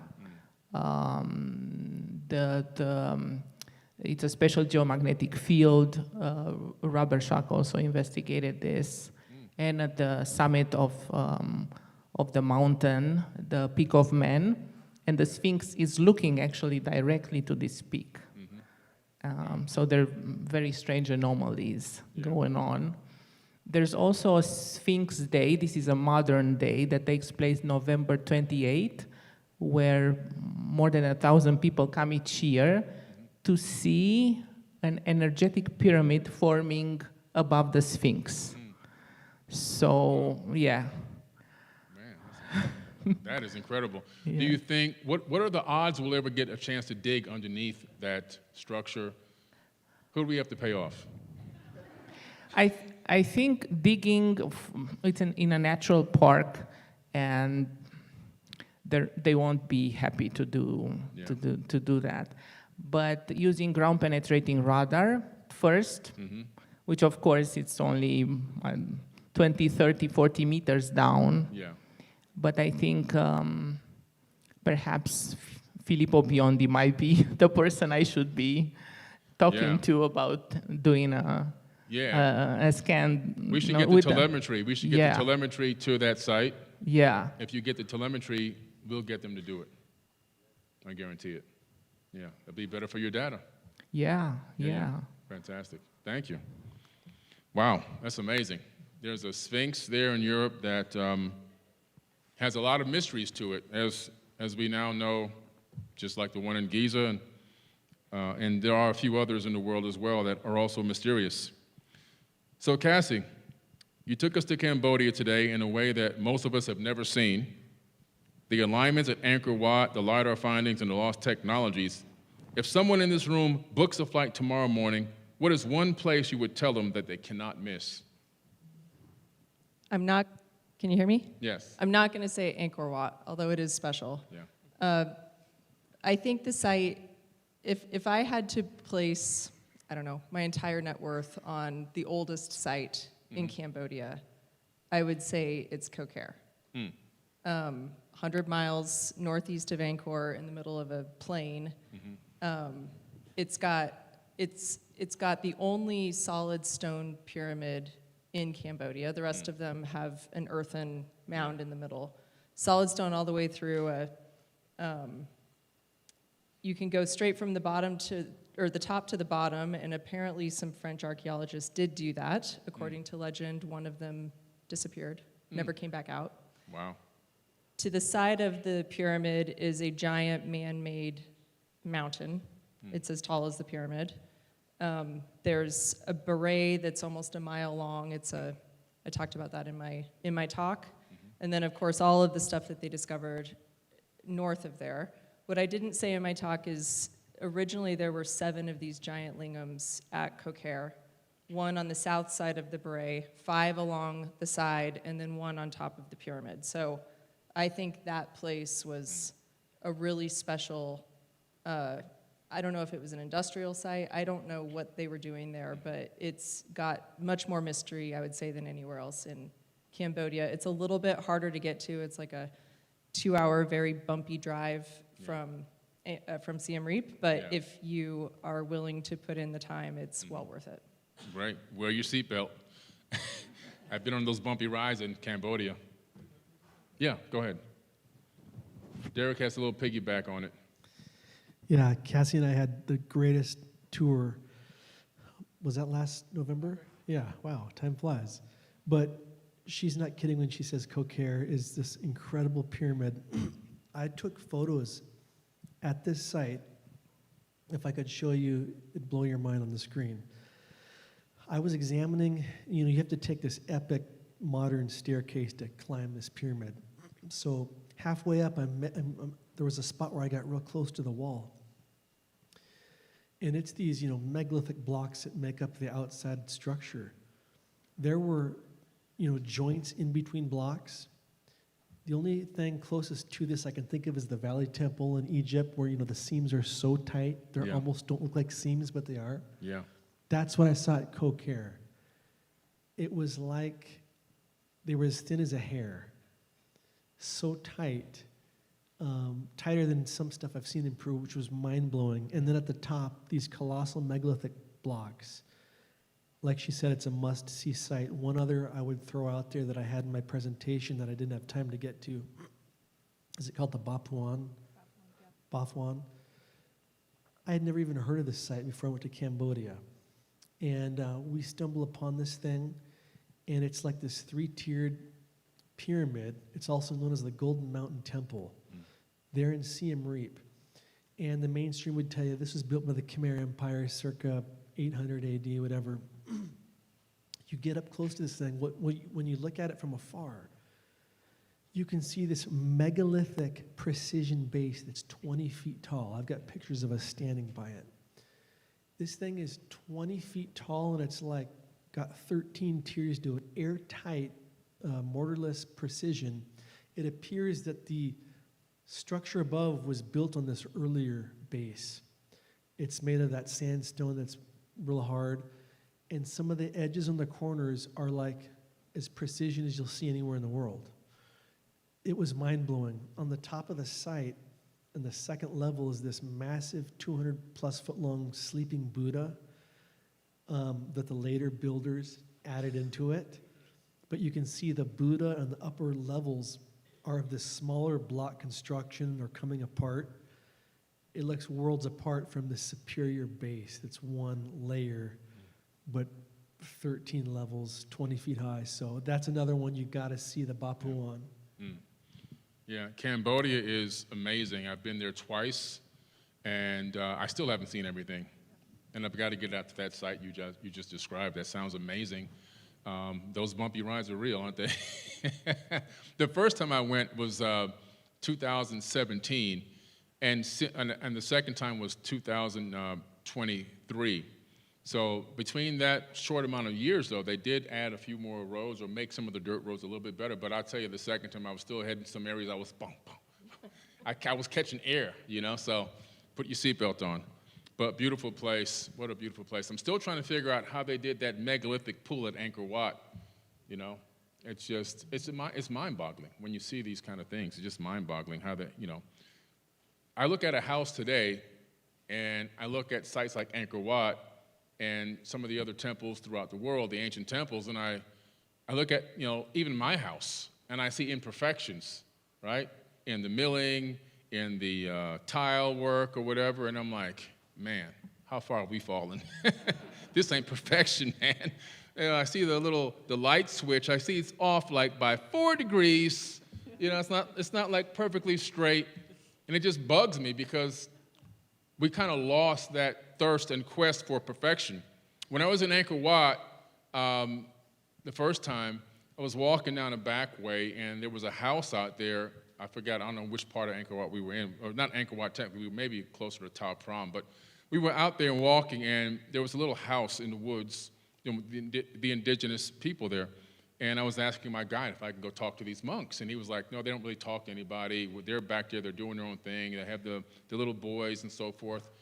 And as I was walking by, they waved me over, one of the adults. And I said, okay. So I went over, and I was talking to the guide. He could speak good English. I was like, damn, he speaks better English than Americans. Anyway, so he was showing me the kids. They were outside cleaning. The little monks, the boys, they were cleaning up. And I was like, it looks really clean to me. I don't see what else left to clean. He says, we must do everything to perfection. cleaning to perfection, throwing out the garbage to perfection, washing the dishes to perfection. Everything must be done to perfection. And I was like, wow, that's like their mantra, like, you know, the way that they're raising these kids. And I was like, that's amazing. Imagine if we still had that mindset everywhere, you know, to perfection. We kind of taken perfection for granted, and we kind of just slap things together, I think, sometimes. And we've kind of lost our way a little bit in that, especially I could see it in the construction. And I'm like, wow, these people from back then, they really paid attention to detail, or these structures wouldn't still be around. They would have been gone a long time ago. You know, it's amazing. So Derek, I know you just got off the stage, and so I waited to give you a breather there, because you did a great job, by the way. His presentation was amazing. And so you were talking about Sacsayhuaman, Sardinia, the Tomb of the Giants. You know, you've been connecting the dots for years. I've been following your account for quite some time now on social media, both on X and Facebook. Really impressed with your work, man, and the tours and everything that you do. I just love it when I see people doing the research and, you know, trying to connect the dots and pushing the envelope a little bit, but not too far. You've done a great job doing that. What was one moment for you where you said, aha, something is rotten in Denmark, something that we've been told is not right, what they've been giving us, this information on the mainstream, just doesn't make any sense anymore? When did it all unravel for you? Yeah, I go back to that around 2012. I'm sitting on my computer one day. It must have been my day off, you know, and I was always into history, and I'm Googling ancient ruins. And up pops, you know, again, all these images, and one of them is the first time I ever saw this megalithic, mortarless, polygonal precision wall in Cusco. I think it was Sacsayhuaman. And my first critical thought is, how have I never seen this before? Like, how is that possible? This thing is special, it's superior. And to me, that was like a crime, you know? Why wasn't this in the history books that I studied, you know, throughout school and college, whatever? And so I just think critically, I knew there was something off right there. And then I end up getting to Peru. And it's one thing to see it on a screen, it's another thing to stand in front of it. And you know, you just start hearing some of these basic concepts like, this granite is 7 on the Mohs scale, diamonds 10. The Inca's tools were a 3 to 4 on the Mohs scale. Even if the Inca did have a tool as hard as granite, it's still not going to precision fashion it, right? Yeah. It might make some dents and be real crude if you go for 5 years straight or whatever. But those were the kind of things that made me realize there's something up, there's a cover-up. Another thought is, it's one thing to read about the Great Pyramid, it's another thing to go in it, like you have. Yeah. The first time you go into the Great Pyramid, it's like worlds unravel. Because you realize really quick, this thing wasn't even functionally made for a human to be in. True. When you're going down that 300-foot passageway that descends into the subterranean chamber, it's backbreaking. Because you're doubled over because it's not high enough for a 6-foot guy to stand up in. It's like it was a maintenance shaft for something. Mm-hmm. And so you're crippled over like this, holding on to these little modern-day wooden railings and stairs they've put in.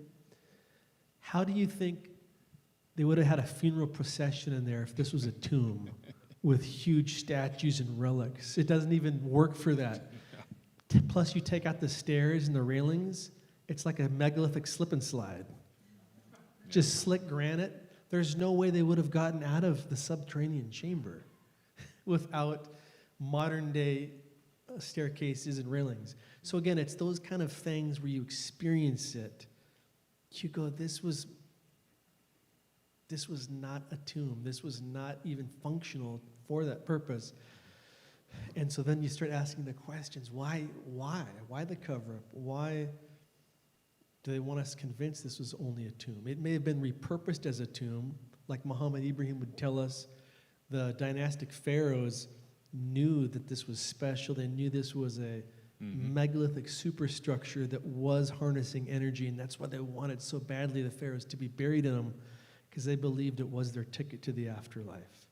And so I don't doubt that they were repurposed as tombs, but I don't think they were originally built as that. So I know I said a lot there. Yeah, no, that's great, fantastic. Yeah, that's right in alignment with what I believe, just based on my research and my experience going inside the pyramid and being in there for so many hours, over the years. It definitely doesn't make any sense when, I'm 6'4", and hobbling over like that, and some of these pyramids I have to bear crawl, because you can't put your knees on, you tear your knees up, like the bent pyramid of Dozier. Bear crawl down that shaft, and then go throughout the little tunnels all throughout it. It's insane. There's no way it wasn't made for walking around, casual walking. Like, let's just go for a nice walk in the pyramids. Didn't happen, right? Jason, you've done a lot of work on, the energy. Even your company is showing this vortex energy. Which, by the way, thank you for that great gift last night. That's amazing. And how did you first learn that the pyramids in some way were generating these vortexes or this energy? How did you get into this? So the first time I got into it was, if we go back to 2011, I started doing a little bit of research on it. I had to try it out for the first time myself. Like, what's this about? I was having dreams about it, and I was like, why am I like a fanatic on this geometry all of a sudden? So I tried it out. I was like, let me see what it's about. And then I started to feel my sleep changed. I was sleeping better. I was in less pain. I was taking pain pills at the time. I was starting to detox off of those. Yeah. And eventually got off of that, and I was like, okay, there's something here. I gotta dive more into the science. What is the physics? What is this doing? So then I started realizing that the atmospheric energy is all around us. It's heavier down here on the surface, and you can capture that like a funnel with certain geometries.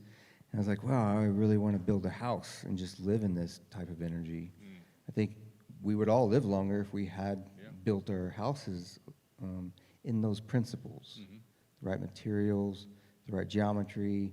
We can create a life force energy within our living space to live longer. And so I did build an orgone box. It was not a box, it was an orgone pyramid-shaped box. So 5 layers of inorganic and organic materials, so aluminum, paper on the walls. And that was my first pyramid that I built, and I had some amazing experiences in there. I had a jump log. I started traveling in these meditation spaces. Wow. And we were talking about going back in time and manifesting. Yeah. I spent a lot of time experiencing past timelines and then future timelines. So I was taking a notebook, I call it a jump log. Yeah. And in that manifestation zone, when we see something happen in the past from a new perspective, a new knowledge, but we're back there visiting and seeing ourselves do something, and we're like, oh, maybe I should have done it like that. And you start correcting that timeline. When you come back to the now, everything's different. It's like you jumped through a portal. Yeah. So we're talking about manifestation. You can correct timelines and shift the future direction that you're going towards by going back in time, witnessing it, giving forgiveness to everybody that was involved, including yourself, and then no longer carrying that resentment towards the future. You just jumped and changed the direction of your future. Powerful. Does that make sense? Stuff. That's powerful. And my study in science and applied neuroscience specifically, which I took classes at MIT for, what he's just said is not woo-woo. It's actually real peer-reviewed science. Some new science just got released on exactly what Jason just talked about. Just last year, scientists discovered this loop in time through consciousness. And they discovered that when you make a change or a decision for change and act on it in the moment of now, you alter a past timeline. You can actually change the past by making a conscious decision backed by conscious actions in the moment of now. They discovered that what the ancients already knew, the Hermetic principles, the principle of a cause and effect, right? Every conscious decision that you act on is going to have a consequence, whether it's a good consequence or a bad consequence. You're guaranteed to get a consequence, or what we call in science, a result. But what they also found was this strange loop that happens on computer simulation models in where you can actually go back and alter the past, and what happens is you fracture your timeline. And so once you become the observer of your thoughts, not your thoughts, but you become the observer of the thoughts, then you can alter your future behaviors, which is what he's talking about. And when you alter your future behaviors by sending your mind outside of space and time back to the past, reenacting, reliving it, altering future behaviors, learning the lessons in the moment of now, and moving forward in a new direction, you fracture timelines. You head down a completely different timeline. Even though the other version of you is on a parallel reality moving in that timeline as well. And so we can shift timelines. We can fracture time through conscious thought backed by actions. And this works both ways, though. It'll work negative or positive. So be careful, with your decisions that you act on, because those decisions and those conscious thoughts and those words have power, and they shape reality. And so, just to add some science to what you're talking about, it's real, and that's powerful stuff. This is how we build a new earth. This is how we build a new world. We build it through these exact modalities and these understandings. These are when I travel the world, these ancient wisdom keepers and sages and the people that I sit with in the jungles, this is all they're talking about. Just saying it in different ways. It's all the same. It's ancient wisdom. We're just now beginning to remember what they knew about so many years ago. So thank you for that, Jason. Yeah, thank you for the science backing that up. So Oana, you are working on a lot of great projects. You're working with one of my favorite scientists, Robert Schoch. He's an incredible geologist. The man is really, I like him because he pushes the envelope, but he won't go too far. But I love Robert, and his wife is incredible.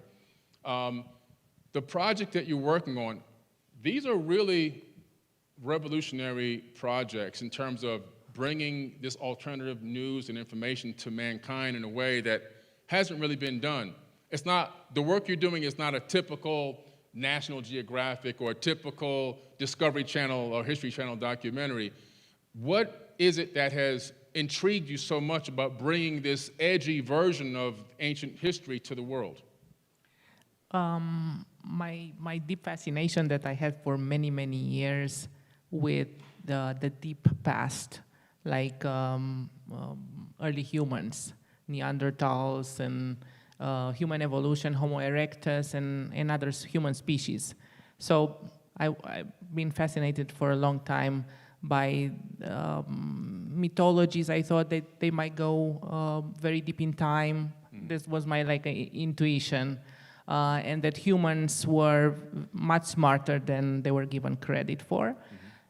And then I started researching on my own about Neanderthals and Homo erectus. And I found the research of Stan Gooch. This is a British author that wrote in the 1970, a book called Total Man, that he talked about Neanderthals and Homo sapiens mating and interbreeding. Wow. And this was 50 years before the genome of Neanderthal was unraveled, and then we found out that we carry about 1%, 2%, 3% Neanderthal today. All of us do. The list is in Africa, but everywhere else on Earth, everybody has Neanderthal genes. So this is known, but I always thought about, okay, we have gene exchange, but what about cultural exchange? Because nobody's talking about that. Yeah. So when I met Robert Schoch in Boston in 2008, he was also very interested in Neanderthals also. And he had a degree in anthropology also, so besides his geological work. So he was also interested in Neanderthals, yes. So that's why it was a double interest, Neanderthals and the Carpathian Sphinx, because he was intrigued by it for many years. He read the research done by Daniel Rousseau, who was a Peruvian protohistorian and researcher, who came in 1968 to the Bucegi Mountains to see the Carpathian Sphinx, and he had a theory that there was a worldwide civilization that made sculptures on top of mountains, like in the Carpathian Mountains, at the Sphinx and Peak of Man, and in Peru, in Marcahuasi and other places. So he knew about that research, and that Daniel Rousseau was saying that the Carpathian Sphinx was enhanced, the bit sculpted. Right. Yes. That's incredible. You know, that Sphinx, what it reminds me of is the Sphinx head in the movie Prometheus.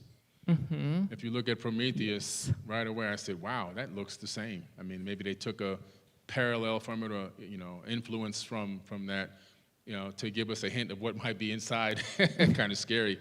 But what projects do you have coming up next? I have the Call of the Sphinx, Quest for Ancient Stones and Skies, which will be coming up in early next year. And then I have, will be done by the end of next year, the Neanderthal Legacy, it's called. So it's all about Neanderthals. I've been doing a lot of research in a lot of caves in Europe, talking to the experts digging for 30 years and related to Neanderthal. And it's really fabulous new research that I will present, yes. We can't wait for that.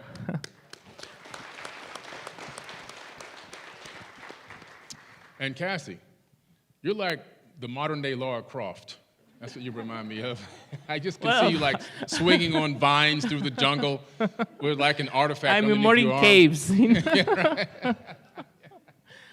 And you know, it's really amazing. I mean, you seem so feminine, but yet it's like you're rugged. Like you can get out there and you hike up these. I love all the dirt and getting inside, crawling inside caves, and it's fun. Yeah, Cassie as well, right? Yeah. Cassie, I was saying Cassie's like the modern day Lara Croft. She kind of reminds me of really, a Hollywood movie type of archaeologist. Like you kind of really get out there.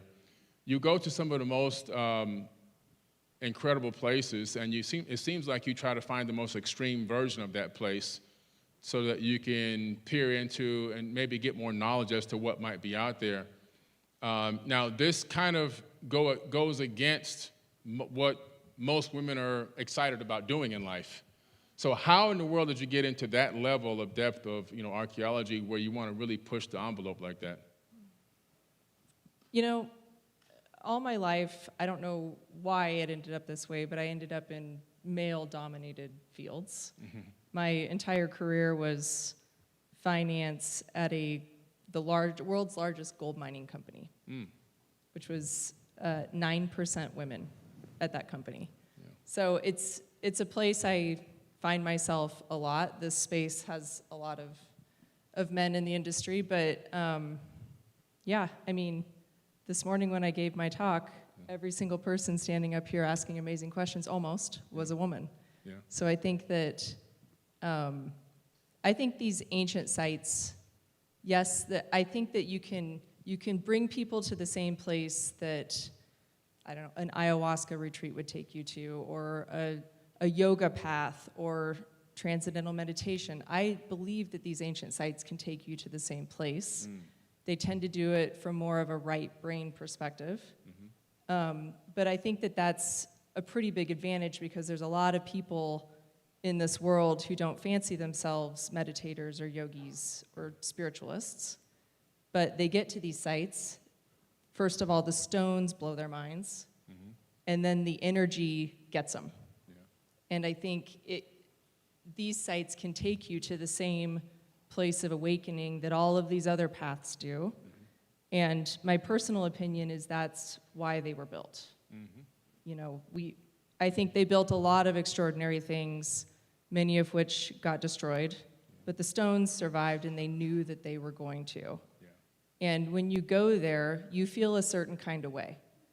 And if you can't afford to travel all over the world, try to make it a priority to get to at least one of these sites, whether it's Mexico or the mounds in Southeast America, or really any of the sites that we've been talking about, because they will change the way you feel.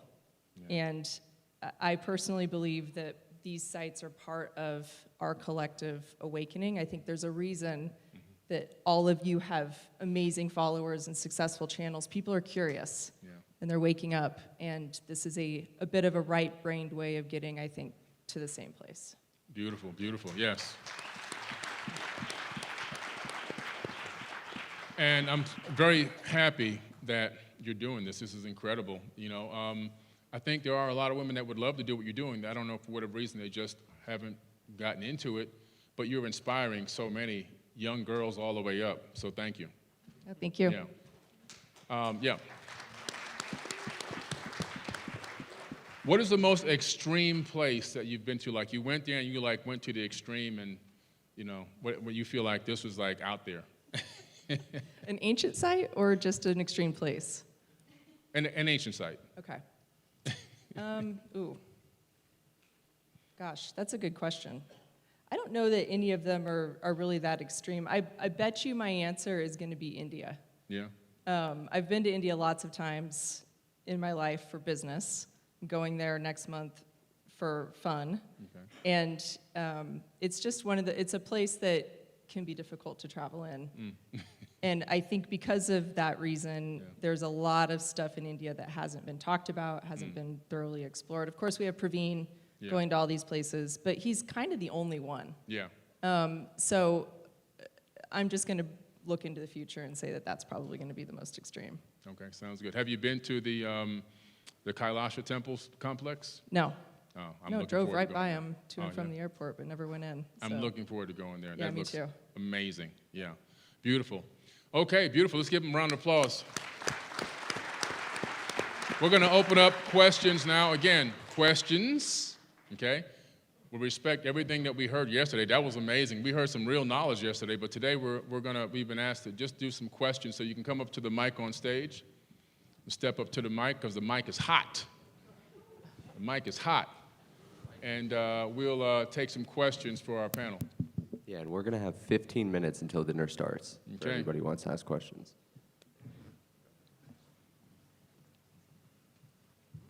Hey, folks, this is great stuff. Thank you so much for what you're doing. I'm really interested in origins of sacred sites and the spirituality of sacred sites. So I want to ask two questions, one for anyone who wants to take it. Have you reached any conclusions about how ancient sacred sites began? In other words, were they built more likely in places where there were natural physical resources, like because the Nile was right there, or perhaps because of the energy of the places? I'm talking about before there were temples and pyramids, on day one of these sites. And the question for Cassie specifically, since you've traveled so widely, particularly in South America, you've seen so many examples where one culture, religion comes in and co-ops what is already there, covers it up or destroys it. Coricancha, right, which became the Santo Domingo Church. We didn't know Coricancha was there until an earthquake brought the stones down. But in Cambodia, it doesn't look like there was a big fight when things passed from the Hindus to the Buddhists. Could you talk about what that looks like when there's no war and one group takes over a sacred site somebody else started first? Thank you. Thank you.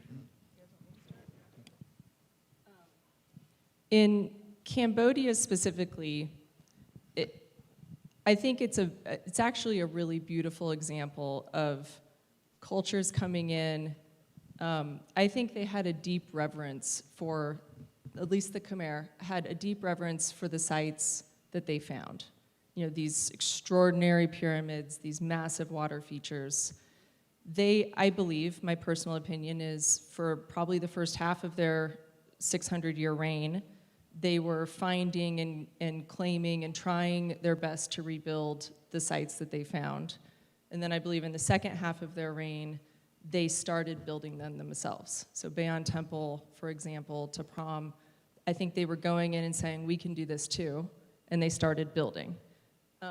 But you know, when Derek and I were there last fall, I was struck, there was a waitress serving food to us, and she had on this amazing traditional Khmer outfit, and the modern day Cambodians, they view themselves as the Khmers. They're very deeply tied to their past, and they're extremely proud of it, right? They love those sites. They thank you for coming. They're so kind. Her outfit was identical to those statues I showed in my talk today. So they have basically taken the ancient sites and made them their culture. And I think that's actually a really beautiful way of seeing a people settle in a place and take on. They learned a lot from whoever was there before, and they made it their own, and I think it's absolutely beautiful. To your first question, I believe that it was all about energy. I just spent a week in Easter Island and a week in Cusco, both of which places are called the navels of the world. And I believe they're called that because they literally heal you. Like, I felt better physically than I've felt in a very long time after 2 weeks in those places. And I've been to places in Utah and around the American Southwest that feel exactly the same way. There's no temples there, but you go to these places and you can feel it. And maybe they built these things for many other reasons, but I think first and foremost, they knew where these energy centers were. They knew where the places that could heal humanity and help enlighten us and help open us up. And they built there, and that's why we're drawn to them today. That's just my personal opinion of why they built in those places. Thank you. All right, thank you. Next, appreciate you. Thank you. So, under positive law, I read a document that talks about the covenant of one heaven, and that is the Pactum de Singularis Caelum, which is in Latin, but is the covenant of one heaven. In that document, they explain that it's a covenant that has been enacted to be the most sacred and superior covenant between all living higher order beings that exist within the Milky Way galaxy. So they name here the standard gray, the smart androids, the humanoids, conscious mammaloids, tall gray, winged reptoids, hybrid bird forms, and a few others. But for me, I just feel there's a connection from these races within the Milky Way with the findings that you're exploring within all the sacred sites. And I'm just wondering, do you feel that there's what you're finding is connected to the races that are outside of our density, they're humanoids? And I'm wondering, what will be enough evidence in your perception? What will be enough evidence that what you're finding, their technologies are connected to not just humans, but races that are influencing our evolution and prior?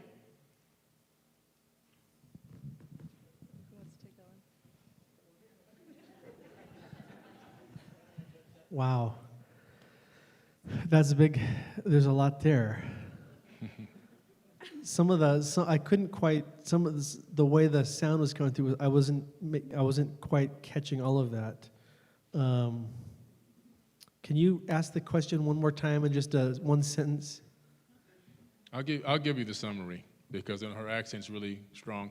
So what she's basically saying is she's researching some documents and some history that talks about different types of beings. Some may be multidimensional, some may be even three-dimensional corporeal beings. But that they somehow in some way may have interacted with us at some of these Earth sites, some of these ancient sites on Earth. And what do we feel about that? Do we feel there's a connection between us and them? Have they interacted with us? Have they engaged mankind? Or if you don't believe it at all, what would be some evidence that you feel is sufficient to believe that it did happen? You know, I've done some extensive research into the Nephilim. So, you know, you've got the Anunnaki and some Sumerian legends, which I know, Billy, you could talk a lot about. And then you got the Book of Enoch and Genesis 6:4 talking about the Nephilim, which if you buy into these theories, legends were, you know, ancient demigods, half human, half hybrid, who, you know, the Greeks would romanticize the Golden Age, but the Book of Enoch and the Bible, they give it a negative spin in that the Nephilim were, you know, ruling harshly over mankind, if that makes sense. So it's interesting that we have these ancient texts that talk about the Nephilim, this golden age. You know, you had the Watchers, who were like this fallen angel class, breeding with earth women, who gave birth to their progeny, who were the Nephilim. So the Watchers are different than the Nephilim. So the Nephilim are basically half human, half hybrid. If you look into the Bible stories, Goliath would have been the most famous of the Nephilim. Conservative estimates put him at 9 feet tall. So anyway, we have these ancient texts. We have all the giant lore and the newspaper articles we've talked about earlier. We've got all this stuff. So to me, that is a connection of these ancient sites, of the ancients, the Peruvians talking about the giants built some of these structures. There's clearly a connection there, whether you want to call them the Nephilim or the Anunnaki. When you look into the Viracocha legends, it's fascinating how these legends even describe Viracocha or the Viracochas descending in the prehistoric past as white-skinned, like cloaked figures with blue eyes who had staves, and they were civilizing everybody, and they were healers. And so that's partly why it's believed that the Inca were so easily defeated by the Spanish. Yeah. When the Spanish showed up, they had blue eyes and they had white skin. The Inca thought these were the Viracochas returning. And so that's how the Spanish conquered them in Cusco with just a couple hundred soldiers versus the tens of thousands of Inca warriors, more than that, right? So I know I said a lot there, but no, that's, anything you want to share on her question? Yeah, sure. You know, I mean, you tap right into the Nephilim, which takes us into these potential demigods, if you would, these people who seem to be in some way half Anuna, or AKA much later on called the Anunnaki, and maybe half human. But also there are some records that talk about the potential of beings coming here from the Pleiades. So you look at all the ancient texts everywhere through the ancient Indian culture, the Egyptian culture, the Sumerian culture, the Asian cultures, the indigenous tribes of the Americas, the indigenous tribes of Australia, the Aboriginals, which I just came back from hiking 87 miles in Australia in the outback with the, 67 miles in Australia in the outback with the Aboriginals. And you find that they have this story as well, but theirs is not written, it's verbal handed down history. They took us to this outcropping of rock on these cliff faces and showed us etchings and glyphs that they say are Pleiadian, and nobody's been able to decipher these things yet. And they claim, and just as the Hopi tribe claimed, that they were seeded on this planet by Pleiadians. Now when you start researching what some of the text has to say about some of these cultures, it seems as if you connect enough dots that there may have been an ancient war in that part of the sky, you know, many, many millions of years ago, potentially. And what I personally believe, now this is just a hypothesis, okay, is that the war did break out using some very deadly weapons and debris was flying around. And I believe this is our first instance of what we call space refugees. Beings who had the capability of fleeing, fled that region of space, started inhabiting other stars and planets orbiting those stars like Orion, Aldebaran, Ursa Minor, Ursa Major, Sirius A, B, and C, and Earth just happens to be our Sol, S-O-L, our sun, just happens to be one planet of maybe dozens that were inhabited by these people to create breakaway civilizations. Now, there are some records of, I'm getting attacked by a gnat. There's some records of, of these cultures interacting with beings that some describe them looking just like us, but slightly a little different.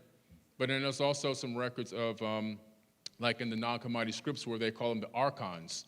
These would be the multidimensionals or hyperdimensional beings where they talk about some look like what we call the alien grays and some look like what we call reptilians.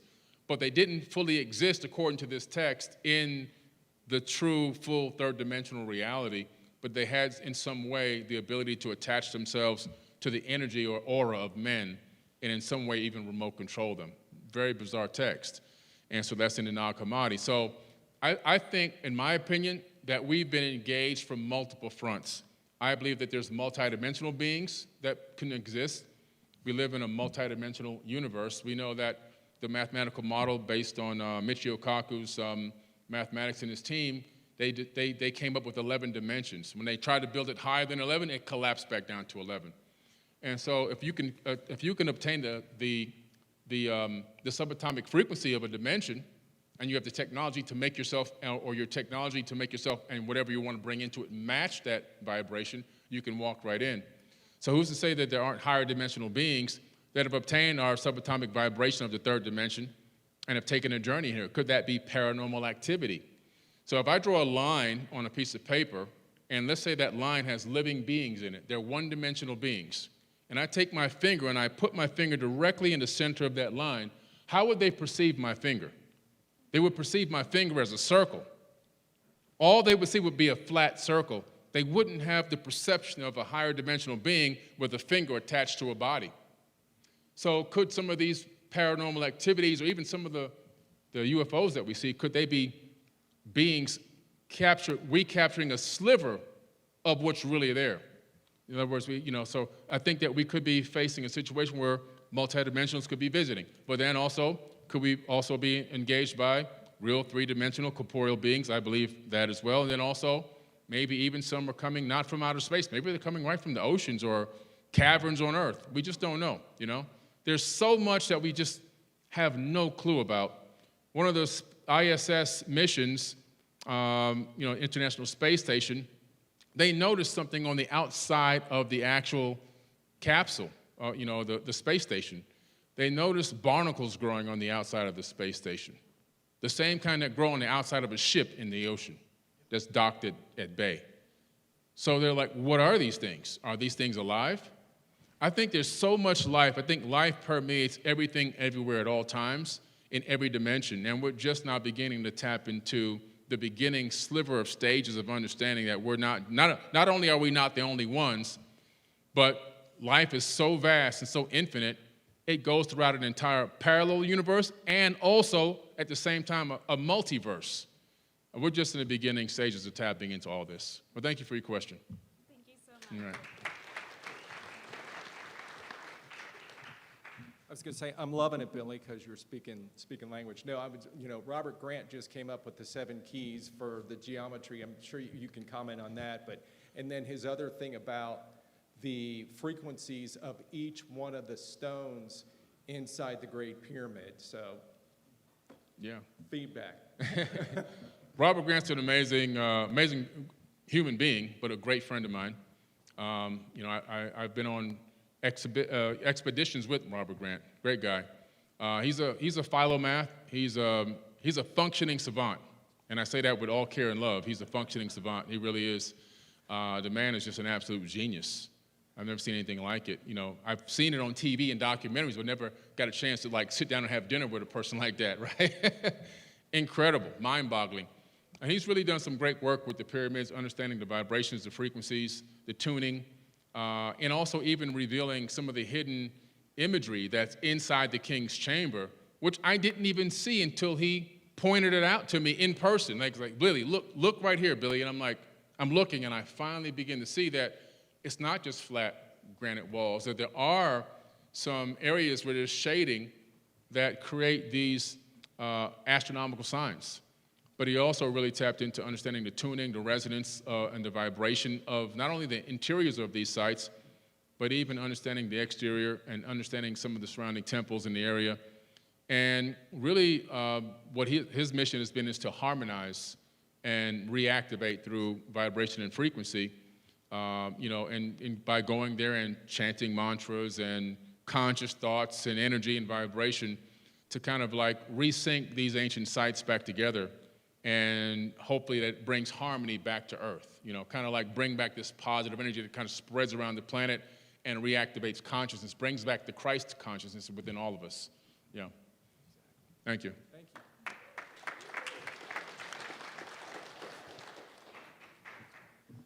you. Yes, hello. I'm Brandon Brooks with Ascended Concepts, Student Abilities Forbidden Knowledge Academy. My question has to do with Oana, is that how you say your name? Yes. You kind of mentioned the crystal skulls a little bit, at the maybe being under the Romanian Sphinx.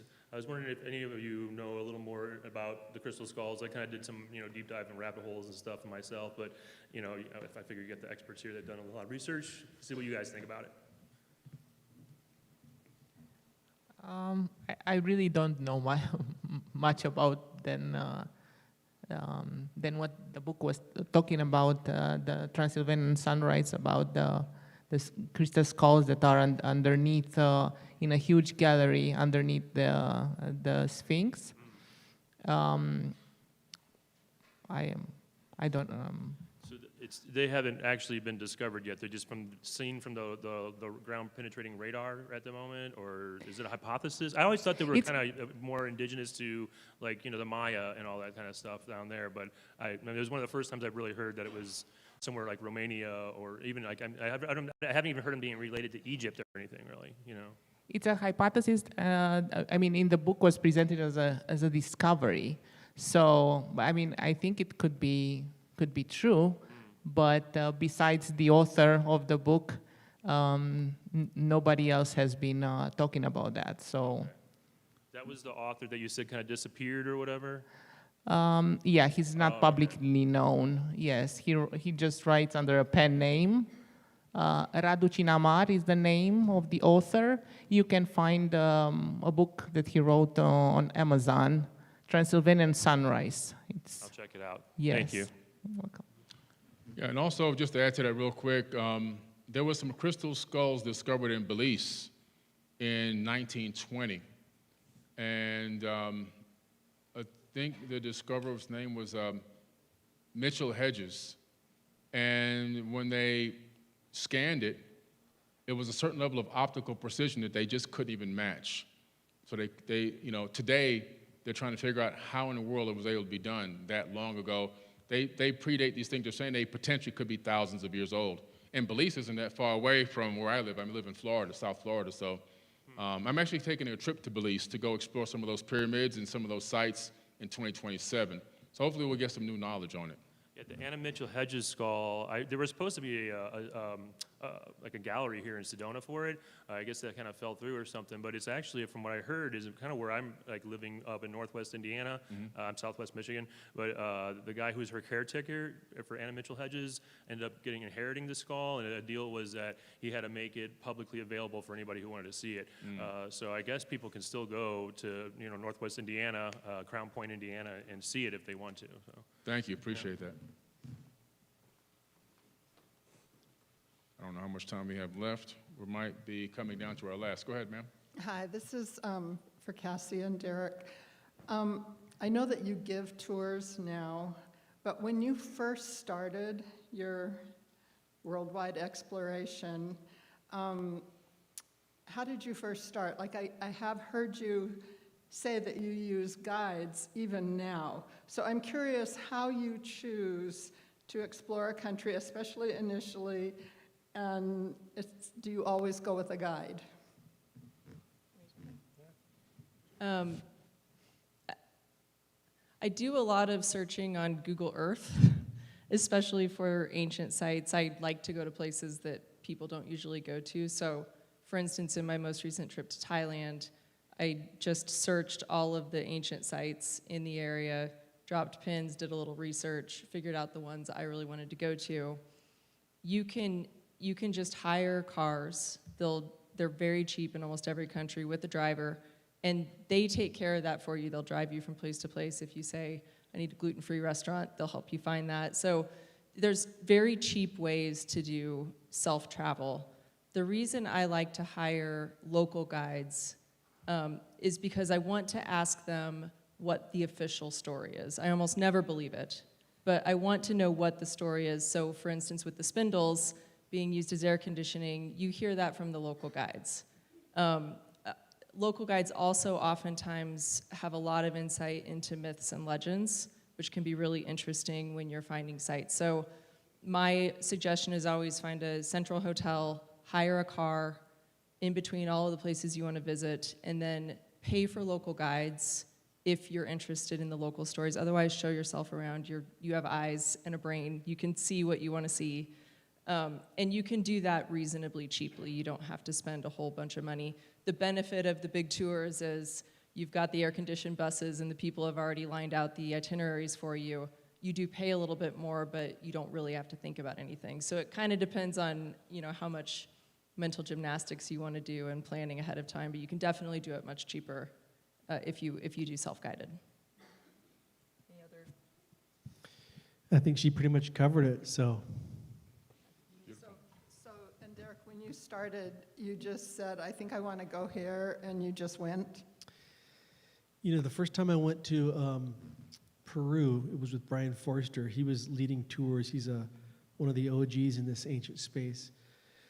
And shout out to him, because he's been an inspiration to me, and I know Cassie too. So yeah, the first time I knew I wanted to go to Peru to see all these megalithic sites that I was seeing photos of. So my first thought was, I got to go with some kind of megalithic expert. So I went with, that's why I chose that. And for me, that was the perfect thing, because I don't want to worry about all the mental gymnastics Cassie jumps through on her personal travels, of where am I going to sleep, where am I going to eat, how am I going to get to A to Z. I just want it all done for me. And so that's what the tours I lead now, and the ones I'm doing with Cassie, there's not a thing anybody has to worry about. Like, every detail is thought through, where to eat, where we're sleeping. The itinerary is perfectly picked. You just have to decide when you want your massage. That's it. I love it.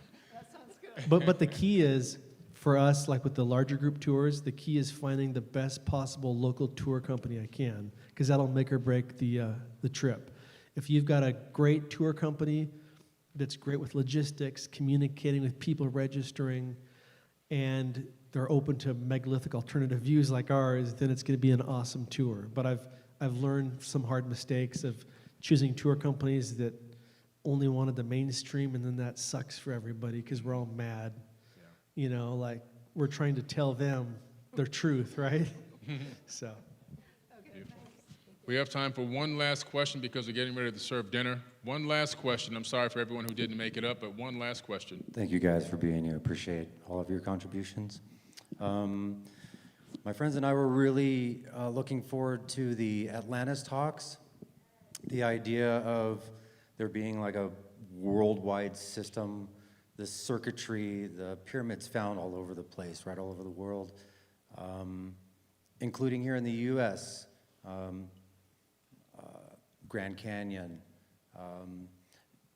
Derek, have you been to or heard of the Sage Wall in Montana?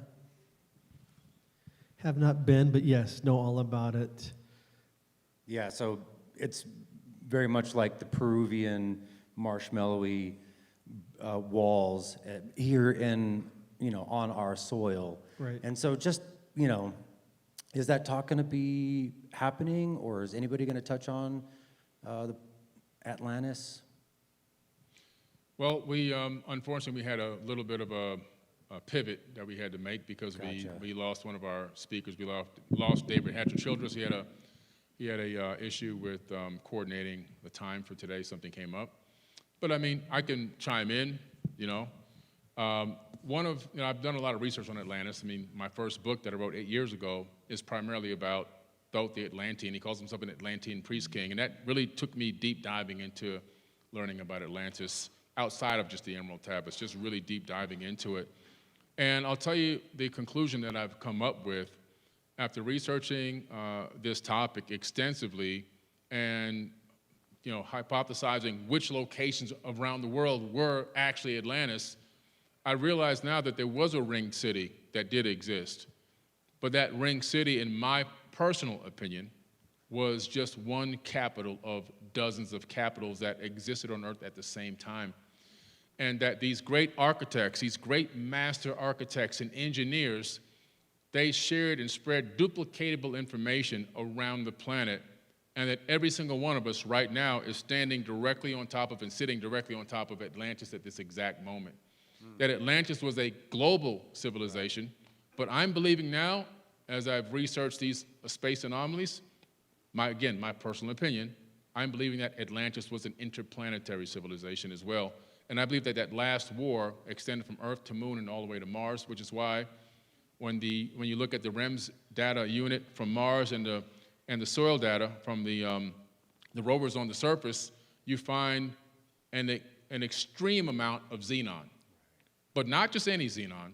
You find an extreme amount of weapons-grade xenon in the atmosphere and in the soil. And you can only get weapons-grade xenon, as far as we know on Earth, from nuclear warfare. So Mars truly could have been the god of war, and this could have been a global, interplanetary Atlantean war. Again, hypothesis only, but I do believe that the planet itself was Atlantis, and that there were dozens of capitals around the entire planet. The ring city might have been one of the most glorious and most highly advanced, maybe one of the first, but I think it was everywhere. Yeah, ditto. Thank you so much. Appreciate you guys. Thank you. All right, everyone. Give everybody a round of applause. We're going to break now and get some grub. All right, it's time to eat.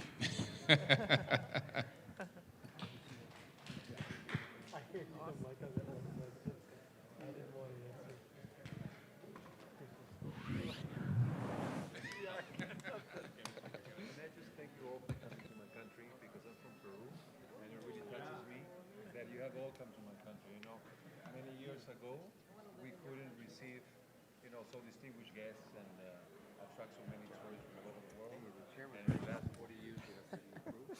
You've grown up now. You guys coming and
Hello. Hello. Hi.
Test, test.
What's this mic, though? That's an extra, just in case. Oh, just in case.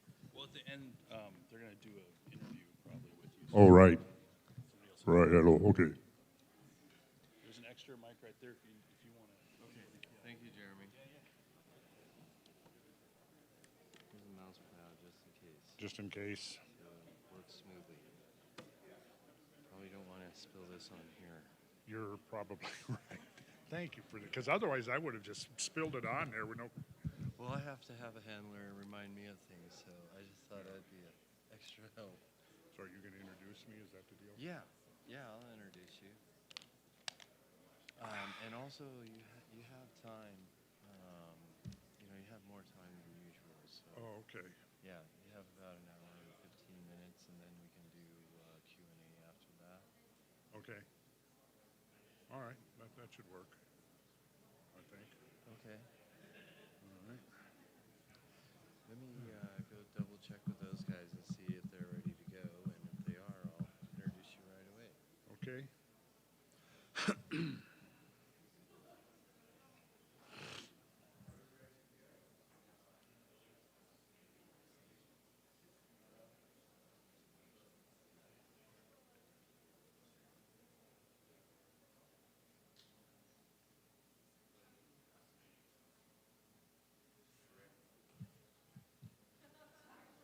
What?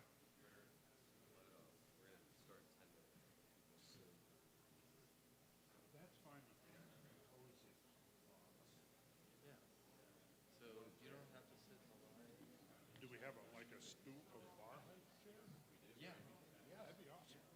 You want a stool or a chair? We have a chair with a cushion. I want the bar stool height. There we go, that one right there.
We got you a chair here. Oh, okay. Try out the chair. Oh, all right. See if this works. That's good, dude. I can't remember all of it. That was really good. Real stuff. That was like a special bonus sometimes for the classes back in the day.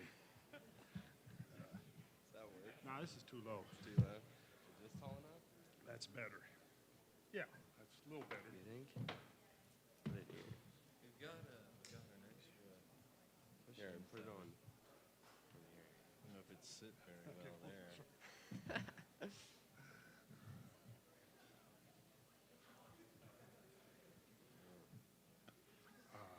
I don't know. I think I better stick with one. I'm afraid that I'll end up on the floor. This one won't slide. It's sitting there. Turn this mic Okay. off. Tight. Okay. That work? Low, but Kind of low. Do you want it without it? yeah, I'll do it without. I'll do without the cushion. Okay. Do this one. that's better. Well, I used to do that routine with my drumming.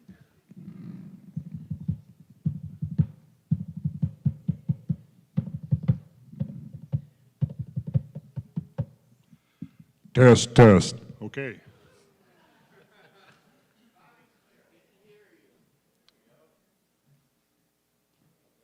Oh, well, since you went to all the trouble to bring it up here, sure. I'll put my butt on it.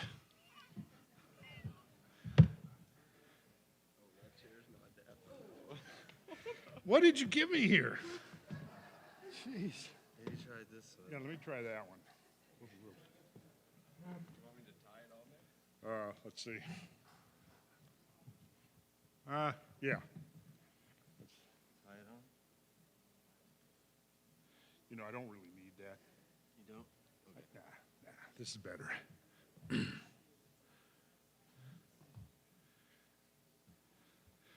if while we're waiting for other people to show up, we just have some Q&A if people want to ask you some questions?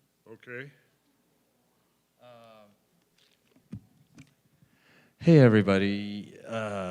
The rest of the crowd isn't back yet. I think some people are assuming, since we've been a little bit late all day, that we're going to be a little bit later. It's all my fault, of course, yeah. But I thought while we're waiting for other people, if you all would like to ask a question or connect with Randall, we have a mic right over here. You could line up over there and ask Randall some questions. Maybe? Tiggers? Okay. There's a mic right up here if you could. We got a hoist up? She's got it.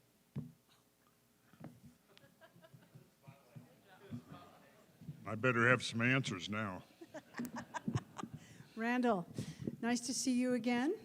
Thank you. Nice to see you. I was with you up in Cortez, Colorado for an amazing, with Chimney Rock, we had an amazing like 3-day workshop retreat up there.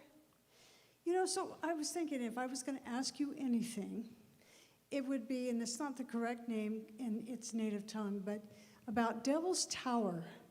Could you speak a little bit about Devil's Tower in Wyoming?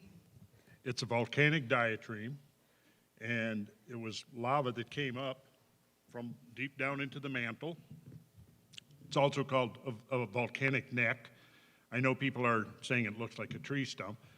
It does, kind of, but it's definitely volcanic. It's made out of basalt. And to me, the significance of Devil's Tower is that you have to realize that when it formed, what is now the top of the tower was the ground level, the level of the ground around it.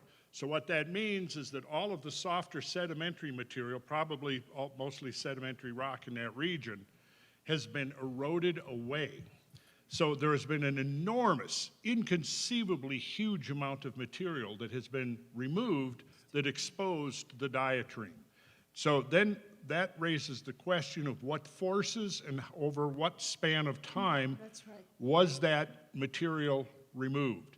And of course, the old models is everything happened very slowly, 1 grain of sand, 1 drop of water at a time.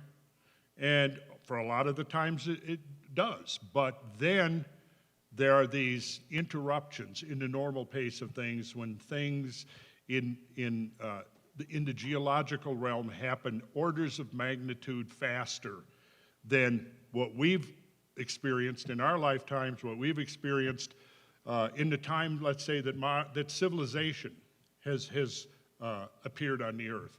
And that is because I think this is one of the ideas that I have advocated for a long time, is that civilizations arise in the intervals between catastrophes.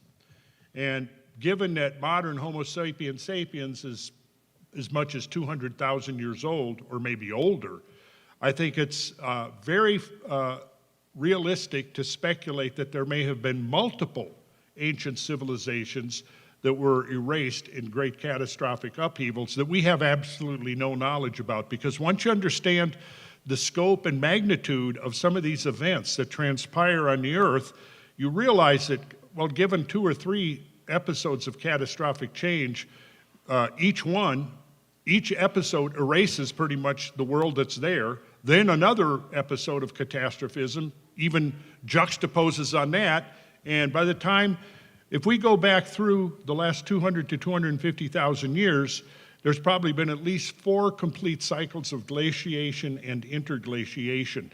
So you can imagine when a glacier the size of Antarctica swallows up 2/3 of North America, whatever was there before that glacier came, what's going to be there afterwards? Then when you add in the fact that the glacier doesn't just melt in a nice, easy fashion, it melts catastrophically and discharges volumes of water that can only be compared in their magnitude to tsunamis, oceanic tsunamis. So one of the things I've been doing is studying firsthand in the field the kinds of effects you would see when you might have 500 million cubic feet per second of water volume discharging over the land. And in the aftermath of an event like that, nothing much remains. And I think, going back to your question about what did you call it again? Devil's Tower. Yeah, Devil's Tower. Yeah, I don't think it was literally made by the devil, but I've noticed something really kind of interesting in traveling around. So many of the sites that were created by these catastrophic events are called the devil's this, the devil's that, and I've begun to think that maybe the devil did have something to do with it. But, so in my opinion, it's not a tree stump, but that doesn't mean the story that it has to tell is any less interesting. Have you heard any rumors of LiDAR looking at and scanning the land underneath and its root system underneath Devil's Tower, that monument? I'm sorry, what did I did? Have you heard any rumors about LiDAR technology actually scanning underneath Devil's Tower and finding some chambers? Underneath the pyramid? No, under Devil's Tower. Under Devil's Tower. Yeah, in Wyoming. Well, what you're going to see is you're going to see conduits that supplied the magma that upwelled from the mantle, and that's what you're going to see. And it actually could look like a root system. I see. Okay. But yeah, there would be openings, conduits. You've got this magma rising under tremendous pressure, and it will push its way up through the rocks, and it will dissolve rocks as it's coming up. And you can look at the lava and discern a lot of information about the subterranean realm, because it'll carry that magma that might be coming from down in the asthenosphere. It might be 20, 30, 40 or more miles below the surface. As it's coming up through the bedrock of the surface, it entrains a lot of that minerals in the rock types that are already there. And so that leaves a chemical signature in the magma that then shows up in the basalt. So you can now identify, and then if an event comes along, like let's say the floods in the Pacific Northwest that washes away huge volumes of basalt bedrock, you might go 50 miles, 100 miles away from the source of that basalt, and by doing a chemical analysis, you can identify it and where it came from. Okay, thank you. You're welcome.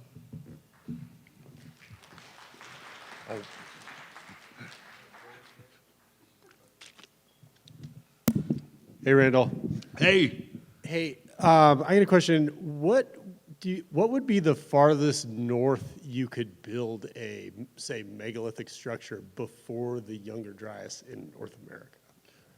What about the megalithic structures? Like when the ice caps were over in North America, and then they were, during the Younger Dryas, when they all melted in catastrophe, before they melted, what's the farthest north you could get and actually be able to build structures? Well, in North America, you know,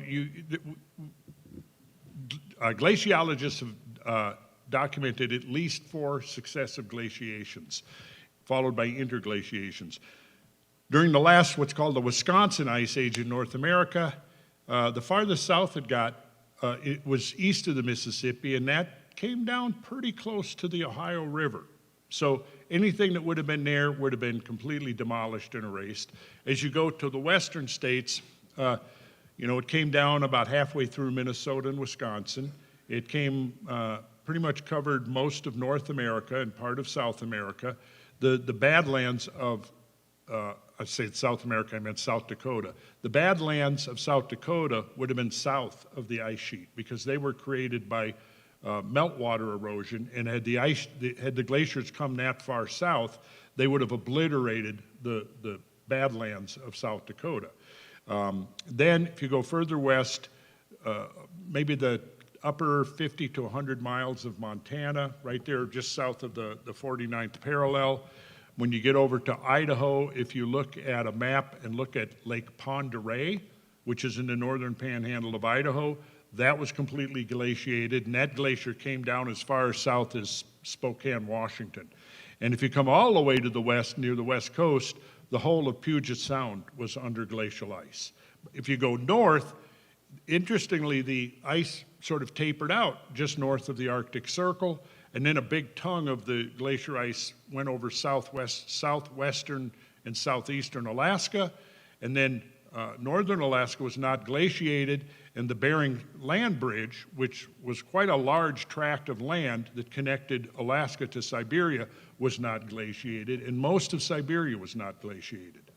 So if you look at a reconstructed map of the late glacial maximum, and you look at the Arctic Circle, the western hemisphere side of it was glaciated, the eastern hemisphere side was not, which is a rather interesting conundrum. Thank you. Okay, that answered your question? Yeah. Okay, and as far as the Younger Dryas was an interruption of a more gradual, so at 14,600 is the latest dating, there was a massive event that happened, and it created a huge pulse of meltwater that discharged mostly into the North Atlantic Ocean. And then the climate began to gradually warm, most likely from what are called the Milankovitch cycles, which are changing geometry between the Earth and the Sun. And that was a slow warming that then at 12,000, just after 12,900, was suddenly interrupted by this spasm, climatic spasm, of return to full glacial cold, a mass extinction of the megafaunal species, the disappearance of the Clovis culture, and it lasted for about 1,300 years. And then at the end of it, around 11,600 years ago, there was another spasm of extreme warming, and it discharged a huge volume of meltwater into the oceans, and that was called Meltwater Pulse 1b. And the date of that is now the date for the beginning of the modern geological epoch called the Holocene. And interestingly, the very date now that meltwater pulse, this huge discharge of meltwater, mostly into the North Atlantic, happened, was exactly the date that Plato gives for the subsidence of Atlantis in his two dialogues that happened 9,000 years before Solon's journey to Egypt, where he heard the story of Atlantis from the elderly priests. And I've always considered that to be more than just a coincidence. Because if you're going to have a subsidence of an oceanic landmass, such as a large island or island complex, it would seem to make sense that it would happen when the sea level is rapidly rising, which it did at 11,600 years ago. Gotcha. Awesome. Thank you. All right.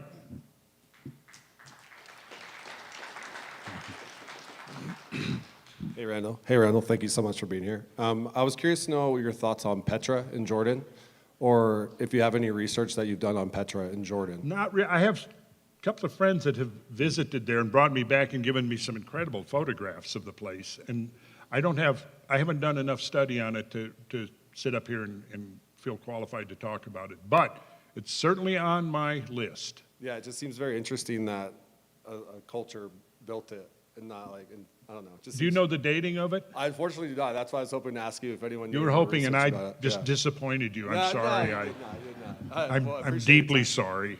Thank you so much. Okay.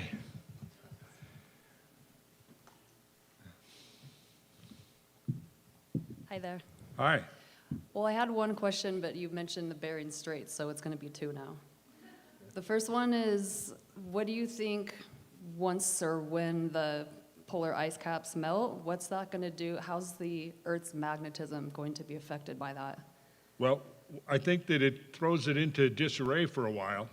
In fact, I think the movement of the magnetic poles might be residual from those events between 11 and 14,000 years ago.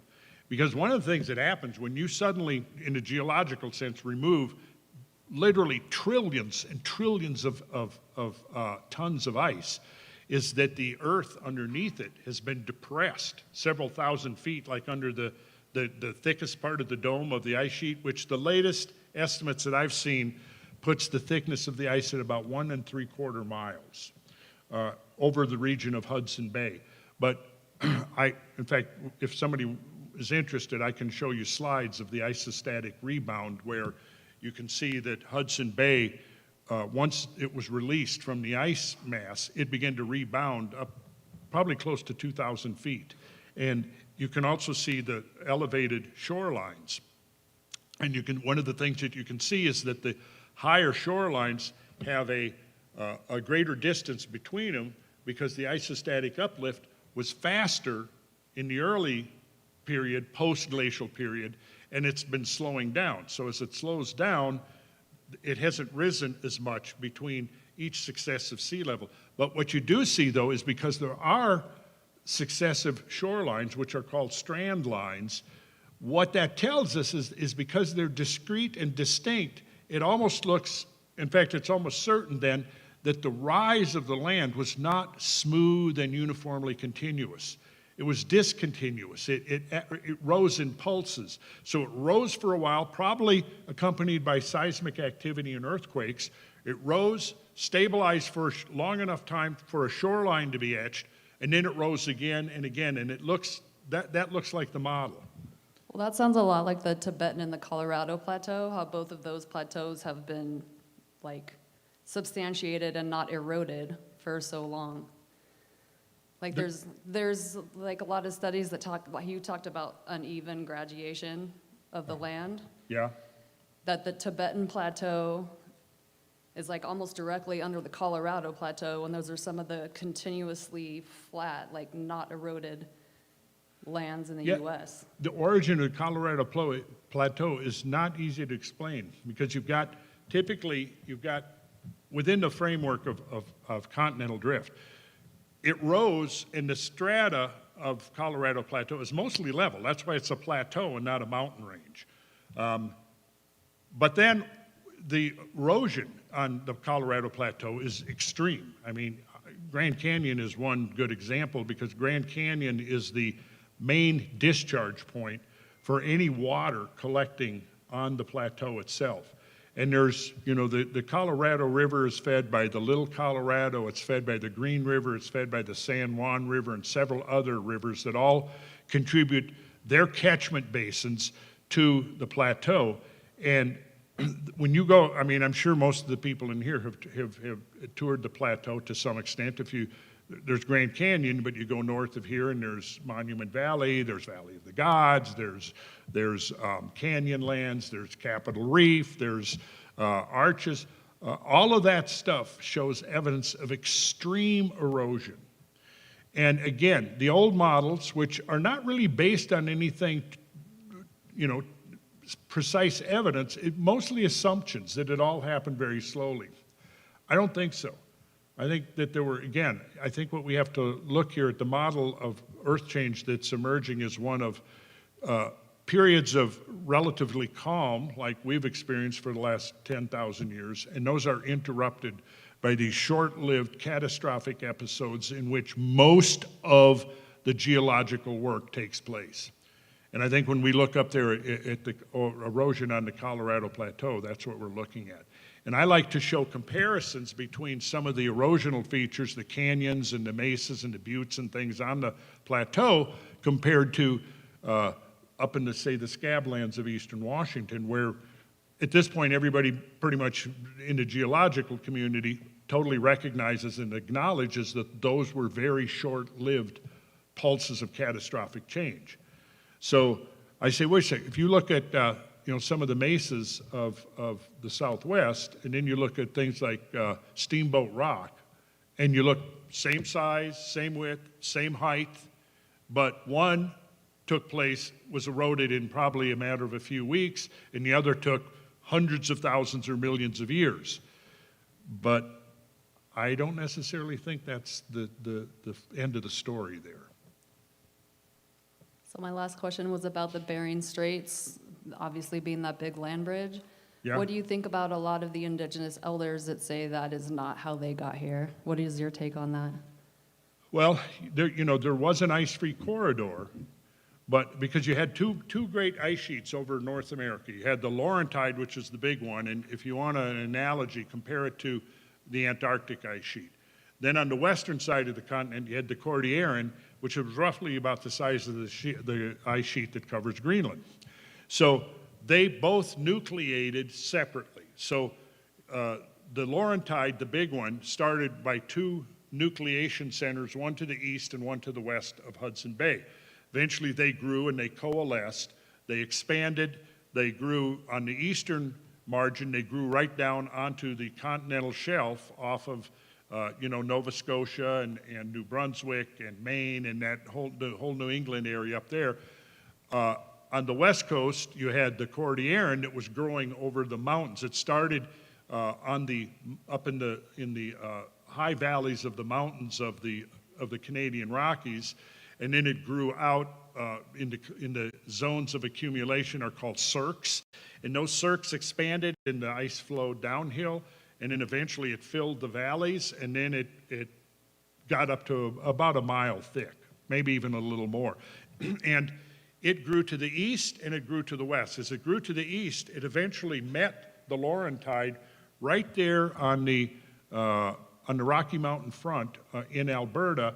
If you go and draw a line from Edmonton down to Calgary, down into Montana, that was pretty much where the ice-free corridor was. But I think it's very unlikely that there was migration down through that corridor because it would have been an extremely hostile environment between those two great ice sheets. There would have been intense storms, there would have been, marshes and frozen permafrost, and I mean, it would have been a hell of a way to try to traverse a couple thousand miles to get to the southern part of North America. I think it's far more likely that they came in boats, and probably 20 to 30,000 years ago. But, there are still details being discovered that have to be factored into the explanation. But no, pretty much the standard explanation for a long time was the ice-free corridor, and they came down, they migrated through there from Asia, they came across the land bridge, migrated through that ice-free corridor. And I'm not saying it couldn't have happened, it's possible, but it would have been an extremely challenging process, and probably many, many people who tried to migrate down through that corridor would not have made it south of the ice sheet. So, does that answer your question? Kind of? Oh.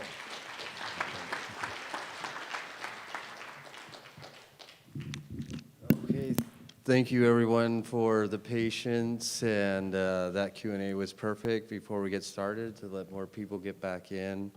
And I just wanted to share a little bit about Randall and our background. I've known Randall since 2019, and we've had him out here speaking 6 times.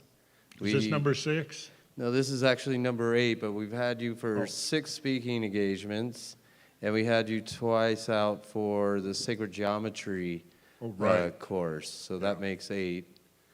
And then we did 3 tours with you out here in the Southwest. Yeah, one of our tours was when we went to Arches, right? Yeah, that was during COVID. Oh yeah, we were defying the authorities. Yeah. Well, didn't we try to get in there once and it was just insanely crowded, and so we went back during COVID and just breezed right in? I think. Yeah, isn't that's that what right. happened? That's correct. Yeah, yeah. There wasn't as many people out there during that time. And as we're out there in the middle of nowhere, we weren't even wearing masks, were we? No, we weren't. Everyone was feeling very liberated. Because I remember the first question was, do we have to wear masks? And I go, well, I'm not going to. You can if you want. Yeah, you're free to wear a mask. Hey, this is America, land of freedom, right? Exactly, right, the land of freedom. So yeah, it's true. Robert and I have a history. And every time we have Randall out, one of the things we do is Randall's going to lead a drum circle. So I wanted to let you all know about that tonight. Afterwards, at 9 to 11, Randall's going to lead a drum circle in the lobby. I'm going to lead it. Well, you can lead it, or I imagine you lead it. I imagine everybody else will be imagining you're a leader. Oh. So as long as we play in, it should work out just fine. So did you warn people that you're not a leader? This is going to be trance drumming. What? You got to get into a trance. It'll put you in a trance. Okay. No, some of it actually is. I started studying Middle Eastern trance drumming with a Sufi in 1974. And then 1980, I fell in with some other weird musicians, and we started a band and got notoriously famous, but for a few years, and then it all fell apart, and that's a very long, strange story. With the Jerry Gar story. We were doing, we had electric violinist, we had an oud player. Anybody know what an oud is out there? It's the forerunner. It was the forerunner of the lute, which was the forerunner of the guitar. And it's a 10-string fretless instrument, and we had a couple of electric violins and some other stuff. It was a fusion of Middle Eastern trance music, jazz, and rock and roll. Nice. It was a hybrid that I've never heard anything like it before or since.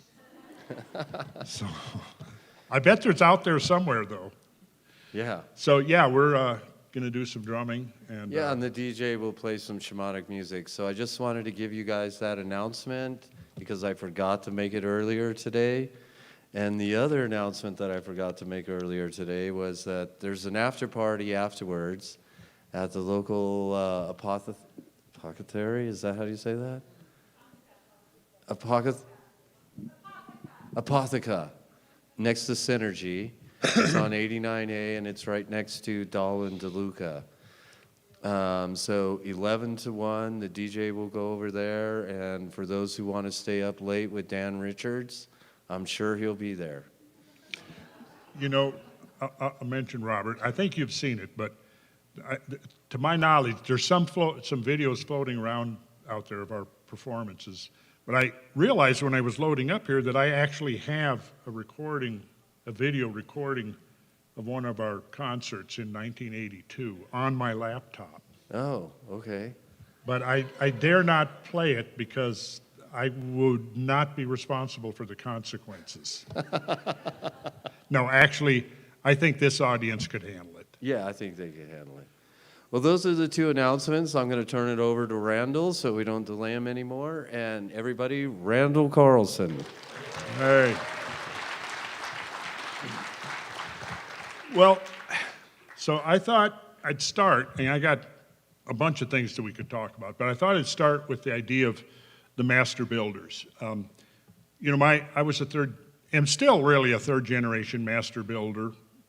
I'll just say builder. I don't think I'll ever qualify as a master builder, not like the builders of the ages, but my father was a builder and carpenter, my grandfather was, so I kind of inherited, and I grew up around construction and building, and my dad probably designed and built about 200 homes, just him and my grandfather. They had Carlson and Son was just the name of their company.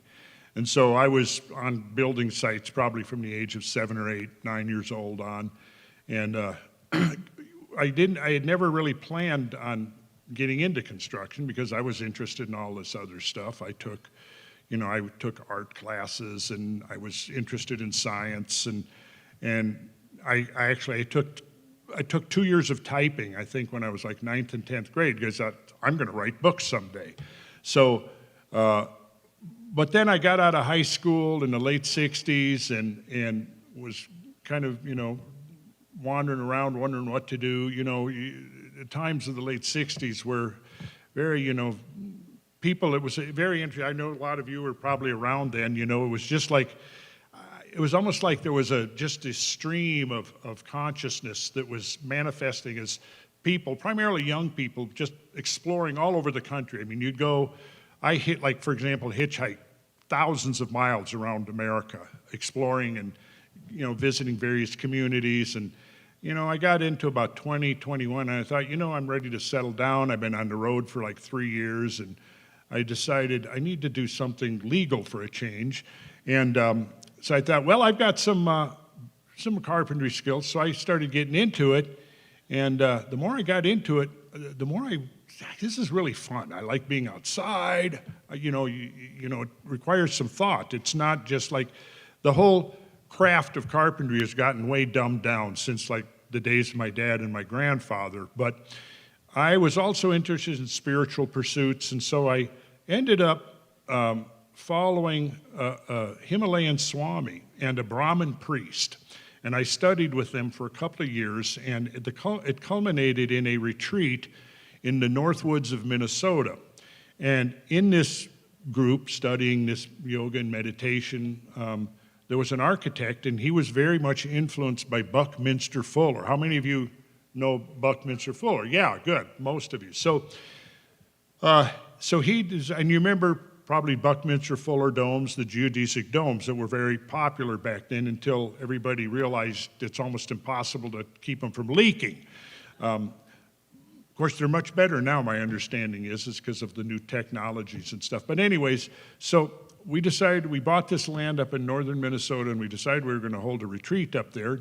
And so this architect designs a couple of domes. One of them was just a 3/5 geodesic Buckminster Fuller dome, and the other one was a 5/8 dome with a spire on the top that was inspired by an Islamic mosque architecture.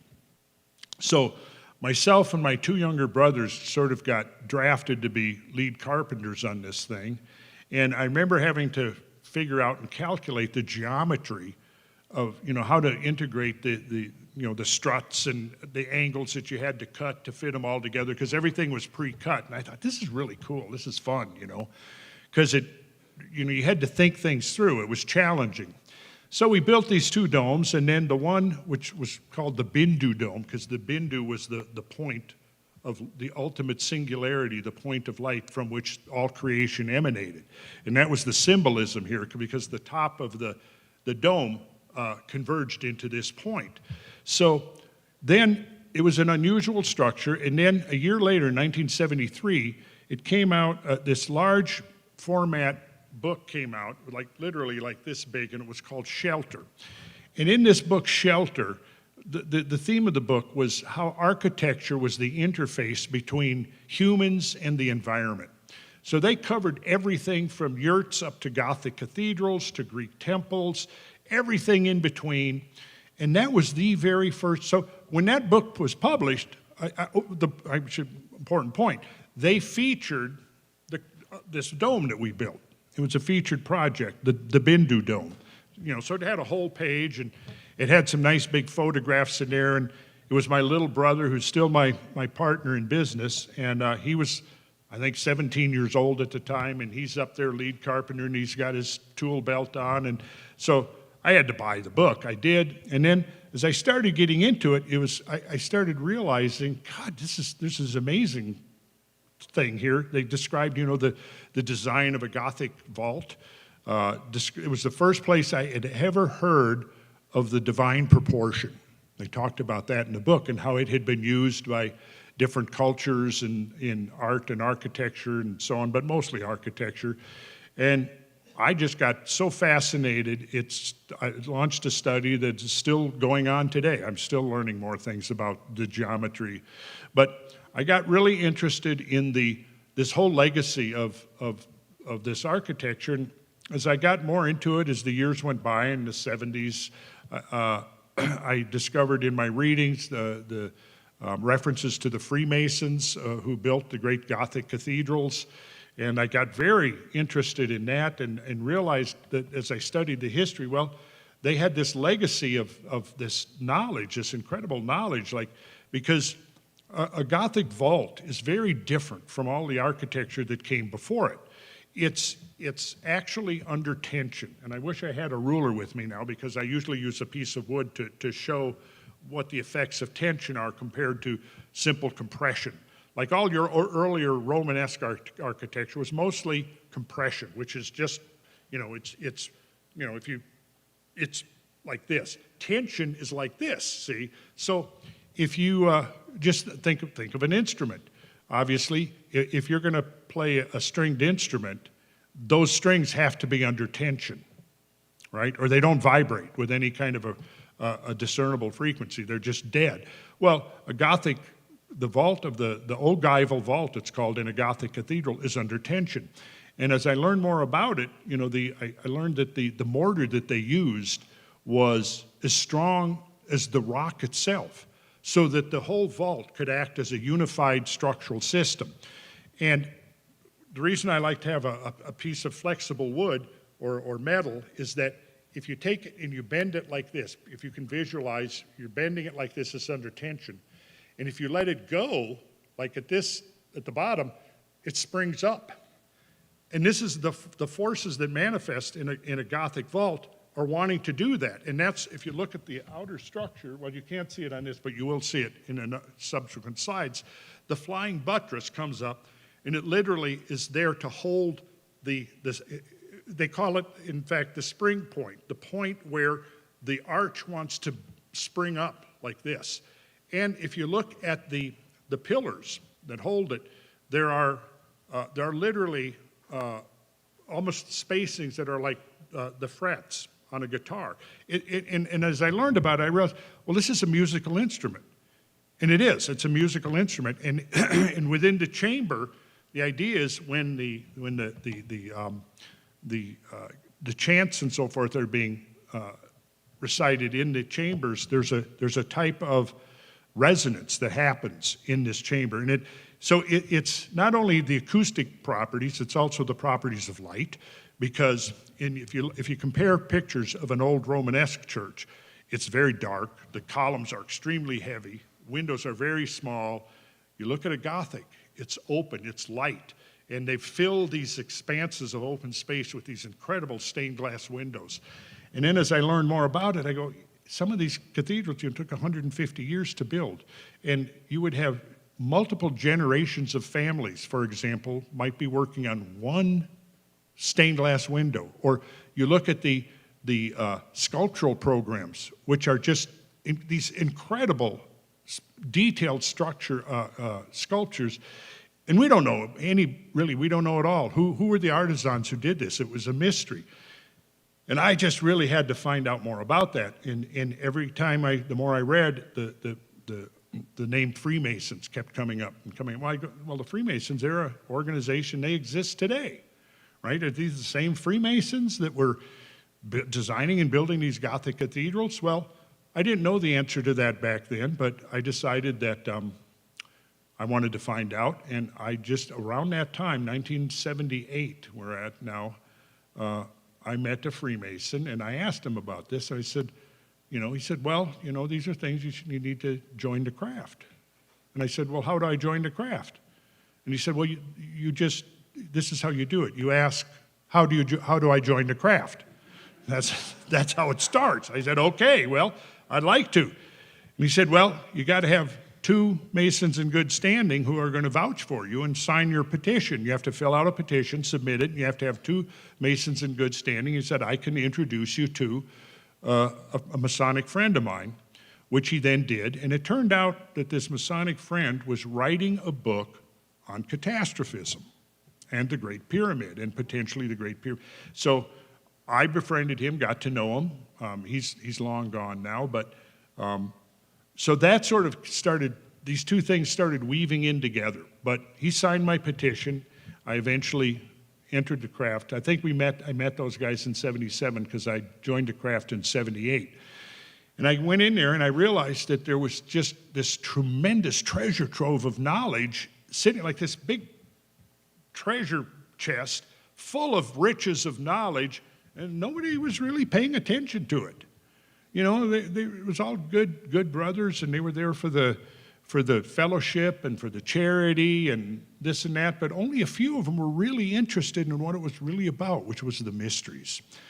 And that's where I came in, and I wanted to know more about that. So I just started studying more and more, and it's only in recent few decades that enough evidence has emerged to show that it was almost certainly a continuity between the modern organization of Freemasonry and the guys who built that right there, right? But that was not really known back, because it went back and it sort of petered out in the 1600s. Well, there was a reason for that, because for one thing, for a number of centuries, Freemasonry was suppressed, it was outlawed. And so a lot of the critics say, oh, well, it's a secret society. Well, they were able to preserve the secrets of these building techniques and the sacred geometry upon which they were based because they were secret. If they hadn't been secret, it wouldn't have existed anymore, and we wouldn't have the legacy of sacred geometry that we now have. So when I did my first sacred geometry lecture, it was 1979. And one of my neighbors was an architect from India. And we would talk, and I would explain to him some of the stuff I was studying. And he said, hey, I have a bunch of architect friends. Would you consider giving us a talk about your studies and research? So he organized this right in his living room. There was maybe, I don't know, 7 or 8 architects in there, and I went in there and I presented this research. I put together a slideshow in the old-fashioned slides, slide projectors, if you remember those. And it was very well received. And that was the very first lecture I ever did on the subject. And that just led to more and more, and it, you know, I moved into sort of the Bohemian section of Atlanta in 1980, and there was a little business that had just opened up there. It was called the Daily Planets Astrology Center. And I went by there one day and was talking to him, and I said, yeah, he said, you ever had your horoscope done? I said, no, I haven't. I'd like that. Let's do that. So they did that. We kind of got to know each other, and then the 2 partners that opened the thing said, we want to start holding some classes here. And in our discussions, I had talked about this kind of thing. I'd talked about sacred geometry and the legacy of sacred building and all of that. I said, would you like to do a class? And I said, well, I'll give it a shot. I'll try it. And he said, oh, and by the way, we'll pay you. So I said, yeah, sign me up. Because at that point, I was pretty much still what I would call a hippie carpenter with a pickup truck with tools in the back. And I was very freelance and all of that. And so I said, sure. And I started, and I ended up, I think, doing it about 2 years there. And then one thing kind of led to another. And before I knew it, I was getting, you know, requests to come to this group or that group and present information. And meanwhile, I'm building things. And then my younger brother shows up in Atlanta, and I was getting calls for projects that were way beyond the scale of a hippie carpenter with a pickup truck. So he came here and we said, well, you know, we're having to turn down this work because it's, you know, it's too big. And he says, why don't we go legit, you know, form a real company and get some other employees and take on some of these bigger jobs. So we did that. And I had spent maybe 12, 13 years we were perfecting the carpentry skills that I had. And I was, by this time, a pretty damn good carpenter. But then we launched our business and then realized that it took another decade to figure out how to be in business. And that first effort didn't end up so good. We did some amazing jobs, but we never made any money. That was the problem. So we kind of let that whole organization go. We went back to a year or two of being hippie carpenters. And then I got a friend of mine that had how many of you have heard of the Waldorf School or know the work of Rudolf Steiner? Okay, so there was a Waldorf school in Atlanta that only went up to the 8th grade. Now, if you know the system in the Waldorf school, it starts at 1st grade and you have the same teacher for up like into the middle school, and it only went to the 8th grade. And this friend of mine, Bradley, I run into him, so he says, you still doing this geometry stuff? I said, yeah, I'm still doing that. And he said, well, would you consider coming? I've been recruited by a group of parents whose children have graduated from the 8th grade and they don't want to go to public school. So we've organized a homeschooling organization and we've rented a couple of rooms in a local church and turned them into classrooms. would you come and do like 4 classes over 2 weeks to these kids about geometry? And, you know, I had enough time then because we were sort of between actually different companies. And then I said, sure, I'll do that. So I went in there, and this was March of 1995. I think it was March of 1995. And I went in and I did 2 classes 1 week for like 2 hours each, then 2 the next week. Right? And it was fun. Yeah, like, you know, maybe call me next year or whatever. Well, a couple of days went by, and Bradley calls me. He says, hey, the kids want to know if you'll come back. And I said, oh, really? Okay, sure, I'll come back. And so what I did, like I still do, I combine art with math, with geometry. And so I had these kids drawing and coloring. So they'd never studied or learned math like that before. So I went back and I did another 2 weeks, and then that ended up. And then, sure enough, Bradley calls again. Hey, the kids want to know, they want to keep going. So I ended up finishing out the whole year with them. And then summer break came, and over the summer I started getting phone calls from parents, some in the Waldorf system, others not. I ended up organizing geometry courses and classes for the next 15 years for homeschool kids. And I had, I don't know, 120 to 150 kids that I taught geometry to. And going through that and doing that, I began to really think about education and how children learn and how to engage children. And I came up with some ideas of my own about that from this hands-on process that I'd been in for 15 years now. Well, what happened was, after the first year, I get this call for this project that I knew was going to be very profitable. Now, it's still just me and my brother, and we have one helper between us. And it was somebody we knew. It would have been a really cool job, and we would, it could have been very profitable. And so I thought, okay, I'm going to have to, this was after one year, I think, only 1 year of the teaching. And I said to the mother of one of the students, her name was Jane, I said, Jane, I'm not going to be able to, I'm probably going to have to stop tutoring because I'm going to have my hands full with this new project that we're doing. And she says, oh, you can't do that. You have to keep, listen, she says, I'm married to a carpenter from Bulgaria, and he needs a job. And, oh, okay, Bulgaria, I didn't know much about Bulgaria, but, so she said, can I introduce you? And he's got a friend. The two of them need a job, and they're both carpenters. And I said, well, let me talk to them then. So I met those 2 guys, and I hired them, and they turned out to be incredible. In fact, one of them is still with me now. We still work together, and he's just an awesome dude. Well, this was short, because of Desert Storm, the government had opened up and liberalized the immigration quotas from Bulgaria. So I had this pipeline of these Bulgarians, and within a couple of years, I had 20 Bulgarians working for me. And we started doing these incredible projects, high-end, like Frank Lloyd Wright design type houses. We did restaurants. We did all kinds of stuff.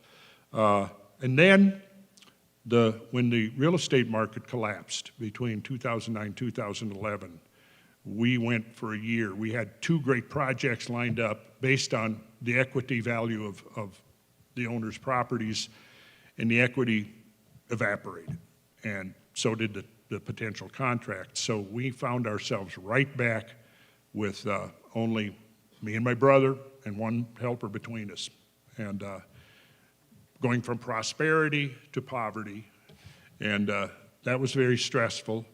But what then happened was that I had a lot of free time that I hadn't had before. So it was at that point that I made my first effort at launching a website and revamping classes and courses and lectures and so on. And so that kind of was the last phase that's kind of led up to this. As a result of I got called and I did a lecture.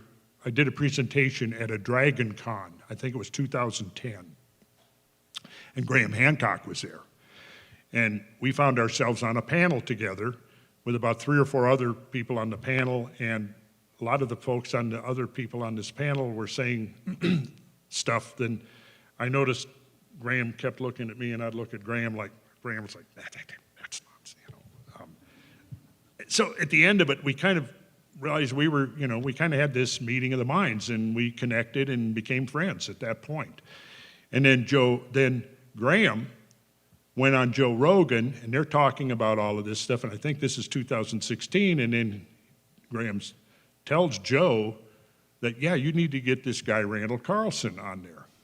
So not long later, I get a call from Joe's producer, and he says, Joe would like to get you on the show. And I knew who he was, you know, because, in fact, I had remembered him from one of these sitcoms that he started out on. I don't remember the name of it. But so I went on there. It turned out to be one of his most popular podcasts. So I ended up going back. I've been on the show 8 times now. Now, of course, from that point on, it sort of began to mushroom. And I don't know if that probably had some connection with how I met Robert. But anyways, now I'm about to hit, I think, 700,000 subscribers. When I started, I had 25. So I thought, well, God, maybe I can get 1,000. That was what I was thinking. And now it's just kind of gone crazy. And I'm like, I'm supposed to, you know, wait a minute, wasn't 10 years ago, wasn't I thinking like 15 years ago that by now I'd be retired, I'd be a reclusive scholar? Well, it hasn't quite turned out the way I imagined. But anyways, it's super great to be here. I've left out a few of the salacious details, but there's been many exciting things that have happened along the way. I will mention, because of this love of geology, you know, I met Brad Young. If you remember the Cosmogonia podcast, ever watched that? He's my good buddy. We were at a conference together. This is probably 2000. Well, let's see. Was it 90s? I don't remember. A long time though. And we both liked to travel and have adventures, and so he and I started. We'd recruit a couple of our buddies, and we'd just start going on these recon trips all over the place.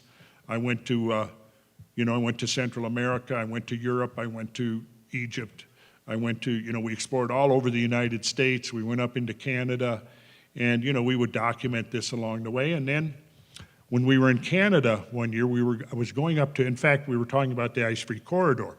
Interestingly, in the ice-free corridor, there's a selection of huge mega quartzite boulders. The biggest one is called Okotoks, which is Blackfoot language for big rock. And Big Rock is just south of Calgary. And there's this train, it's over 500 miles long, of these huge mega quartzite boulders. And it was there, they exactly defined right where the ice-free corridor would have been.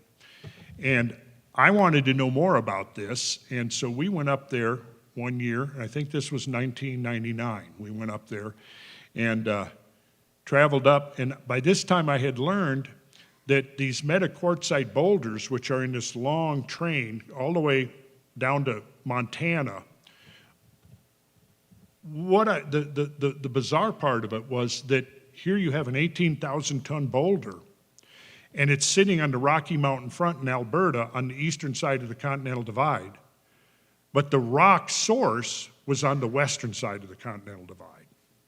So, when you studied the rocks, it became obvious that they could not be transported by the glaciers themselves, because you've got like a 200 to 300 mile journey for some of these rocks. Well, at the rate a glacier flows, it's going to be subjected to continuous snowfall and buildup of glacier ice. So you're going to have hundreds of feet, maybe 1,000 feet of glacial ice burying these rocks. Now, if you know anything about glaciers, you know that the movement of temperate glaciers is very dynamic, and the forces, it's just not a smooth, continuous. There's lots of stresses moving throughout the glacial ice. And what would have happened is these boulders would have been crushed. But here they are sitting in a pristine condition out in the prairie with sharp angular corners, and the Okotoks rock is actually 3 big rocks that were all part of the same rock. But so then the question is, how did they get there? Well, here's how they got there. they were transported on gigantic icebergs. And those gigantic icebergs were being floated and carried along in a gigantic flood of meltwater. And when that flood drained down and finally the waters subsided, these icebergs, some of them the size of tanker ships, came to ground in that region, which is what we call the ice-free corridor. Then over subsequent years, it would have taken for these giant icebergs to melt, but on top of these icebergs were these gigantic boulders. Then the icebergs melted away, the boulders came down and were gently placed onto the prairie. But we can tell that the ground of the prairie was soft. And how do we know that? Because a lot of these rocks sank into the ground. And what you're seeing above ground might only be half the rock or 2/3 of the rock, and the rest of it's underground, right? So now we have this scenario that just doesn't really make sense. How do you get an 18,000-ton boulder on the west side of the Continental Divide, cross the Continental Divide, and bring it, transport it 200, 250 miles, set the thing in pristine condition down right in the prairie? Well, first of all, you have to have a mechanism to excavate, if you will, to quarry those gigantic boulders. They then have to be loaded onto the glacial ice, because these icebergs were glacial ice. You have to load them onto the glacial ice, and then at the same time you have to provide enough meltwater to float these gigantic icebergs, carrying them across the Continental Divide down 200, 300 miles and dump them on the prairie. And then the water that continued on came down and it carved what is now the Missouri River Valley, which was carved catastrophically by the same floods. Those floods flowed in and met the Mississippi River, where in the region now where St. Louis is. And if we look at Google Earth maps, you can see that south of St. Louis, if you draw a latitudinal line from, say, Memphis over to Little Rock, that flood right there was about 100 miles wide, where the Mississippi River is now. And it was being fed from multiple sources. So that to me was like a huge eye-opening. But the thing is that what was the initial force that could have created this whole flood? You've got to simultaneously fracture huge amounts of glacial ice, you have to melt huge amounts of glacial ice, and you have to quarry and shovel onto these gigantic boulders. Well, clearly it was you could only explain it by a catastrophe. And something had to carry these icebergs over the Continental Divide. And so that led me, along with, what have I done now? 20, 25 trips out in the West exploring. And the entire Western United States bears imprints of gigantic catastrophic floods. Some of the biggest ones came out of Canada, because that melting phenomena that occurred was so far beyond, the energies released during those episodes were so far beyond anything we've experienced in the last 10,000 years that we're literally talking about orders of magnitude in terms of the energy released during these events. Okay, so now we understand and realize that what happened back then during the end of the last ice age was only the most recent of a grand, vast cycle of catastrophes that have affected this planet repeatedly, and repeatedly since we humans have lived on the planet.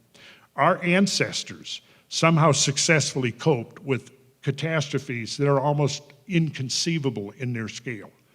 And how did they do it?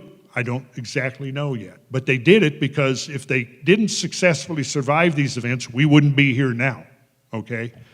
Well, as I begin to learn more about what the implications were to the ecosystem of the planet, to the biosphere, this is when I began to realize literally the concept of the wasteland. The wasteland was a byproduct of these catastrophes. Then I began, and here's where I think the pieces start coming together. I began to realize and understand that there was a lost science that had somehow been preserved across some of these catastrophes. And how was it preserved? Well, it was preserved in multiple different ways, because if you're trying to maximize the probabilities that some body of knowledge is going to get preserved, you come up with multiple diverse ways to encode that knowledge and see that it gets propagated through the centuries and through the generations, and that's what was done. So it's come down to us in multiple different ways. I mentioned Freemasonry, that was one of the ways. But here's the connection between that and what we're talking about here. Because if we look over the whole planet, we now know that this sacred building science was practiced in many different forms, by many different cultures, over many different ages, repeatedly around the planet. What was their motive? Why quarry 10, 20, 30, 40, 50-ton rocks? Why move billions of tons of earth and create these elaborate earthwork structures like we see in North America? By the way, the lost civilization of North America, it's one of the things I do talk about now and have researched pretty extensively. South America, Central America, Egypt, Greece, Northern Europe, Indochina, doesn't matter. We look at these, and if you look at Angkor Wat, doesn't look anything like Stonehenge, right? Doesn't look anything like the monumental earthworks of the Mississippi Valley. Doesn't look like any of the stepped pyramids of ancient Sumeria or the stepped pyramids in Central America that we see. Yet underlying all of these outer expressions, there's a common template. And that's what I'm going to talk about here, is that common template, because what they were doing, which I now understand, is that they were practicing a science, a technology of regenerating the earth in the aftermath of a catastrophe. And this was what launched this science, and this is what motivated our ancestors to do this, because they knew that literally there were energies of the earth and energies of the sky that were involved in these catastrophes. And that in the aftermath of these catastrophes, the energies of the earth, whether you want to talk about the geomagnetic field or something more subtle than that, were completely disrupted. And balance had to be restored to the system, to the planetary system.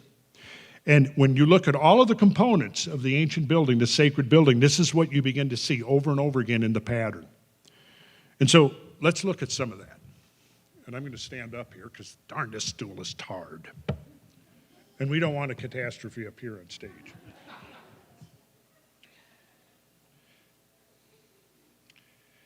So a few quotes to begin our discussion here.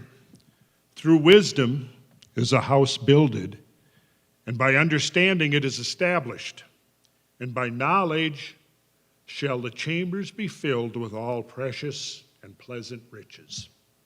And they are. The chambers are built, are preserved, precious. Remove not the ancient landmark which thy fathers have set. Why not? Why? Because if it's all removed, we're not going to go out and wonder at the presence of a 20-ton stones or billions of tons of earth that have been moved. Without that presence, now so much of it has been lost, but because enough of it still exists that we're here, wondering about it, thinking about it, asking about it, which is precisely what we're supposed to be doing, because it's a legacy, and we've inherited that legacy, and it's a vast book.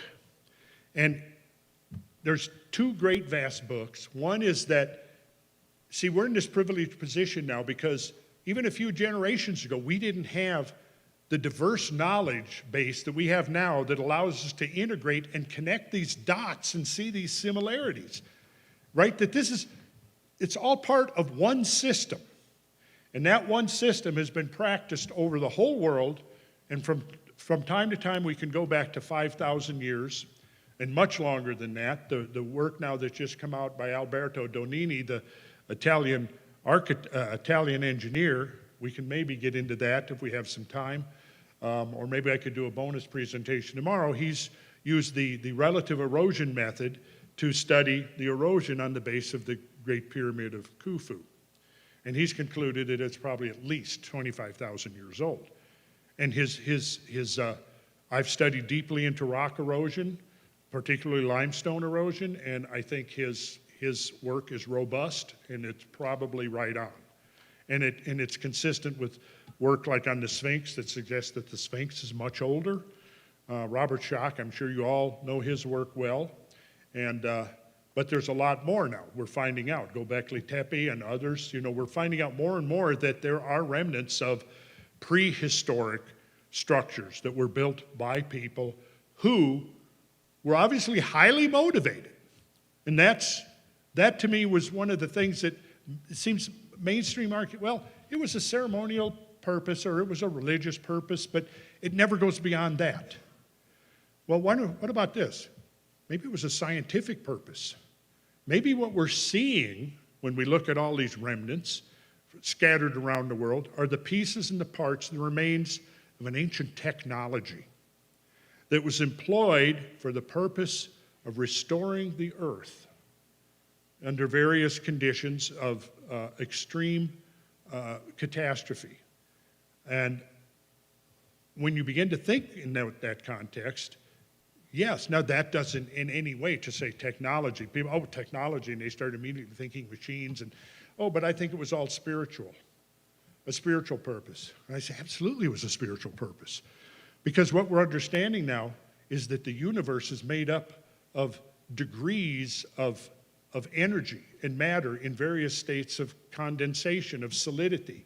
We're physical beings, but we're also beings of plasma, of subtle energy. And what we're now learning about plasma, I think, was the missing piece. That there are forces of plasma that it's 99% of all matter in the universe.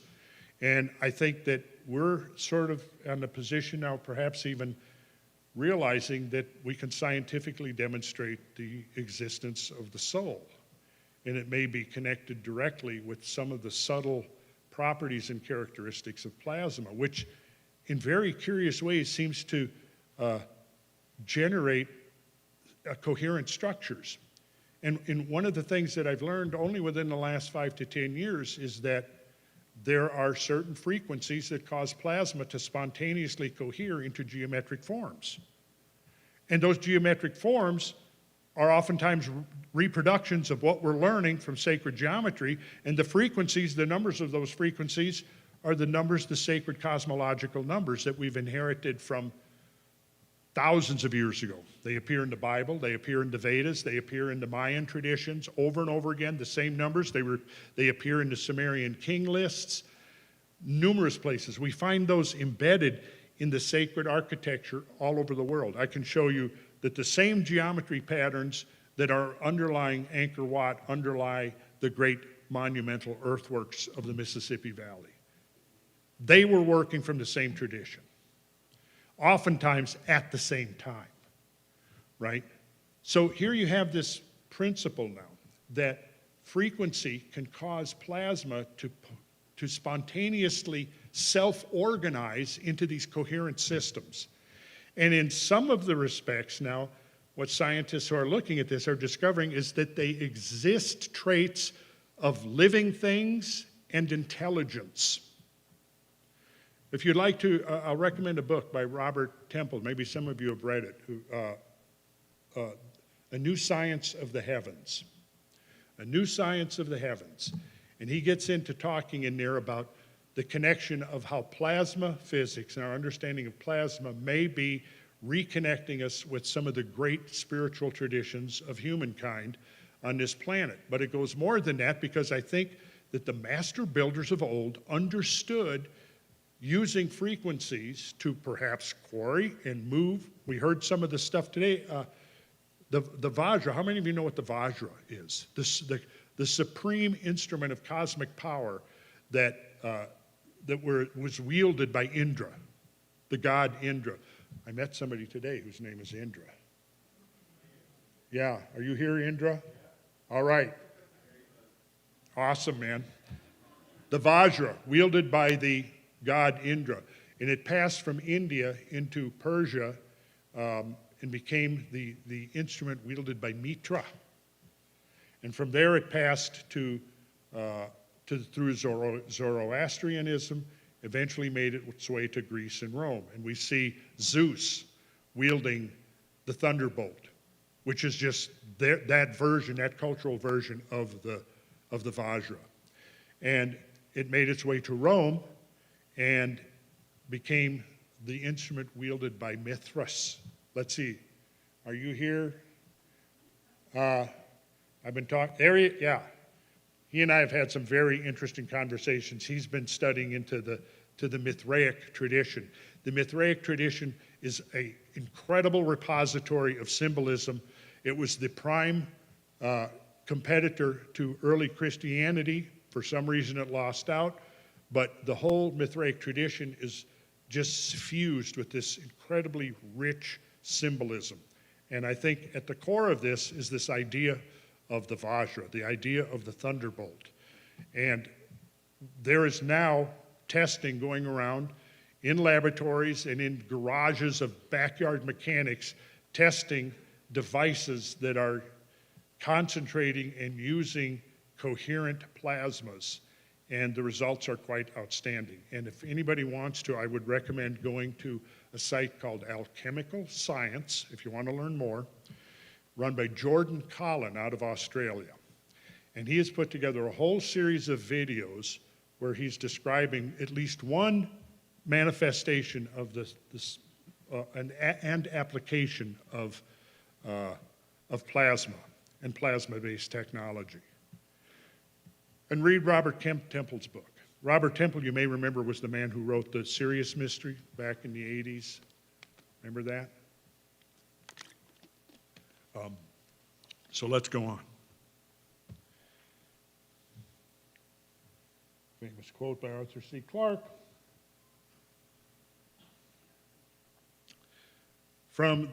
This is a great quote by Victor Hugo, from the most immemorial temple of Hindustan to the Cathedral of Cologne, architecture has been the great manuscript of the human race.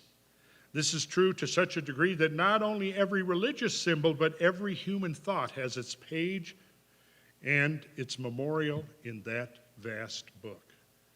And if Victor even comprehended that it way beyond the scale that he was imagining. So let's talk about the ancient guilds of initiated master builders and craftsmen. So John Michel, one of my favorite researchers and authors, how many of you ever read John Michel? A few of them. I can't recommend John high enough. He did work on ancient architecture, on sacred geometry, on the links between those and Kabbalistic systems and esoterica.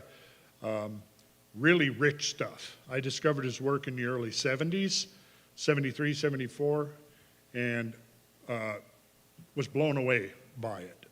It really had changed my life as I came to understand these interconnections of these diverse things that I had been. And he was where I first really came to understand the system of cosmological numbers and how they're hidden in so many different ways around us. He showed how in many passages of the Bible, even like in the Greek New Testament, in the Hebrew Old Testament, that there was a system. I kind of was vaguely aware of this, but never had really studied to the point where I had realized that the real depth of meaning of these books is hidden under the stories and the literary outer expression. But if you understand that in the Semitic languages, prior to the advent of the Hindu-Arabic numeral system, when you had numerals on one hand and letters of the alphabet on the other, prior to that, they were the same system. So in the Greeks, in the times of Greek, the same letters, if it was alpha, beta, gamma, delta, epsilon, etc., they were not only letters, they were also numbers. Same with the Hebrew. Aleph, Bet, Gimel, Dalet, Chet, Vav, Zain, Chet, Tet, Yud, they were all numbers as well as letters. So what that means is that if you go into the sacred writings, and it's not just limited to the Old or New Testament, many of the apocryphal texts are really rich in this system. But it's this, if you go in and you take the names and the phrases and the key words, You substitute in the numerical values for the names and the phrases and so on. What do you discover? That there's a whole level of mathematics. And this is the mathematics that I think these guys knew about and were using, because over and over again, you get these reiterative numbers. They emerge repeatedly as you substitute. And then, of course, they're the same numbers. They're the same numbers that are the frequencies that cause plasma energies to cohere into organized systems. And that's what's under the stories of the New Testament and the Old Testament. And under the Vedic system, we find the same numbers in the Vedic system that are in the Bible. And Christianity, the main religion of America, in fact, the West, and almost nobody knows that underneath the literary cover, you peel it back, and there's a whole nother level of geometry and mathematics. But it's there, and it confirms independently from multiple other venues of knowledge. And what this is telling us, I think, is that we're in this position now, a very privileged position, because a few generations ago, it was not possible to connect these dots. And I'm pretty excited now because I've started, I now, of those 700,000 subscribers, are people from all over the world. So I think what's happening now is there's a community of people that have realized there's more to this story of our presence on this planet than we had ever even begun to imagine. And it's beginning to reveal itself to us now. And as we begin to understand the big picture, we're going to be able to, without understanding the big picture, we're not going to be able to chart our way into the future. But I think we right now stand at a crossroads.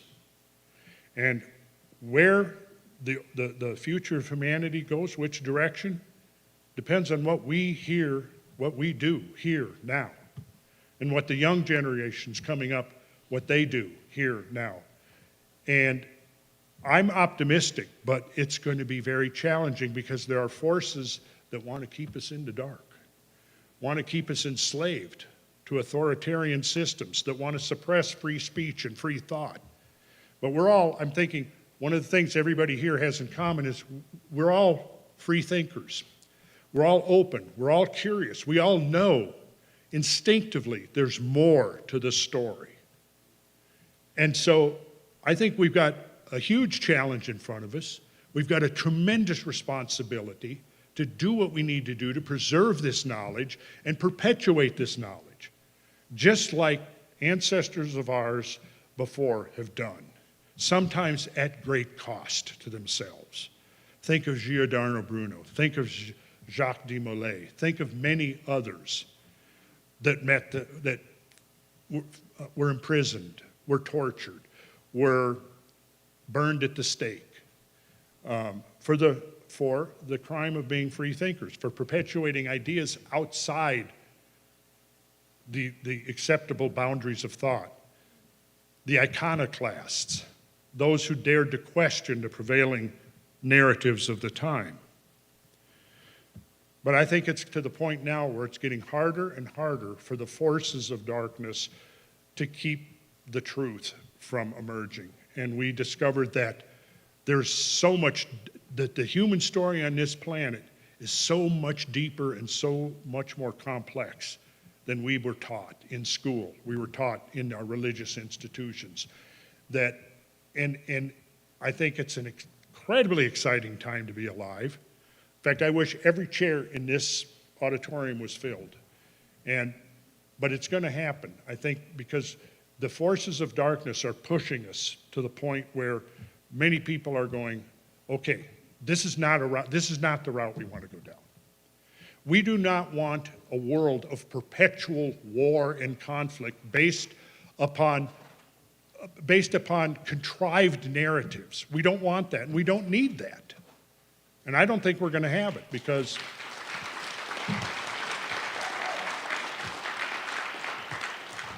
so let's get into a little bit here the parameters of sacred architecture. So these are the things that we find in common in all of the sacred architecture through the ages and around the world. First, symbol, encoding of the mythical and archetypal meaning. That kind of comes number one. There's a symbolical meaning or expression, and the whole process then follows from that. The next thing is the number and measure, which gives us the modulus of the plan. Every plan, whether it's a truncated pyramid up in the Ohio River Valley or in Central America, or some of the stuff that you saw here today from some of these amazing speakers, or in Egypt or in Greek, there is a number and a measure that unites these things. And each of these structures, these sacred structures and monuments, they're unique. Like I say, there's a unifying template, but they're unique in the sense that if you build something in Egypt with the forces of nature there, the latitude, and dependent upon the latitude and longitude, is going to determine its unique relation to the heavens.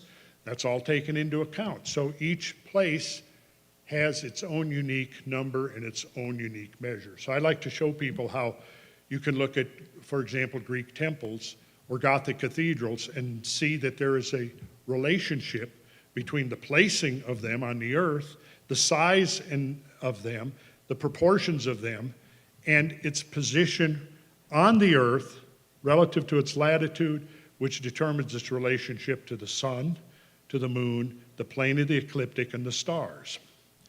The orientation, the cosmic and astronomical alignments. The siting, which I refer to as sacred geography, association with geological and geomantic structures and patterns. Because the energies within the landscape of this planet are very unique. And the geomagnetic field is one expression of that. And a lot, the work, how many of you know the work of Paul Devereux? The English researcher who wrote in the 1980s, he did these geomantic surveys, mainly around the British Isles, but also Northern Europe. And he discovered that they weren't just placed randomly on the landscape, they were placed relative to the underlying geological structure. And more often than not, they were aligned along fault lines. Now, why fault lines? Fault lines are like cracks in the earth, but they're not just static cracks or fractures. A fault line is a fracture in the earth, but unlike a normal, just a crack, fault lines move with respect to each other. And that creates dynamic force fields. And it is also allows for the passage of water. And that water is moving through the fault lines under pressure. You know, there's as much water in the mantle of the earth, in the lithosphere of the earth, as there is in the oceans. Now, in the oceans, we all know that the waters of the oceans can be dramatically affected by the moon. We've all seen the tides, and we know that there's this connection, well-verified connection between the motions of the moons and the tides of the seas. Well, likewise, there are tides of water within the structure, within the substructure of the earth, in the lithosphere. And that movement of water, which is being moved through the rocky lithosphere under pressure, is also being affected by tidal forces. And that creates patterns of energy, fluctuations and anomalies in the geomagnetic fields. But I think it goes much deeper than that, because I think ultimately what's being affected is the plasma sheath of the earth itself. How many of you are familiar with the work of Wilhelm Reich?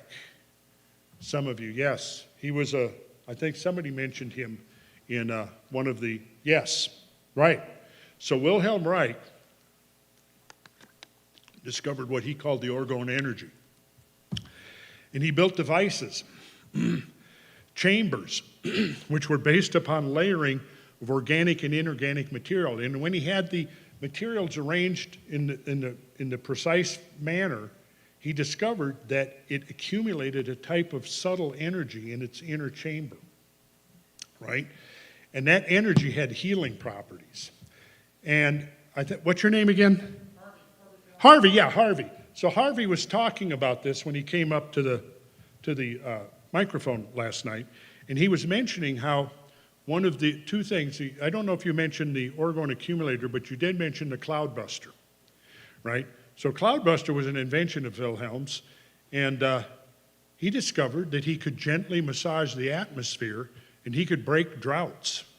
He could bring rain, not by, seeding with silver, that was silver dioxide, silver oxides, but by this gentle massaging of the atmosphere. And he was treating people with cancer. He had about 200 cancer patients, and I'm trying to remember how he got in trouble initially with the FDA, but it's somewhere the FDA got wind that he was using unorthodox methods to treat patients of cancer. So, there was an individual involved who targeted him. I don't remember the man's name, but he decided that he wanted to destroy Wilhelm Reich. And so he, I think, was the one who reported him. Do you remember Harvey? Yeah. He was what? He was a communist, and we know that communism is about strict authoritarianism, right? Anyways, so the FDA came down, and what they wanted to do was they wanted to build a fraud case against him. So they started going around to all of the patients that he was treating that had basically been given up by traditional medicine and said, we would like to enlist you as a plaintiff in a fraud case against Wilhelm Reich. They couldn't get anybody. The response was, well, I would be dead now if it wasn't for his treatment.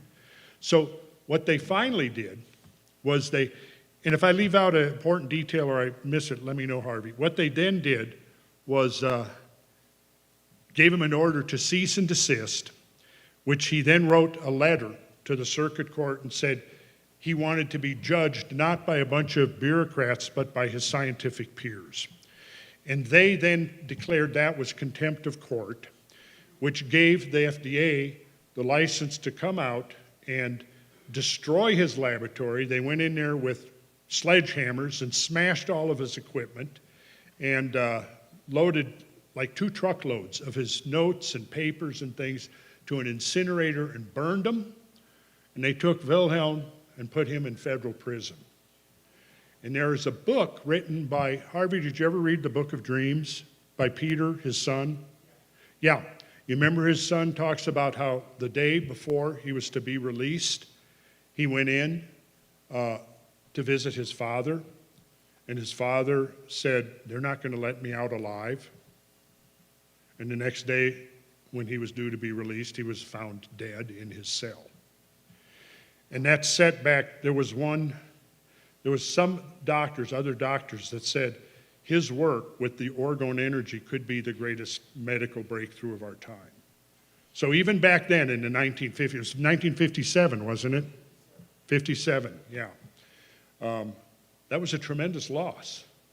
However, I think enough of his work survived that we can see it has direct implications for the things we're learning now. And I think that what he was doing, what he called the orgone energy, and you mentioned, Harvey, how it had correlations amongst many, prana, every healing tradition, right, every healing tradition. And his work with the cloudbuster. I just left Georgia, and we finally had like a 2-month drought that broke. I mean, trees were drying up, and then we had this great rain just the day before I left. But he had discovered how he could break droughts, make rainfall, and Harvey, I guess you know some of the stories, the anecdotal stories that were eyewitnesses to some of the stuff. He even learned how to turn hurricanes and dissolve hurricanes before they could make landfall. It's hard to even imagine what we lost.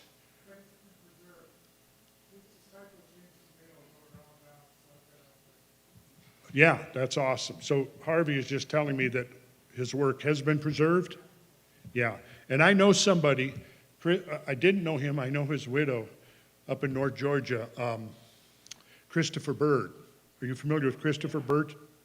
Yeah. Yeah. Yes.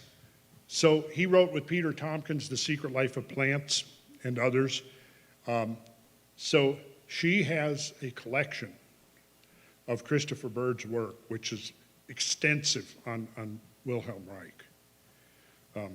Anyways, let's keep going here.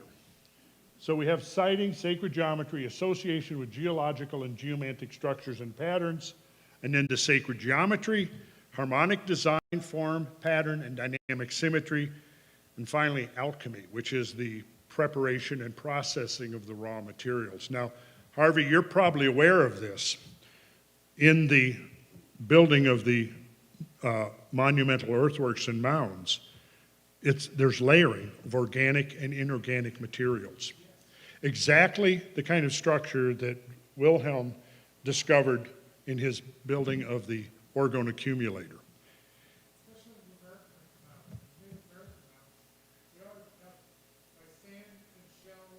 That's exactly what I'm talking about, the Native American mounds. And we are probably going to be organizing some trips. I've tried to visit every moderately scaled earthwork structure in America. I'm probably 75% there. But when you look at like Newark, has anybody here ever been to the Newark Earth Complex or familiar with that? Okay, now a lot of it is obscured, but we have this incredible work and surveys of Squire and Davis, who went around and surveyed. They spent years and years surveying the extant monumental earthworks, like mostly into pre-Civil War times, which have been erased. The scale and extent of this is it's staggering to contemplate when you realize how vast was this system. And I probably would like to show you some of that. And I'm talking with Beckett and his team about taking some of those old surveys and creating new updated models. Now we have, and Luke Caverns is doing very interesting work with LiDAR that's showing that there's a lot of these structures that you don't really even see from the surface. They still exist subsurface. And it's going to allow us to recreate this system, I think, in ways that would have been completely impossible even a few years ago. So I'm hoping that we can form a project here and start doing that. I do 3D modeling with my architectural work. So I am attempting to do a 3D model now of the Mound City complex. And what that does is the software that I use allows you to, for example, it doesn't include the moon, but I can set up and look at the angles of the sun, the relations of the sun for any time of year on any place on the earth. So it's a very powerful tool that I do sun and shadow studies for every structure we design and build. Well, I'm going to apply that same thing to these, the ancient structures, starting probably with the earthworks, because I think that the monumental earthworks of America are one of the overlooked. And the reason is because made of earth, they're not as durable as structures made of stone, obviously. But many of these structures, truncated pyramids, had temples on them that were built of timbers, of trees, in some cases imported from long distances away. How many of you have been out to Chaco Canyon? All right, looks like about a third of you maybe. So Chaco Canyon was a hub of a huge cosmological civilization that filled the whole San Juan Basin all the way up to Chimney Rock. Chimney Rock was part of that cultural expression. And the whole thing is laid out as a map of the heavens. And I think there's a reason for that, because it gets into the alchemical principle of as above, so below. And when you have these two domains that are reflections of each other, you get resonance. And the idea was to bring the heavenly energies to earth, and the earth energies bring them up. The temple, the chamber, the pyramid, whatever form it took, was a means of fusing the energies of the heavens with the energies of the earth. And from that point, then those energies could go out and let's say, reinvigorate the wasteland.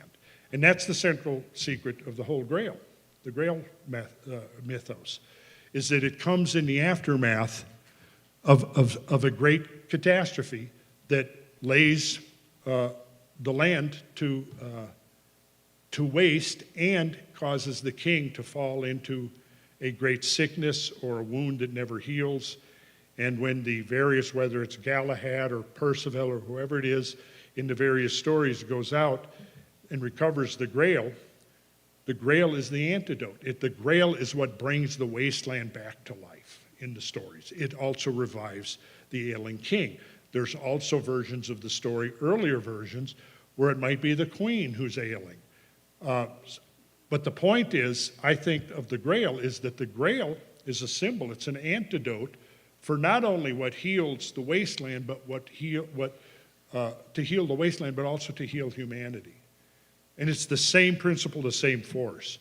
And so I've studied many, many hours immersed into the stories of the Grail, and they're very, I don't know how to describe them other than maybe they're dreamlike, because what happens is as you immerse yourself in those stories, you kind of get transported to another realm. And it's very dreamlike because in dreams there'll be a character that enters your dream.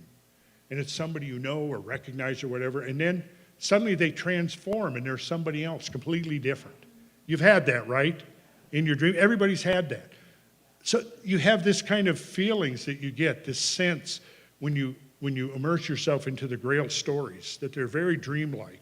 But each of the Grail stories, I mentioned the other night the work of Wolfram von Eschenbach and Robert Deberon and Thomas Mallory and Chrétien de Troyes and several of the others that were anonymous.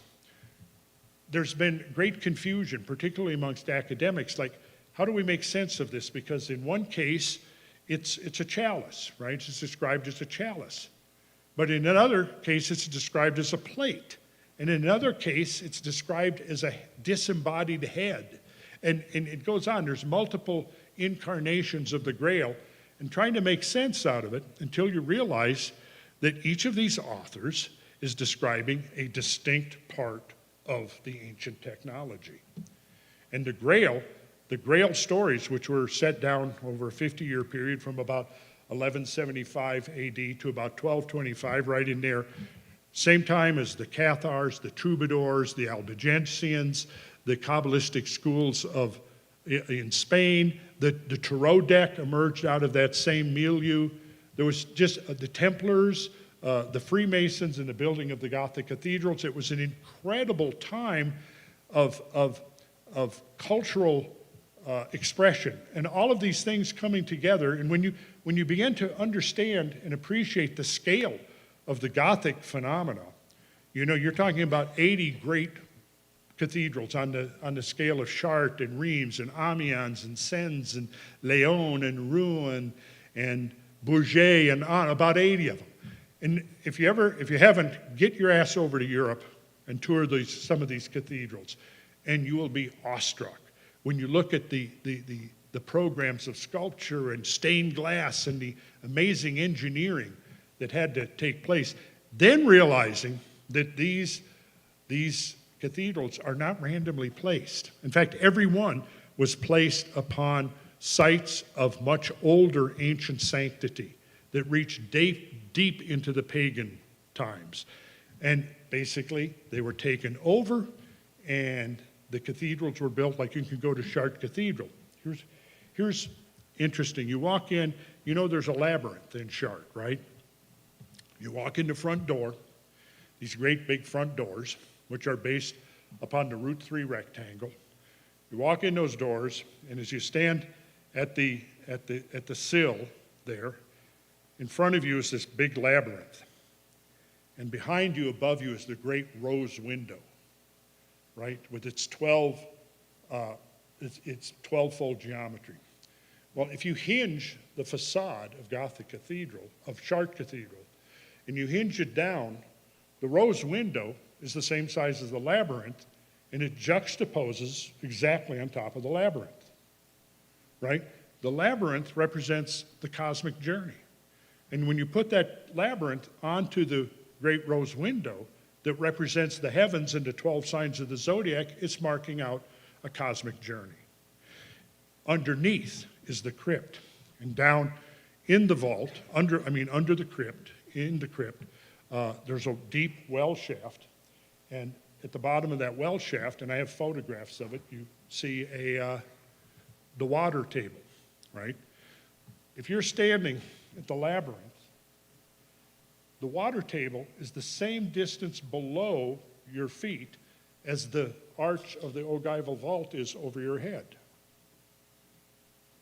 Coincidence? Or is it part of the capacity of the vault to capture energies emanating up from the water moving through the fault lines that cross under Chartres Cathedral?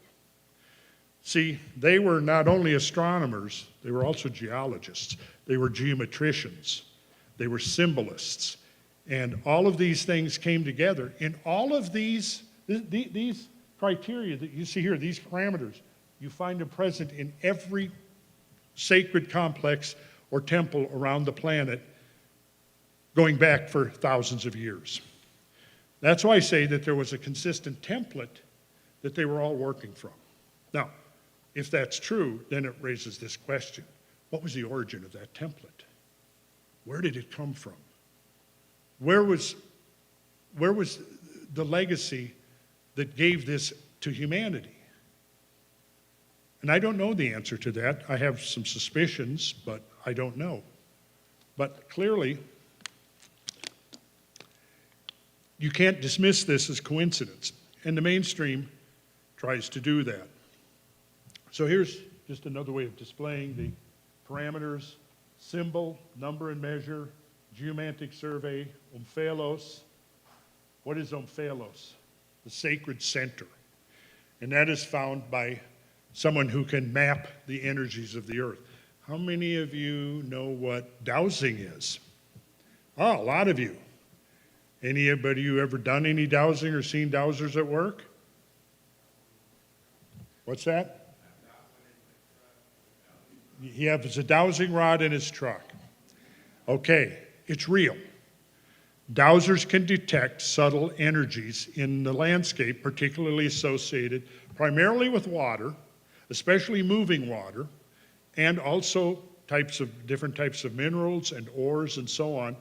I had my own experience with a dowser, and this was one of those key things that happened to me back in that period of fermentation in the early mid-70s when I was just becoming aware of a lot of this stuff.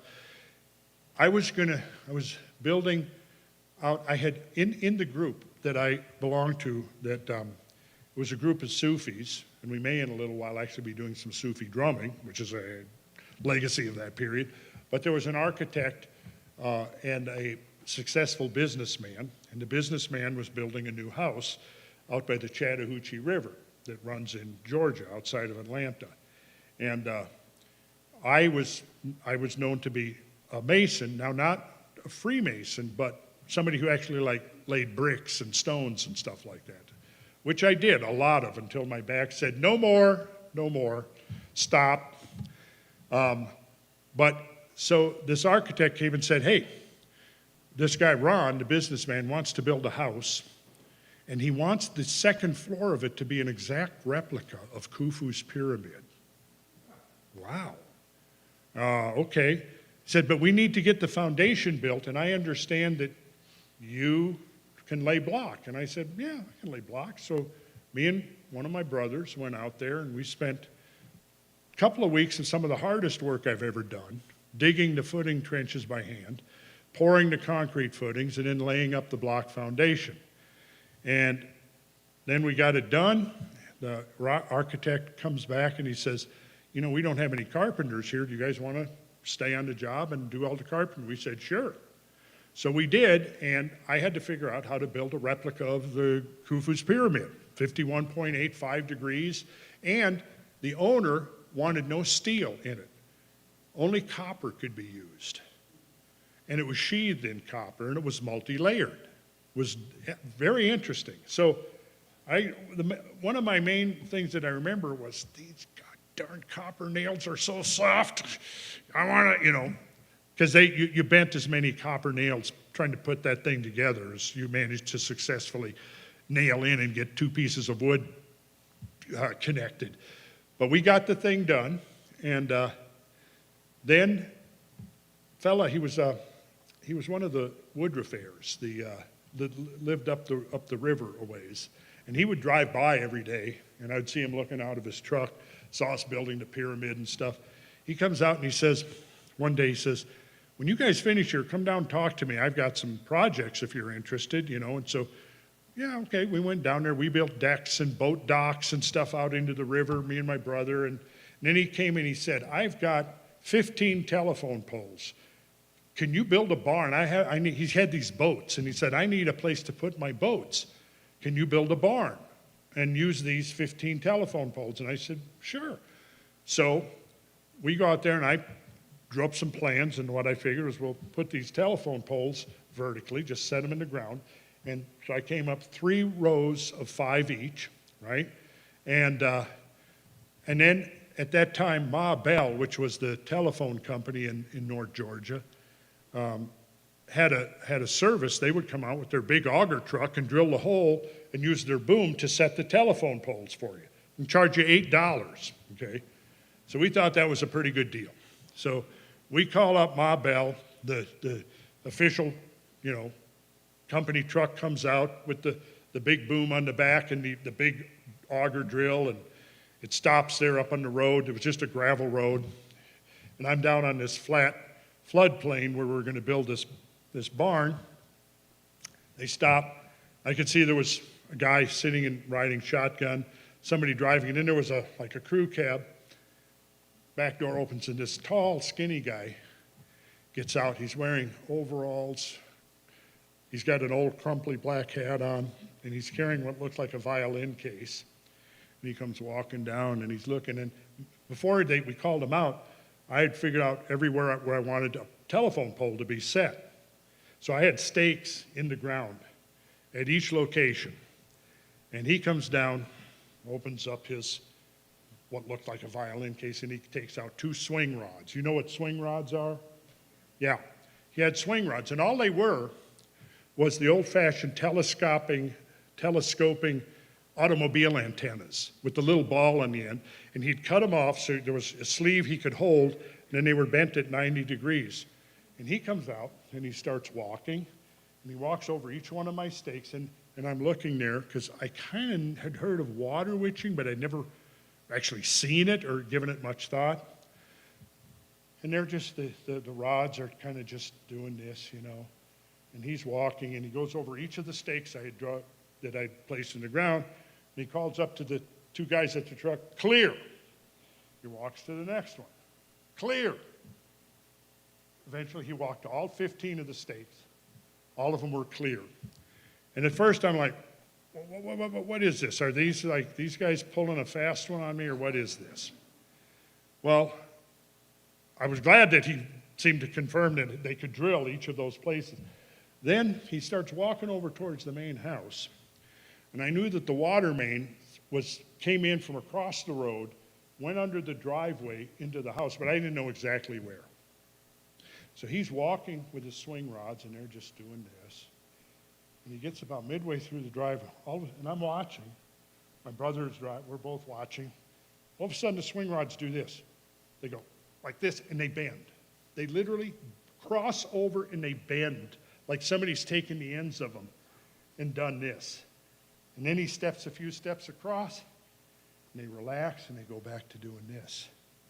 And then he does this zigzag walk up to the street, up to the road. And each time he crosses over, the same thing. The swing rods crossed, and he was able to trace out exactly where the water line comes in. And I'm standing there looking at that, and he turns to me, and he goes, you want to try it?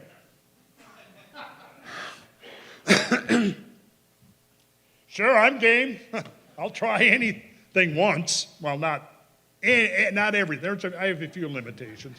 Back then, I had fewer limitations than I do now. But so I said, okay. I took it. And I'm like, okay, and I'm walking across, and I swear to God, I stepped across that spot, totally innocent, unexpected, that anything was going to happen, and it was like I got a shock. And I felt like somebody grabbed the ends of these swing rods, jerked them into an X pattern, and I could feel it. And I was able to exactly trace it out. And I've done a lot of dowsing since then, never with that intense of an effect. I've thought about why, many times later, why did I get such a strong response? Well, I know why now, because the presence of the master dowser there somehow affected my field in a way that made me hyper-responsive. And that was when I really came to start believing there are subtle energies in the earth. You know, it was no intellectual, it was purely experiential. But I came to believe there are energies in the earth, and they are detectable. Now, I've come to since believe that, you know, animals, birds, bats, all kinds of animals, fish in the sea detect these patterns. You know, we all know that, for example, before a seismic event, oftentimes the animals will disperse, they'll leave, right? Well, I think that our ancestors were much, much more attuned to those patterns of energy in the landscape, even detecting it just by their hands alone. And when you start looking at a lot of the Egyptian iconography, you'll see that they're doing things with their hands. In fact, I could show you something very interesting where some of the gods, Osiris and Tahut, are doing their hands, or they're raising Osiris. They're resurrecting Osiris from the dead. If you look at their hands, and then what I found out when I joined Freemasonry was they're doing the same rituals. They're doing the same rituals. And they don't even know what they're doing. But that's okay, because they're preserving it for us, for the rest of us, right?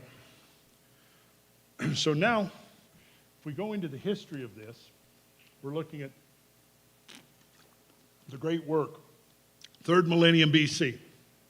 Hey, Randall. Within 100... Hey, Randall, can I jump in?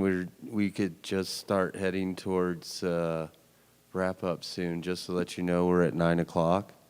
Okay. And then afterwards, Matt's going to do an interview with you. Yeah, I mean, I'm ready to wrap it up within the next 4 hours. I just wanted to let you know. No, I'm not really. That was a joke.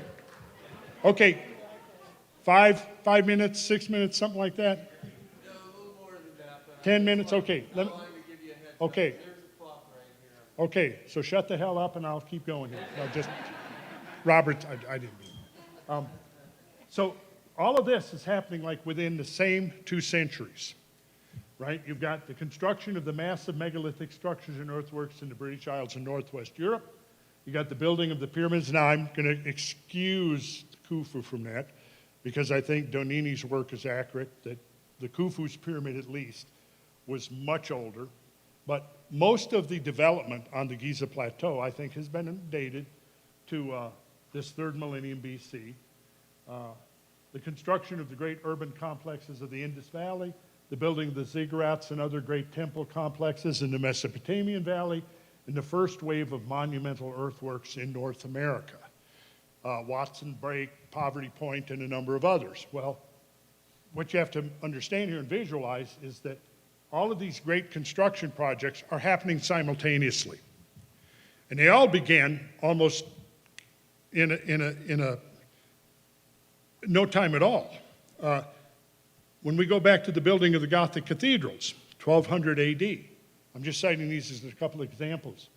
We had the flowering of the Gothic in Europe, the construction of pyramids and vast temple complexes in Central and South America, the building of vast temple complexes in Southeast Asia, Cambodia, Thailand, Laos, and the final construction phase of massive stone and earthwork complexes in North America, the Hopewell and the Anasazi out here in this area. Now, again, within 1 century or century and a half, all of these things are happening simultaneously. So if you could go back and, you know, get in a helicopter and fly around, you'd see these tremendous construction projects happening simultaneously. Now, in many cases, the initiation of these projects, just like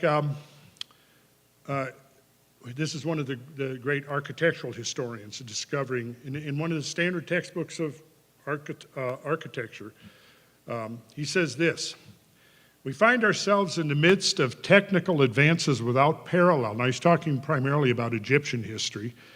Technical advances without parallel in Egyptian history.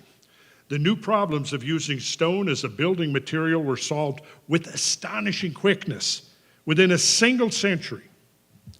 Dimensions of the stone blocks grew ever larger, from the small 25-centimeter ashlars of Zozer's complex to the large limestone blocks of the Giza pyramids, and up to the megalithic boulders of 18 to 30 tons that compose the so-called Temple of the Sphinx near Kefren's Valley Temple.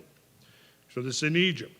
Okay, so now we have Andrew Perrott, who wrote the history of Sumer in the dawn of art, and he says, now that we can view the Mesopotamian basin in all its splendor, it is becoming clear that this flame, which blazed up so suddenly in the Middle East and shed so wide a light, was kindled at several points, each with its own nuance and distinctive luster.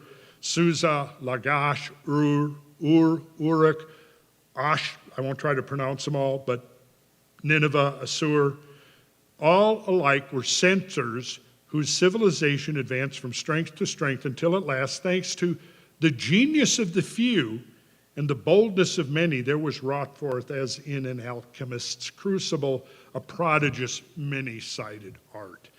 And this is, when you look at this, this is the same thing. It's almost as if the whistle blew, the bell rang, whatever, and in multiple places around the world, these teams of these master builders were waiting in the wings with their tools ready to go. They emerged and started building these amazing things, and all of this is going on at the same time. They finish up the projects, and then they disappear into the mists of history, and we don't know who they are. But that seems to be the pattern that is repeated over and over again. Christian O'Brien, an engineer who wrote this back in 1983, The Megalithic Odyssey. Perrott was writing of a period that covered the first half of the 3rd millennium BC. And it is unlikely to be a coincidence that this period also saw the development of the Egyptian pyramids, from the first brick-built structure of the step pyramid at Saqqara, about 2850 BC, to the gargantuan stone structures of the Great Pyramid some 2 centuries later. The building of the older ziggurats of the Mesopotamian Valley. The building in Britain of giant earthworks of Avebury and Silbury Hill and the first stages of Stonehenge. The construction of the astronomical complex of stone circles and giant cairns in Bodmin Moor. After millennia of quiet evolution, the civilization of man was suddenly on the march, and the intriguing question arises as to whether Egypt, Sumer, and Britain have a common heritage from this period. And I think we can now answer that question definitively and say, yes, they did. He goes on to say, and this is where we get controversial, and this is where Graham Hancock has been attacked by the main defenders of the mainstream status quo. The most consistent of all traditions concerns the civilizing and teaching of primitive peoples by a group of itinerant sages, the orally transmitted tales of which have the same flavor from Central America to the Persian Gulf, from North America to Japan, and from Europe to Oceania. Well, who were these itinerant sages? Well, I think we can speculate somewhat intelligently now that they were the carriers of the tradition that has survived the previous catastrophes. Because what the legacy of those times tells us is that Plato is very clear on this, that there were survivors of 2 categories. The survivors who survived because of the luck of the draw, they happened to be in the right place at the right time, And the survivors who did so, because that's what they intended. They prepared, they knew there was a catastrophe impending, and they made steps to survive and to preserve certain traditions of art and architecture and science. And this actually is the core tradition of the Masonic order to this day. Whether it was Lamech or Enoch, the story is the same. Enoch knew that the great flood was coming. So he made steps to ensure that some element of the ancient knowledge would survive. And there's a whole tradition about an underground lair or underground sanctuary that he carved out with 9 chambers, and he encoded all of the knowledge into a cube that was set in the midst of the 9th chamber. Then there are other legends about those who actually took refuge by leaving the planet itself. Now that's a whole another can of worms to open up. But what I've said numerous times to people is that we need to kind of reconsider some of our thoughts about aliens and so on. Now, this is not by any means the final explanation of the whole UAP phenomena. But I think we need to seriously consider the idea that at least some of those visitors to our planet are not aliens as much as it's us coming back. Just start thinking about that.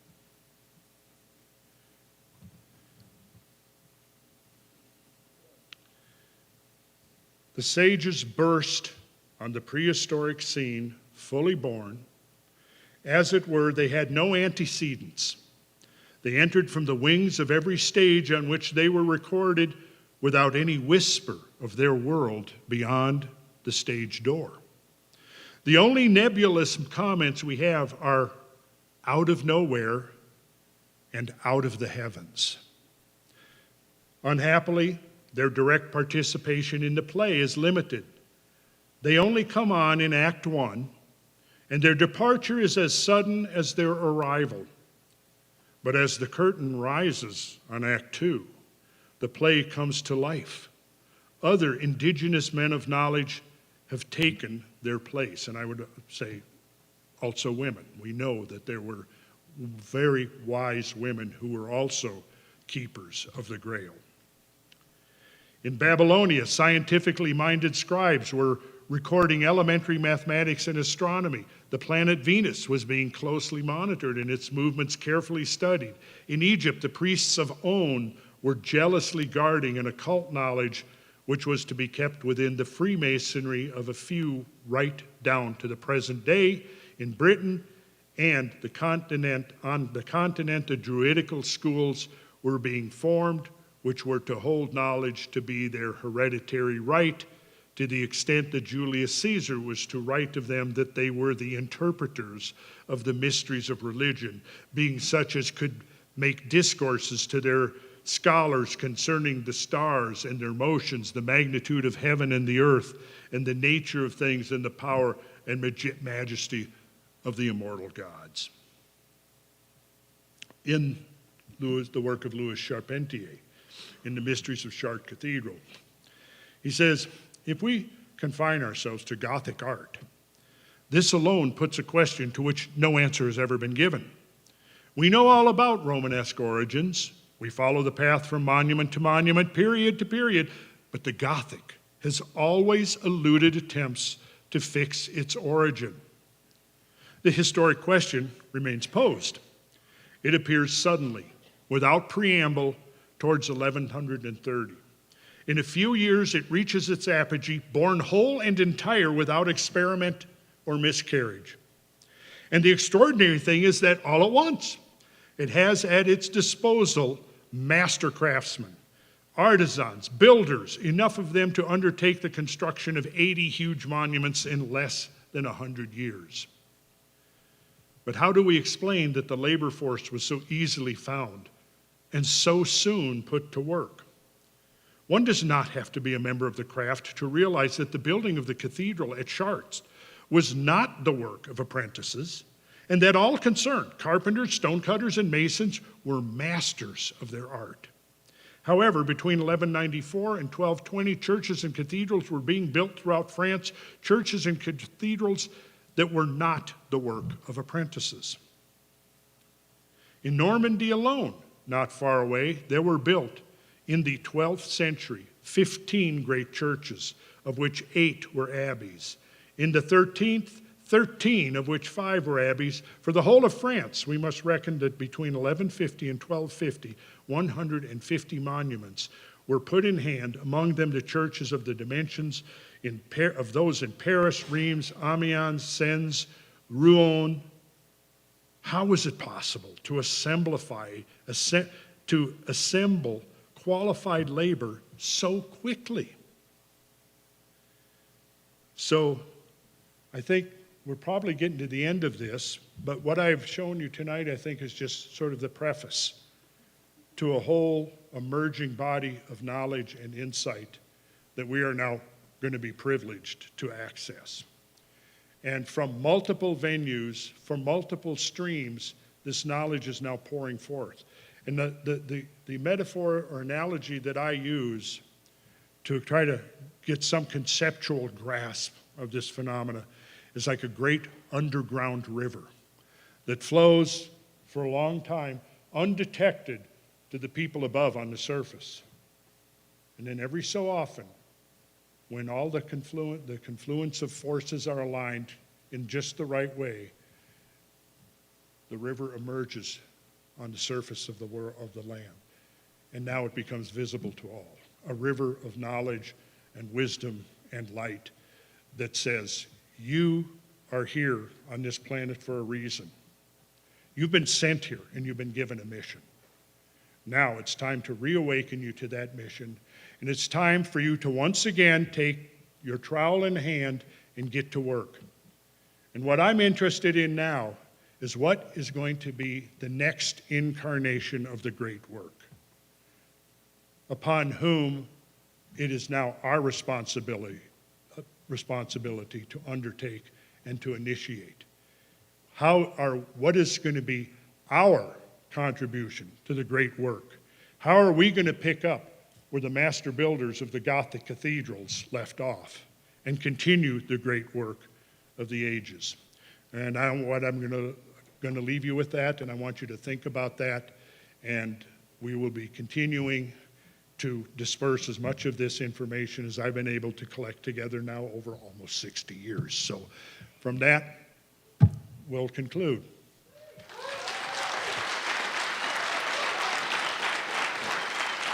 Thank you.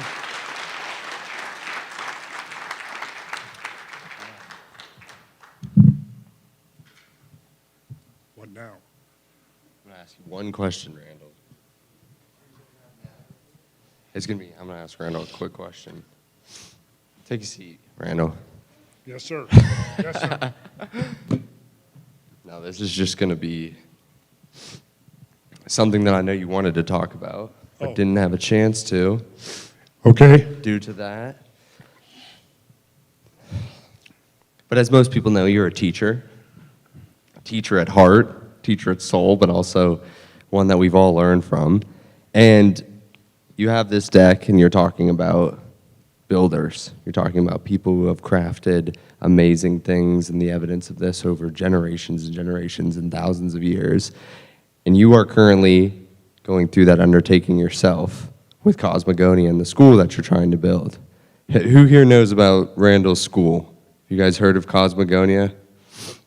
Well, I think it's important that you tell people a little bit about that vision and what you're trying to build and how they may be able to get involved and push this forward. Sure. Well, as I kind of went into, these years of teaching led me to have certain philosophy of education and how we can bring up young people. And I have spent many, many hours contemplating. And, I've organized tours specifically for children and young people, going out, teaching them about nature, taking them out and learning about the fluvial processes, geology, learning to recognize the stars, the constellations. And as I've been doing this, research has been coming out demonstrating the importance of people reconnecting with the natural order, especially children. And there are now studies confirming that children that are regularly exposed to nature grow up psychologically, emotionally, and spiritually much healthier. Specifically, what it translates into is less depression, less suicides, less divorces, less addictions, across the spectrum. Exposure to nature, and in fact, when children are even exposed to nature from a younger age, there are actually structural changes in their brains that can now be measured. And those structural changes are directly associated with a much better life, a much better orientation to the world and to reality. And so learning that, I had intuitively come to that conclusion, and then within the last 3 or 4 years, I had access to these studies that now verified, that were published. I said, okay, I knew that, but now we have objective verification. But it's not just children, it is everybody. It's especially important for young people whose brains are, developing, but it's important for everybody. And being exposed to certain ideas as well. And that's where sacred geometry comes in, because sacred geometry exposes you to certain patterns and forms that are literally the basis of harmony. And this is why these structures are so important. These structures are textbooks that are teaching us about this legacy, this tradition that our ancestors were aware of. So I begin to think, the 2 things that I've mainly done in my life to validate my existence here is to build and to teach. How do I bring those 2 things together? Well, build a school. Build a school using all of the parameters that I showed you up there. What would happen if there's nowhere that I know of today that is happening. Although I think it is going to happen, because I'm not the only one who has began to connect the dots here and see these principles. But I came up with the term, the Greek term, Cosmogonia, from which we get the word cosmography and others, and it literally, cosmo means the universe or the world, and gonia means to create. So cosmogonia literally means world creation.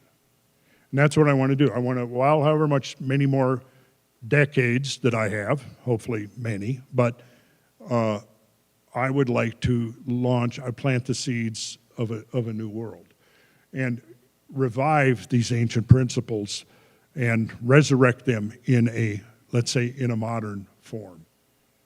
Using the technologies and the science of our own time, and what could our efforts be if we now take up the mantle of the great work, which is sort of the term that has come down to us to describe this.